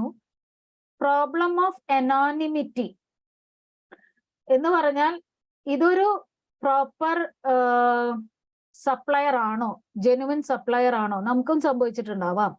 അതുപോലെ സപ്ലയർ സൈഡിൽ നിന്നും ഇതൊരു ജെനുവിൻ കസ്റ്റമർ ആണോ, വേറൊരാളുടെ പേരിൽ വേറൊരാളുടെ അഡ്രസ്സിലൊക്കെ ചിലപ്പോൾ കാര്യങ്ങൾ ക്യാഷ് ഓൺ ഡെലിവറി ഒക്കെ ആൾക്കാർ ചെയ്തെന്ന് വരാം ടു സം അതർ പേഴ്സൺ. അപ്പൊ നമുക്ക് ഇതൊരു ജെനുവിൻ കസ്റ്റമർ ആണോന്നോ, ആ സപ്ലയർ അങ്ങനെ ഒരു വെബ്സൈറ്റ്, അങ്ങനെ ഒരു കമ്പനി ഉണ്ടോന്നോ കണ്ടുപിടിക്കാൻ പറ്റുന്നില്ല. So security related issue. First point is problem of anonymity. Privacy and security issue നമുക്ക് നേരത്തെ ഡിസ്കസ് ചെയ്ത ഒരു കാര്യമാണ്. നമ്മുടെ പേഴ്സണൽ ഡീറ്റെയിൽസും ക്രെഡിറ്റ് കാർഡ് പോലെയുള്ള എന്താണ് സെക്യൂർ ക്രെഡൻഷ്യൽസ് എല്ലാം നമ്മൾ ഹൈലി സെക്യൂർ ആയിട്ടുള്ള പോർട്ടലിൽ മാത്രമേ എൻ്റർ ചെയ്ത് കൊടുക്കാവുള്ളൂ. അതൊരു സെക്യൂരിറ്റി ത്രെട്ട് ആണ്. പിന്നെ ക്രെഡിറ്റ് കാർഡ് നമ്പർ ഹാക്ക് ആയി പോകുന്നത്, അല്ലെങ്കിൽ CVV നമ്പർ ഒക്കെ ഹാക്ക് ആയി പോകുന്ന ഒരു ഇഷ്യൂ. സോ സെക്യൂരിറ്റി റിലേറ്റഡ് ഇഷ്യൂസിൽ അത് 3 പോയിന്റ് ആഡ് ചെയ്തു. Lack of legal issues, lack of audit trail. Lack of audit trail എന്ന് ഉദ്ദേശിക്കുന്നത് പ്രോപ്പർ സപ്പോർട്ടിംഗ് ഡോക്യുമെന്റ്സ് ഇല്ല, പ്രോപ്പർ ആയിട്ട് പ്രിന്റ് ഔട്ട് കാര്യങ്ങൾ എടുത്ത് വെച്ചിട്ടില്ല, ഒരു സപ്പോർട്ടിംഗ് ഡോക്യുമെന്റ് എൻ്റെ കയ്യിലില്ല, എല്ലാം ഓൺലൈൻ ആയിട്ടാണ് സംഭവിച്ചിട്ടുള്ളത്. അതുകൊണ്ട് നമുക്ക് ഓഡിറ്റ് ചെയ്യുമ്പോൾ വേറെ സപ്പോർട്ടിംഗ് ഡോക്യുമെന്റ്സ് ഇല്ലാതെ വരുന്നു. Reputation of contract. നമ്മൾ ചില സോഫ്റ്റ്വെയർസ് ഒക്കെ ഇൻസ്റ്റാൾ ചെയ്യുമ്പോൾ കണ്ടിട്ടുണ്ടാവും, ഐ അഗ്രി ഐ ആക്സെപ്റ്റ് എന്നൊക്കെ കൊടുക്കണം അല്ലെ ചില കാര്യങ്ങൾ. അപ്പൊ നമ്മുടെ അവിടെ എഗ്രിമെന്റിന്റെ അവിടെ അതൊരു കോൺട്രാക്ട് ആണ്. പക്ഷെ ആ എഴുതിയിരിക്കുന്ന ഓരോ ഈവൻ ഞാൻ ഒന്നും തന്നെ അതിൽ എന്താ എഴുതിയിരിക്കുന്നതെന്നൊന്നും വായിക്കാറില്ല. പക്ഷെ നമ്മുടെ കാര്യം നടക്കണമെങ്കിൽ അതൊക്കെ ഞാൻ ഐ ആക്സെപ്റ്റ് കൊടുത്താലേ നടക്കുകയുള്ളൂ. പക്ഷെ they may be some situations, may be ഒരു എന്തെങ്കിലും ഒരു ഇഷ്യൂ നടന്നാൽ, and when I may go for some case in the court of law, ഞാനൊരു കൺസ്യൂമർ കോർട്ടിൽ പോയിട്ട് എന്തെങ്കിലും കേസ് കൊടുക്കുമ്പോൾ ആ എഗ്രിമെന്റ് അല്ലെങ്കിൽ ആ ഒരു കോൺട്രാക്ട് റെപ്യൂട്ടേഷൻ സംഭവിക്കാന്ന് പറഞ്ഞാൽ they don't agree with what they have given. അവര് സമ്മതിക്കുന്നില്ല, അല്ലെങ്കിൽ അവര് നമ്മള് എന്താണോ നമുക്ക് കിട്ടേണ്ട സർവീസസ് അത് പ്രോപ്പറായിട്ട് തന്നിട്ടുണ്ടാവില്ല, and they deviate from their contract. Problem of piracy എന്ന് ഉദ്ദേശിച്ച കോപ്പിറൈറ്റ് ഇഷ്യൂ. നേരത്തെ പറഞ്ഞു പ്രൈവസി പേഴ്സണൽ ഡീറ്റെയിൽസിന്റെ പ്രൈവസി ഇഷ്യൂ. ഇവിടെ കോപ്പിറൈറ്റ് ഇഷ്യൂ. ഞാൻ സോഷ്യൽ മീഡിയയിൽ ഷെയർ ചെയ്ത കാര്യം ചിലപ്പോ വേറെ ആൾക്കാർ എന്താണ് illegally without my permission copy ചെയ്ത് അവരുടേതായ രീതിയിൽ അത് പ്രസന്റ് ചെയ്തെന്ന് വരാം. കോപ്പിറൈറ്റ് ഇഷ്യൂസ് ഇതെല്ലാം ലീഗൽ ഇഷ്യൂസ് ആണ്. അപ്പൊ ഇത്രയും 10 പോയിന്റാണ് ഞാൻ എടുത്തിട്ടുള്ളത്. നിങ്ങൾക്ക് സൗകര്യമുള്ള അല്ലെങ്കിൽ പഠിക്കാൻ എളുപ്പമായിട്ടുള്ള ഒരു 10 പോയിന്റ് ഏതെങ്കിലും, ഇത് തന്നെ എടുക്കണമെന്ന് നിർബന്ധമില്ല, ഏതെങ്കിലും 10 പോയിന്റ് എടുത്തിട്ട് പഠിക്കാം. ഇത് തന്നെ നമ്മൾ ഓൾമോസ്റ്റ് സിമിലർ പോയിന്റ്സ് ആയിരുന്നു ഡിസഡ്വാൻറ്റേജ് ഓഫ് ഇ കോമേഴ്സിൽ പറഞ്ഞത്. ഓൾമോസ്റ്റ് സിമിലർ, വലിയ വ്യത്യാസമൊന്നും ഇല്ല. പേരുകളിലൊക്കെ ചെറിയ മീനിങ് ഇസ് അൾട്ടിമേറ്റ്ലി സെയിം. അപ്പോ ഞാൻ വിചാരിക്കുന്നത് നോക്കിയിട്ടുണ്ട്, ഓക്കെ ആണെന്ന് തോന്നുന്നു അല്ലേ? വായിച്ചു പോയിട്ടുണ്ടല്ലോ. Risk in e commerce. അപ്പൊ റിസ്ക് വരുമ്പോൾ നാച്ചുറലി എന്തും കൂടെ വേണം. റിസ്ക് വരാതിരിക്കാൻ നമ്മൾ എന്തെങ്കിലും കൺട്രോൾസ് എൻഫോഴ്സ് ചെയ്യണം. അപ്പോ കൺട്രോൾസ് ആർക്കൊക്കെയാണ്, എന്തൊക്കെ കൺട്രോൾസാ കൊടുക്കണ്ടേ? നമ്മൾ നേരത്തെ പറഞ്ഞു problem of anonymity. Genuine customer ആണോ ഇല്ലേന്ന് ഉറപ്പ് വരുത്തുക. അപ്പൊ ജെനുവിൻ യൂസർ ആണോ ഇല്ലേന്ന്, ഇപ്പൊ വർഷങ്ങൾ മുമ്പുള്ള ഇ കോമേഴ്സ് ട്രാൻസാക്ഷന് നമ്മളൊരു ട്രാൻസാക്ഷൻ ചെയ്താൽ അപ്പൊ തന്നെ കോള് വരും. നമുക്ക് കോള് വരും, നമ്മുടെ പറയുന്ന ആ രജിസ്റ്റേർഡ് മൊബൈൽ നമ്പറിലേക്ക് കോള് വന്നിട്ട് ചോദിക്കും ഇത് നിങ്ങളാണോ, അല്ലെങ്കിൽ OTP വരും. അപ്പൊ ഈ OTP വരുന്നതോ കോള് വരുന്നതെല്ലാം just to confirm whether the transaction is done by a genuine user. അപ്പൊ അതൊരു തരം കൺട്രോൾ ആണ്. പിന്നെ സെല്ലർ, ബയർ, മെർച്ചന്റ് അവര് ജെനുവിൻ ആണോ ഇല്ലേ എന്നുള്ളത് കണ്ടുപിടിക്കുക. ഓക്കെ, അപ്പോ നമ്മള് ഫീഡ്ബാക്സ്, സപ്ലയറിന്റെ ഫീഡ്ബാക്സ് ഒക്കെ നോക്കി, പിന്നെ ഇപ്പൊ ആമസോണിൽ നമ്മള് സ്റ്റാർ റേറ്റിംഗ്സ് നോക്കും, റിവ്യൂസ് നോക്കും. അതിനനുസരിച്ചായിരിക്കും whether just to ensure these seller supplier is genuine or not. People need to have proper framework in place to ensure the success of business. Okay, അടുത്തത് ഗവൺമെന്റ് എന്ത് ചെയ്യണം? അപ്പൊ സെല്ലർ ബയർ കൺട്രോൾസ് പറഞ്ഞു. Government എന്താ ചെയ്യേണ്ടത്? Government should ensure only proper products and the proper ratings, GST ratings have been given for the products. അത് നമ്മുടെ ഇന്ത്യയിലുള്ള നിയമങ്ങൾ അനുസരിച്ചുള്ള പ്രോഡക്ട്സ് ആണോ ഓൺലൈൻ സെയിൽ ചെയ്യുന്നത്, ലീഗൽ ആണോ അല്ലേ, അതിന്റെ പ്രോഡക്ട്സിന്റെ ഓരോന്നിന്റെയും GST റേറ്റ് കറക്റ്റ് ആണോ എന്നുള്ളത് ഗവൺമെന്റ് ആണ് ശ്രദ്ധിക്കുന്നത്. Then network service provider, ISP ആണ് ഇന്റർനെറ്റ് സർവീസ് പ്രൊവൈഡർ അല്ലെങ്കിൽ നെറ്റ്വർക്ക് സർവീസ് പ്രൊവൈഡർ.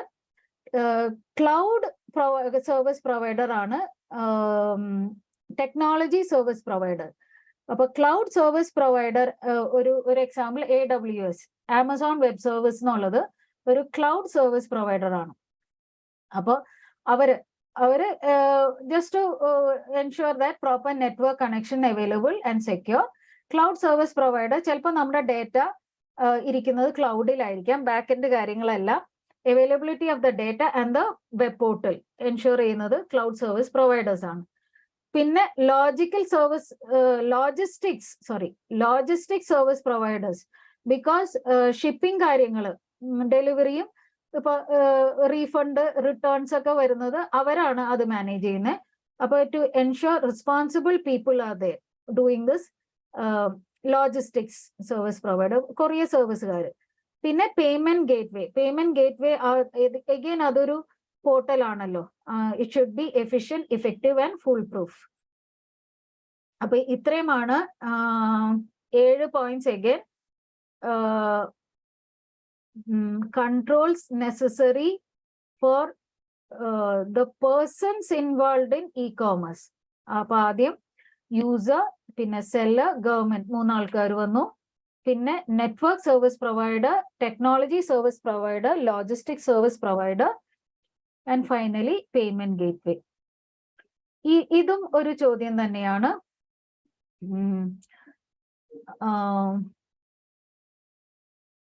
എങ്ങനെയായിരുന്നു ചോദ്യം ഇത്? Each part you need to no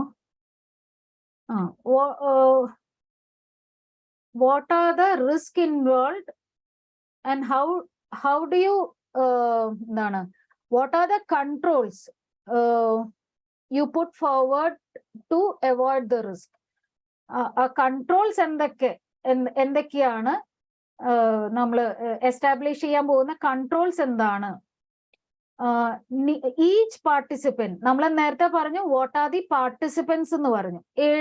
7 കൂട്ടർ: യൂസർ, സെല്ലർ ഓർ മെർച്ചന്റ്, പിന്നെ government, ISP technology, ISP network service provider, technology service provider, പിന്നെ payment ഗേറ്റ്വേയും logistic service provider. അങ്ങനെ 7 ആൾക്കാർ അവിടെ വന്നു.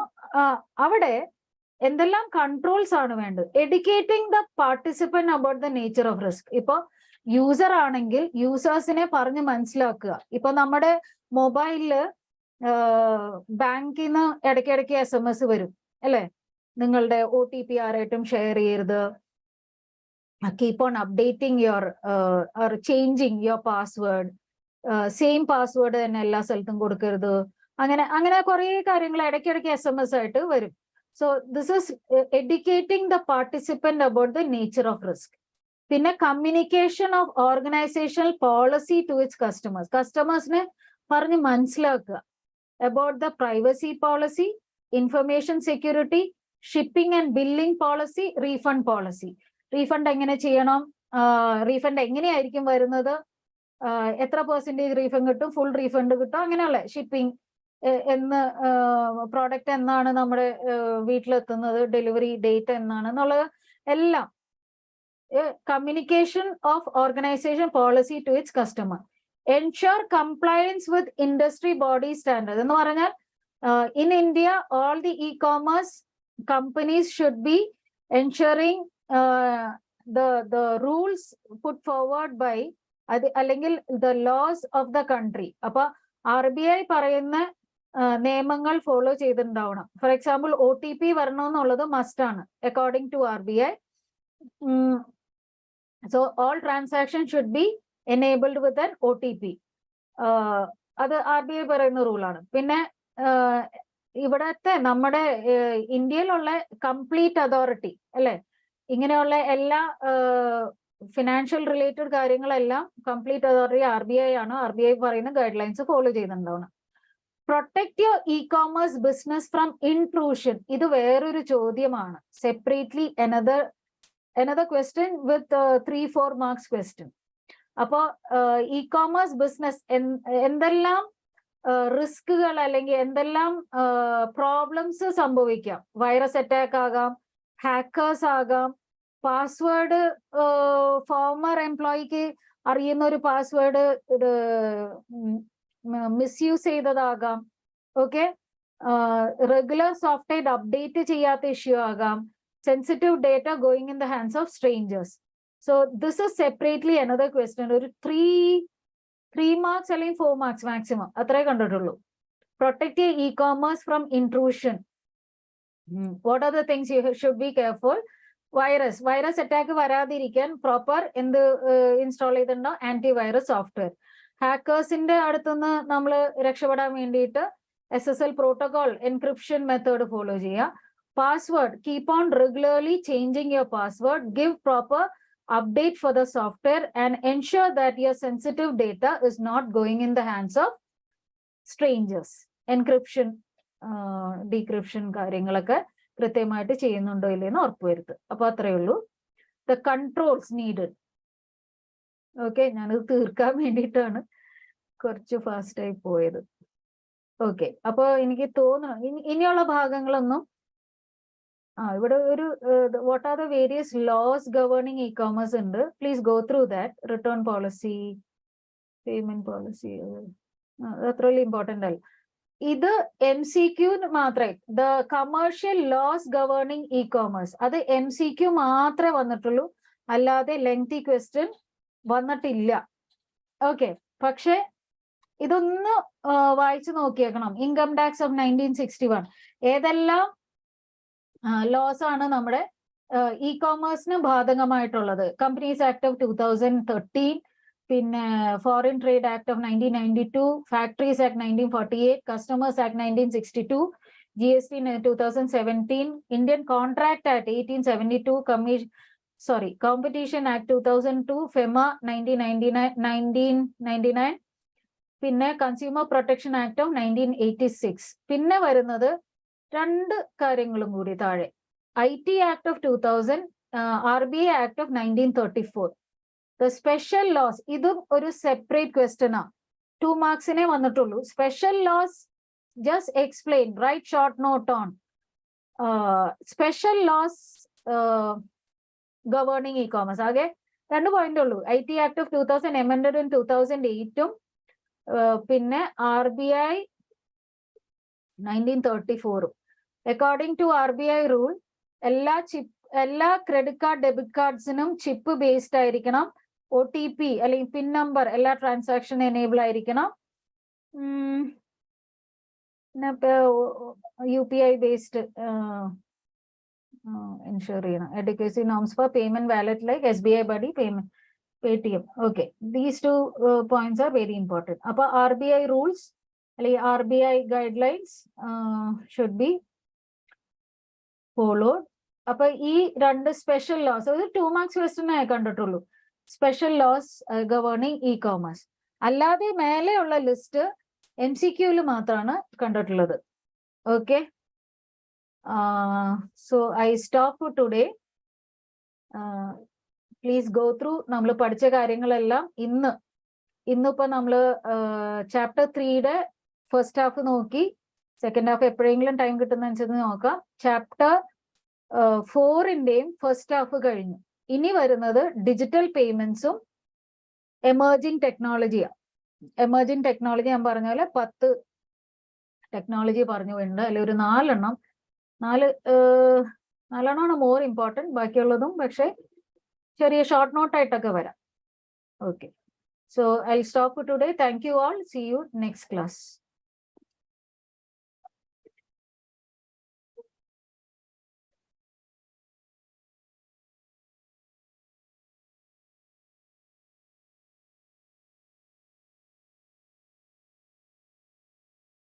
Bye.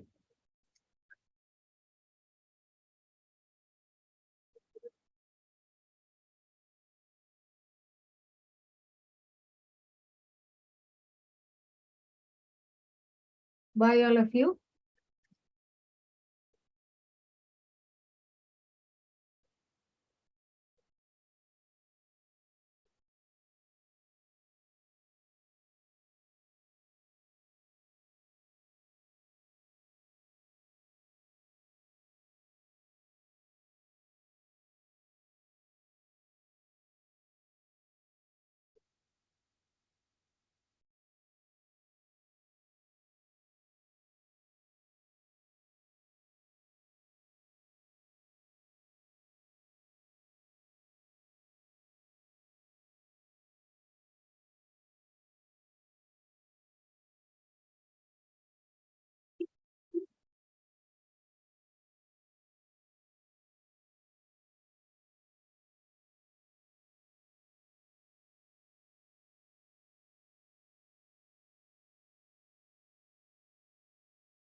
നാളെ ഇനി കോഴിക്കോട് പോകണം.